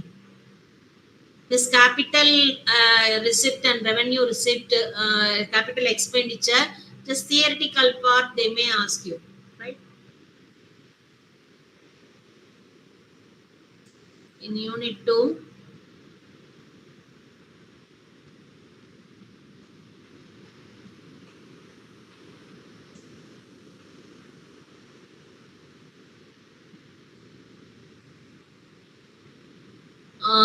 Depreciation accounting and ratio analysis. Depreciation accounting, there are definitely one question will be theory question also, as well as problem question may also they may give in the examination question paper, 6 marks question or 10 marks question.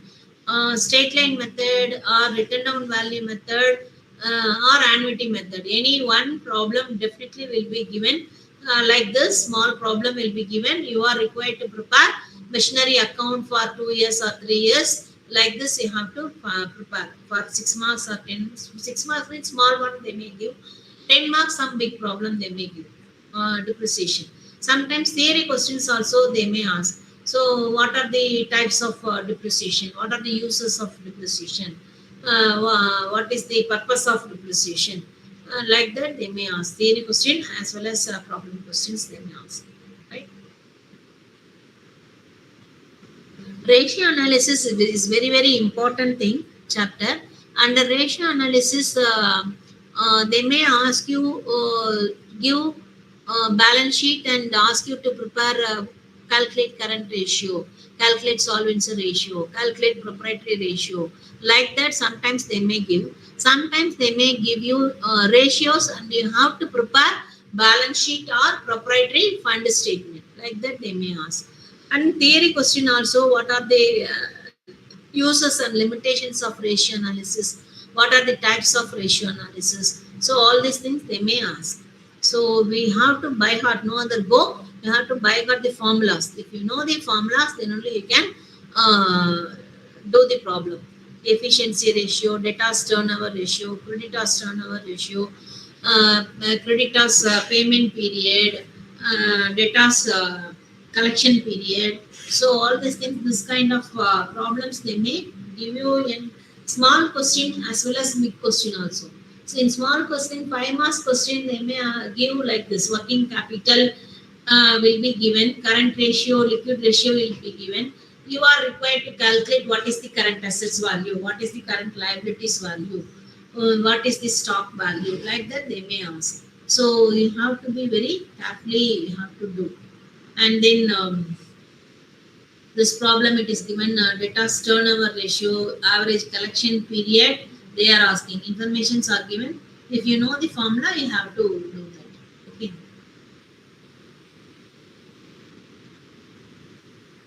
In big question, 10 marks question, they may ask you this kind of problem. Working capital, some informations are given. You are required to prepare balance sheet. So this kind of problem they may ask you in case study, 20 marks case study. So it is with the available information, you should know how to derive from one value into another value. So here clue is given, working capital is given, current ratio, liquid ratio are given. Current ratio is what? The current working capital means current asset minus current liability is the working capital. So current asset ratio means what? Current assets divided by current liability, that is equal to, answer is 2.5 times. That means current asset is 2.5 times, current liability will be 1 time. So 2.5 minus 1 time, that is the working capital is called 2,40,000. So what for 1 time, if you can find out what is the current liability. So 2,40,000 divided by 1.5, if you are calculating your X value, that is liability, current liability will be 1,60,000. Then your current asset is 2.5 times. So 1,60,000 into 2.5 times. So current asset is 4 lakhs. Current liability is 1,60,000. Then what is the difference between current ratio and liquid ratio? Only stock. Current asset, if you eliminate stock, that is called the liquid asset, right? So liquid asset, if you are deriving from that, current asset is 4 lakhs. Okay. Current liquid ratio is 1.5 times. So if you are deriving this one, you can find out current liability is 1,60,000 for 1 time. What for liquid asset? Liquid asset is 1.5. So 1,60,000 into 1.5 is how much? 2,40,000. Liquid asset value is 2,40,000. So what is your stock value? 4 lakhs minus 2,40,000. So 1,60,000 is the stock value, right? There is no other, in this there is no other clue. Only resource and surplus are given. The other things are not given. So in this case, you have to use accounting equation. So what is your accounting equation?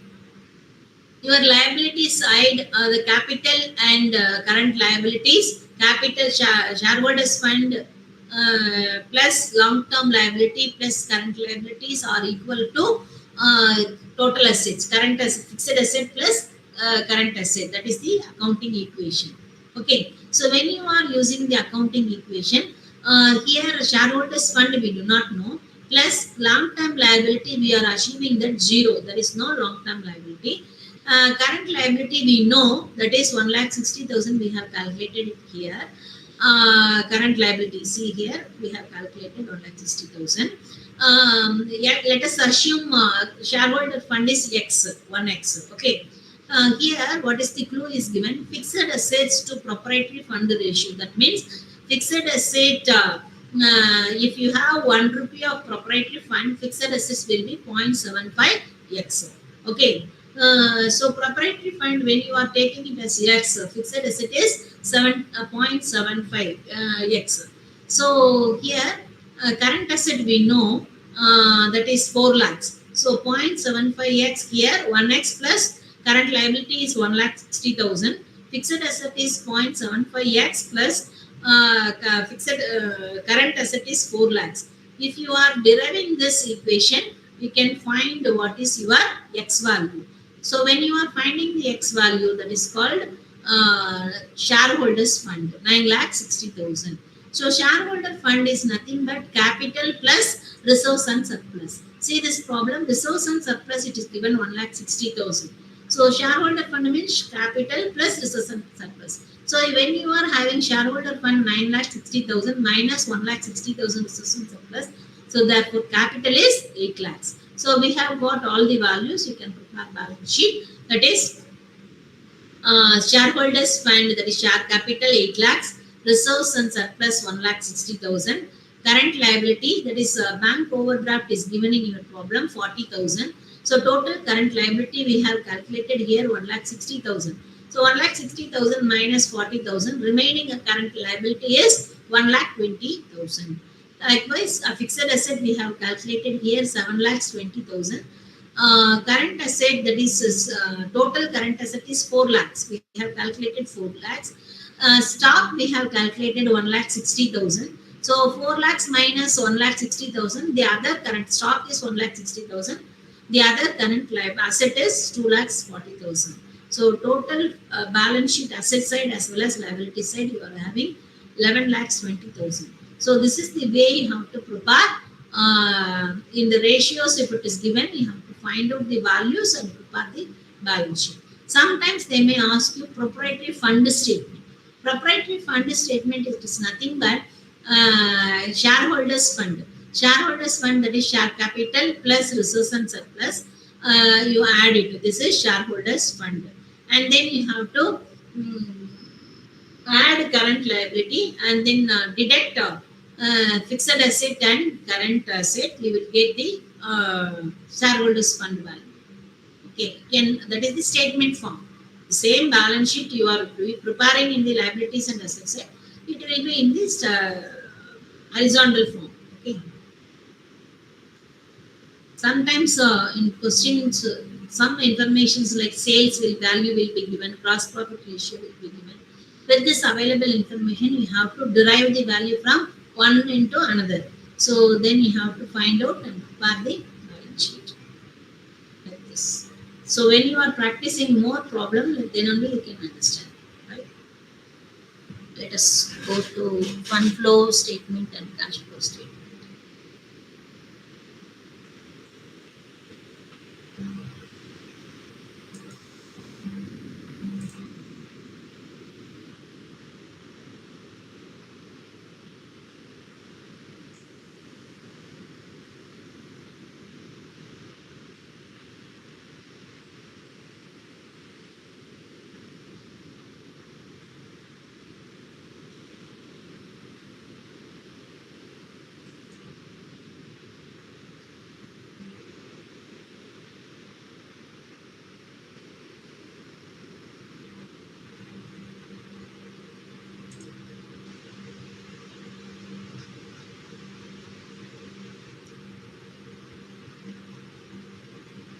Unit 3 ratio analysis is over. Unit 4. Unit 4 you have fund flow, cash flow and marginal costing, cost volume. Unit 3 is fund flow and cash flow. Unit 4 marginal costing and cost volume analysis. Fund flow and cash flow, I will teach you. That is fund flow. You have two statements. This is the statement of fund flow statement specimen. Sources of fund and uses of fund. Sources of fund, you have to take only non-current item. So what are all the non-current items? Issue of equity share capital, issue of preference share capital, issue of debentures, sale of fixed assets.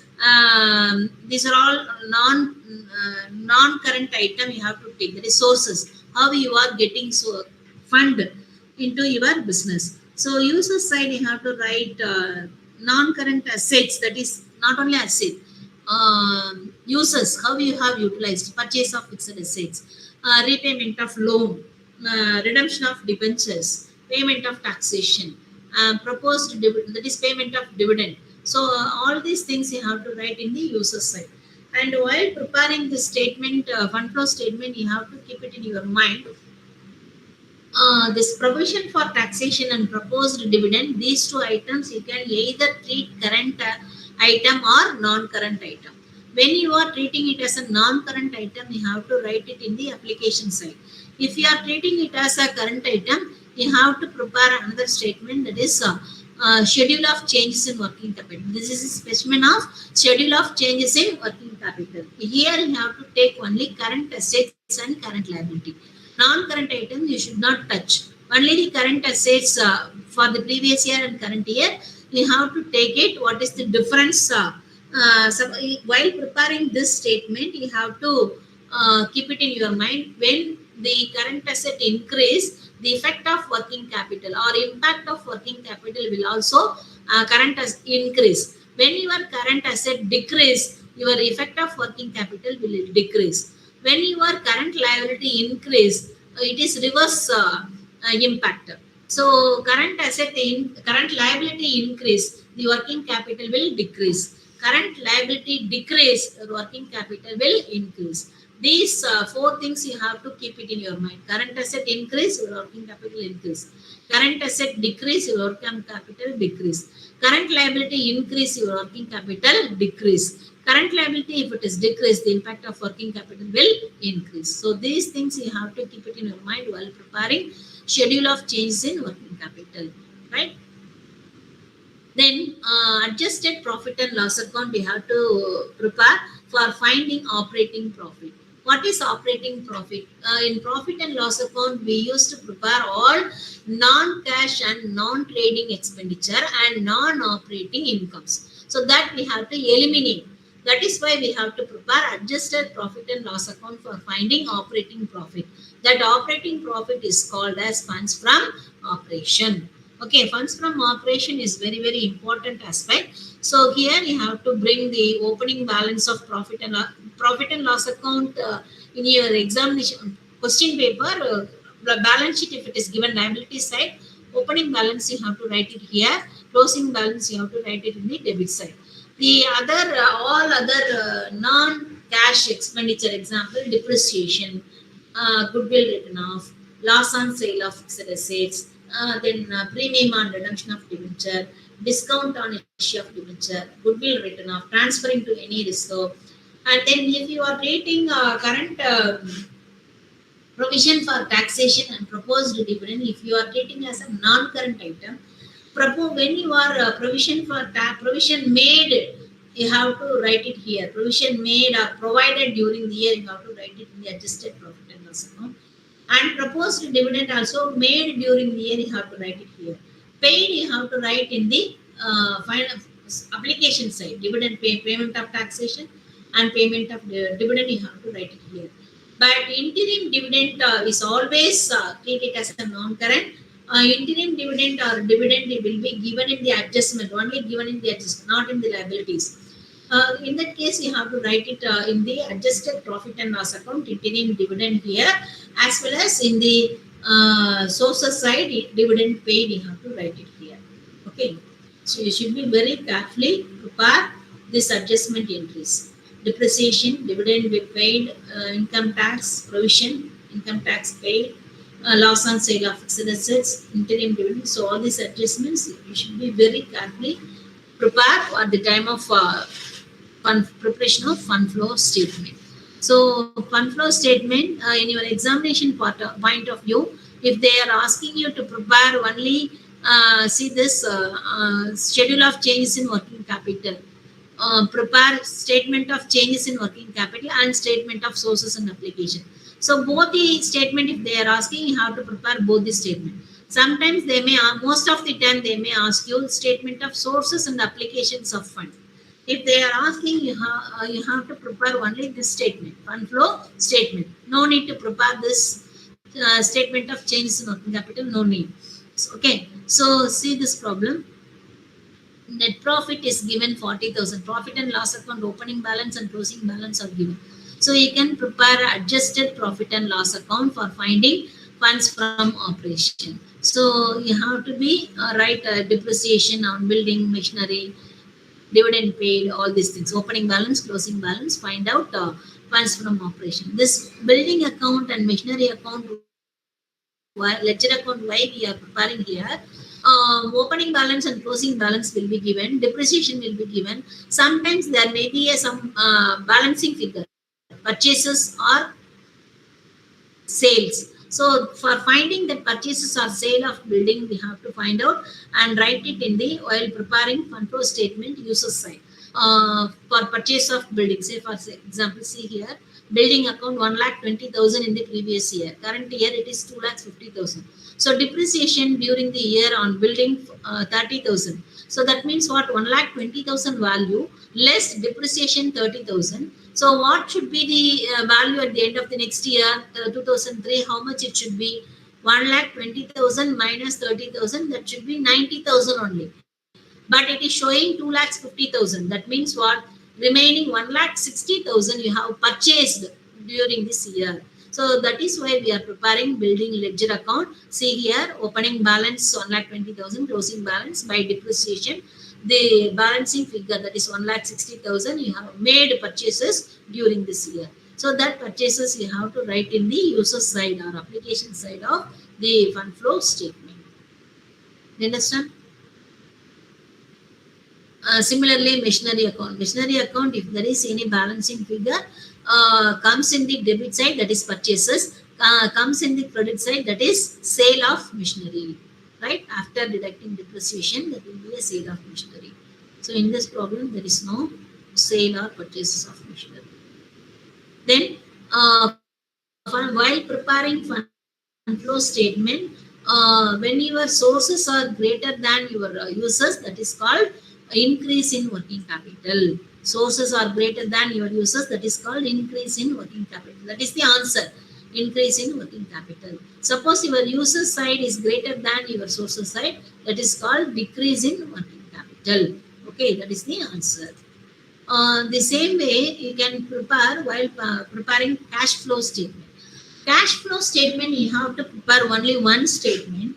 You have to start from opening. See here, this is the cash flow statement. Cash flow statement, inflow of cash or sources of cash. Here, users or applications. So sources of cash, you have to start from opening cash in hand and at bank. Both the things you have to take it. You have to start from opening cash balance and bank balance. Okay. Then the other items, as like you prepare a fund flow statement, all the other items as it is you have to prepare. Issue of share capital. Suppose if you are raising fund, that is issue of share capital. Issue of preference capital. Issue of debentures. Loan borrowed. Long-term loan, if it is increased, that is loan borrowed. Fixed assets, sale of fixed assets, investments. So all these items you have to write. Credit side, you have to write users or applications, purchase of fixed assets, purchase of investment, redemption of shares, or redemption or repayment of loan, payment of taxation, payment of dividend. All these things you have to write it this side. Then one more, here you have to write cash from operation instead of funds from operation. Funds, how to find out cash from operation? See here. Cash from operation you have to prepare as it is, see here. Cash from operation, funds from operation, adjusted profit and loss account we used to prepare while preparing fund flow statement. Similar way you prepare, find out funds from operation. After finding the funds from operation, you have to add cash inflow minus deduct the cash outflow. So what is cash inflow? Current assets. What is cash inflow? Means current asset, suppose if it is decrease, current asset decrease, that is cash inflow. Decrease means what? Stock. Previous year it is having 50,000. Current year it is having 30,000. So 20,000 reduce means what? You have sold out. That stock is sold out. So when you are selling your stock, you will receive cash. So cash inflow. So you have to be very careful when current asset decrease and current liability increase. That is called cash inflow. You have to add with the funds from operation, right? The reverse effect, when increase your current asset and decrease in current liability, that is cash outflow. Cash outflow, you have to deduct it. If you make these adjustment with the funds from operation, that is called cash from operation. Suppose if you are getting in minus value, that is cash lost in operation, that you have to write in the user side. Right? So here closing, you have to close with closing cash in hand and cash at bank. Cash balance and bank balance in the user side. So your cash flow statement should get tally. Here you will not get any working capital. Only fund flow statement reflects the working capital. Cash flow statement you have to close with closing cash balance and bank balance. That's it. Okay, you have to find it only cash from operation or cash lost in operation, that you have to find. Do you understand this cash flow statement? See here, this is the cash flow statement. Sources of cash, here uses or applications, opening cash balance or bank balance, raising of loan, here asset side, user side, purchase of land, purchase of building, purchase of machinery, repayment of loan, payment of dividend, all these things. Here you have to be very careful. While preparing cash flow statement, provision for taxation and proposed dividend always treat non-current. Why? Because the repayment of the payment you have to write in the cash goes outside, right? So you have to treat always non-current. So see here, cash from operation, net profit, adjustment, that is add adjusted depreciation minus non-operating income. If anything is there, you have to deduct it. Find the funds from operation. You have to add what you have to add, cash inflow you have to add, cash inflow you have to deduct. That means decrease in current asset and increase in current liability is cash inflow, you have to add.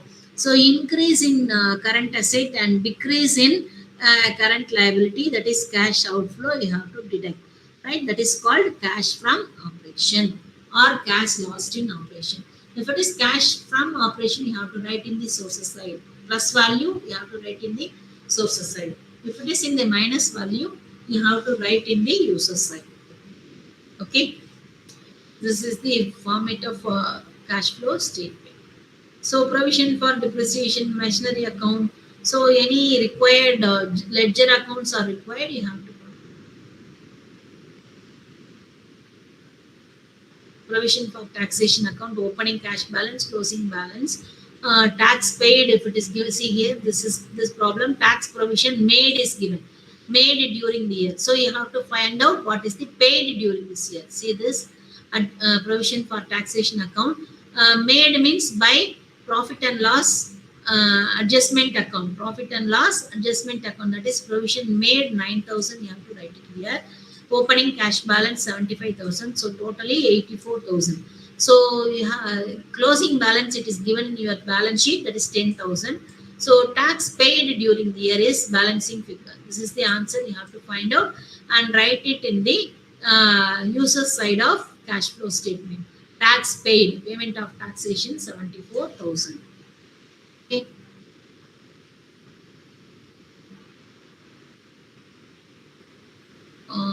That's all with regards to your fund flow statement and cash flow statement.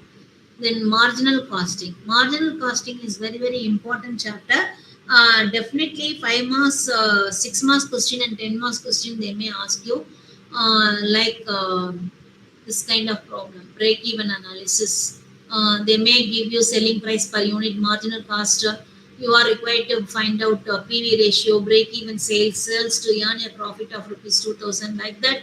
This kind of adjustment they may give in your question paper, or sometimes to balance sheet date, sales and profits will be given. You are required to calculate PV ratio, break-even point, profit when sales are 1,80,000. This kind of problem will be given in 10 marks question.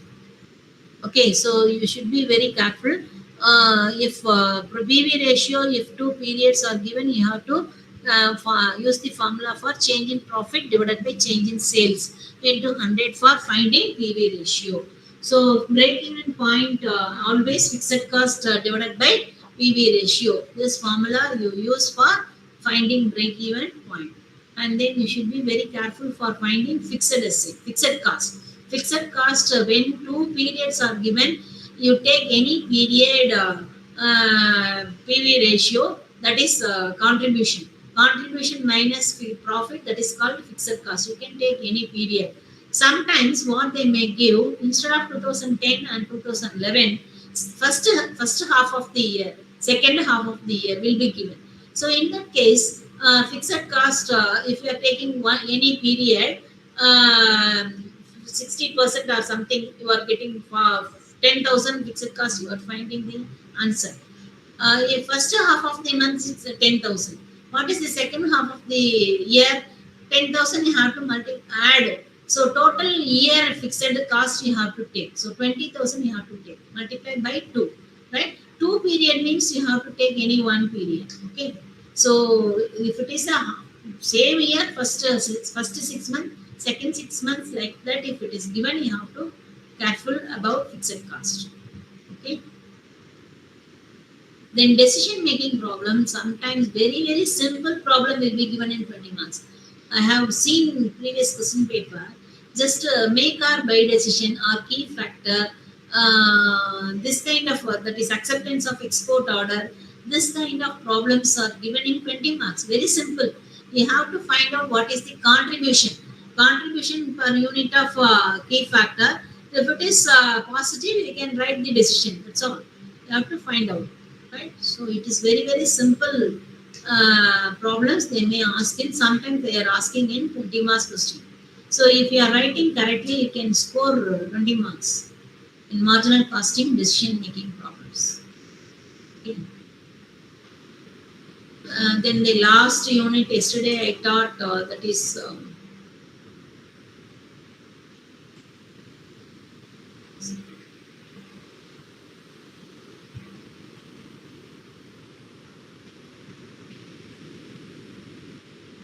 cost sheet and variance analysis. Cost sheet, sometimes cost sheet also given in 20 marks question. This is the format, that is direct cost, direct material, direct labor and direct overheads. If you add three things, that is called prime cost. Prime cost plus factory overheads or works cost, if you add, that is called works cost. Works cost plus office and administration expenditure, overheads if you are adding, that is called cost of production. Cost of production plus opening work in progress and add opening work in progress, deduct in factory you have to add opening work in progress and closing deduct the closing work in progress. And after finding the cost of production, you have to add opening finished goods and deduct the closing finished goods, that is called cost of goods sold. Cost of goods sold plus add selling and distribution expenditure, that is called cost of sales or total cost. Okay. So you have to prepare the statement like this. This kind of statement sometimes they may ask you in 20 marks question or 10 marks question also. Then variance analysis. Variance analysis, definitely one question they may ask you in 10 marks or 6 marks. Variance, that is either material variance or labor variance. 10 marks question they are asking. Frequently you see your previous questions. In 6 marks question they ask only three things: material cost variance, price variance and usage variance. If they ask you in 10 marks question, they may ask you mix variance and yield variance. So that is cost variance, price variance, usage variance, mix variance and yield variance. So this complicated problems they may ask you in 10 marks questions, right? Similar way, either they may ask material variance or sometimes they may ask you labor variance. Labor variance, you have to by heart all the formulas, then it is very easy to calculate. When you are calculating, when you are taking standard cost, standard quantity, you have to take it, calculate based on actual output, you have to calculate. That you should be very carefully do this problem, right? So that's all with regards to this the syllabus. In variances also, sometimes they may ask you theory questions. So what is the standard costing? What are the types of variance analysis? So how we have to comparing this standard costing using as a technique or tool, what is its advantages? Like that they may ask some theory questions also. So you have to read both theory as well as problems, but 70% they may ask you problem questions, right? So 30% theory. If you know thoroughly the problem, you apply your problem, right? If you don't know, you have any idea about the problem, you go and you write the answer for theory questions. At least you can score some marks. Okay. So overall, I have explained once again. Do you understand this all the things? If you have any doubts, you can ask me. And then one more thing I want to tell you. In the examination hall, accountancy paper they may give. That booklet, accountancy booklet they may give. You can use that one also, or you can use plain sheet also. Plain sheet, if you are getting, you have to make the scale and pencil rule for preparing final accounts. When you are preparing ledger accounts, you have to make it table. If you are getting account sheet, it is easy for preparing that statements. It is up to you. But both the sheets will be given, provided in the examination hall. And you can use calculator. Yes, ma, you can use calculator in the exam hall. Only the calculator, not mobile. Mobile is not allowed for using as calculator. Okay.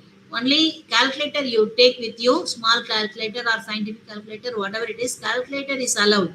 But mobile is not allowed. That you should be very careful. And then while preparing the problem, you should enter the question number. So most of you, when you are entering the preparing the statement, you are not entering the question number, so you may lose your marks.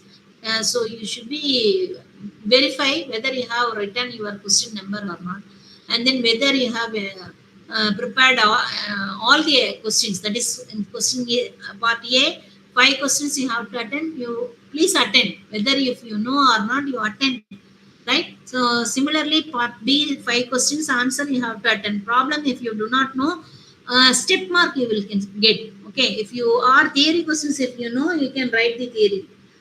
20 marks definitely you have to attend, whether you know or not, no other way. So whatever you know, some part you have to attend and write it. You will, because when we are at the time of evaluation, we are finding very difficult. If you are not attending 20 marks case study, for 5 marks, 6 marks, 40 marks you are scoring in part A and part B. So we are finding difficulties to where to put marks. If you are attending, then only we can give marks. So we are trying to make you get pass mark 50. If you attend, then only we can give. Otherwise, you will get failed. Okay. So please follow all these instructions, and then calculations, workings you use last page of your booklet for workings, calculations and all. Workings means small additions, deductions, multiplications. Don't write in the respective problem under that strike out. All these things don't do. Do the presentation is also very important thing for evaluator, right? Then any doubts you can ask me. Yes. Madam, can you share this PPT to us? Yes, this PPT, first year PPT, it is already available on your website. DD Pondicherry University website. If you go there, student service portal, in that PPT for accounting for manager, the same thing is I have uploaded. You can go through. You can download it. Ma'am, Okay, for each unit it is in there. All the PPTs are available. Okay, ma'am. Thank you. Thank you. Okay, thank you. Any other doubts? Okay, all the best. All the best. Do well. Practice many problems. Majority Thank you, madam. problems are which part? Thank you, madam. All the part are important, not majority. Final accounts, probably 20 marks question definitely will be given 20 marks. Final accounts. Sometimes they may ask in marginal costing technique, sometimes fund flow statement or cash flow statement. So we cannot say. Depends upon who is setting the question paper, we do not know. Depends upon their mindset. Some of them they may ask many full of problems. Some of them they are asking 50% theory, 50% problem. So you be prepared. Practice will. More practice is very, very important for problem papers. And also problem paper is good for scoring paper. You can score more marks. If you do well, definitely you can score more marks. Okay. Yes, ma'am. We need to practice in every part. Yes, ma'am. We need to pay attention to all the some Yes, parts. yes, yes, yes, yes. 60% some paper and 40% theory. Okay. Is it given like that in your syllabus? What is given in your syllabus like that? Okay, you have to practice it, all the problems, importantly. Yes, ma'am. Yes, yes, it is given in the book likewise. Okay, okay. No issue.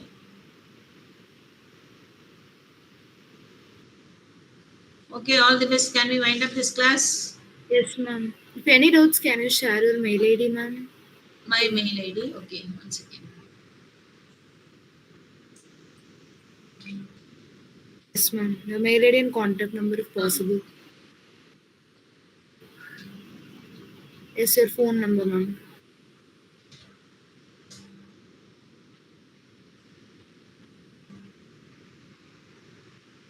Class number 264444. This is office landline number. Okay.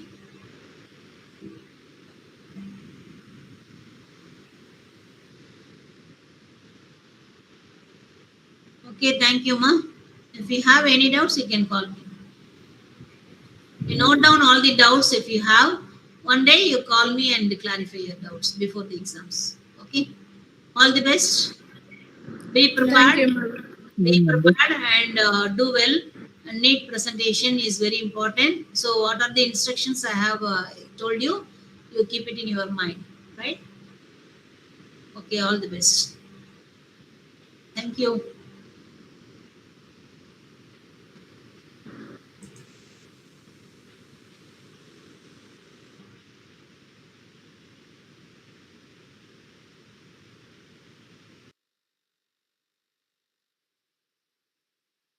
Yes, thank you.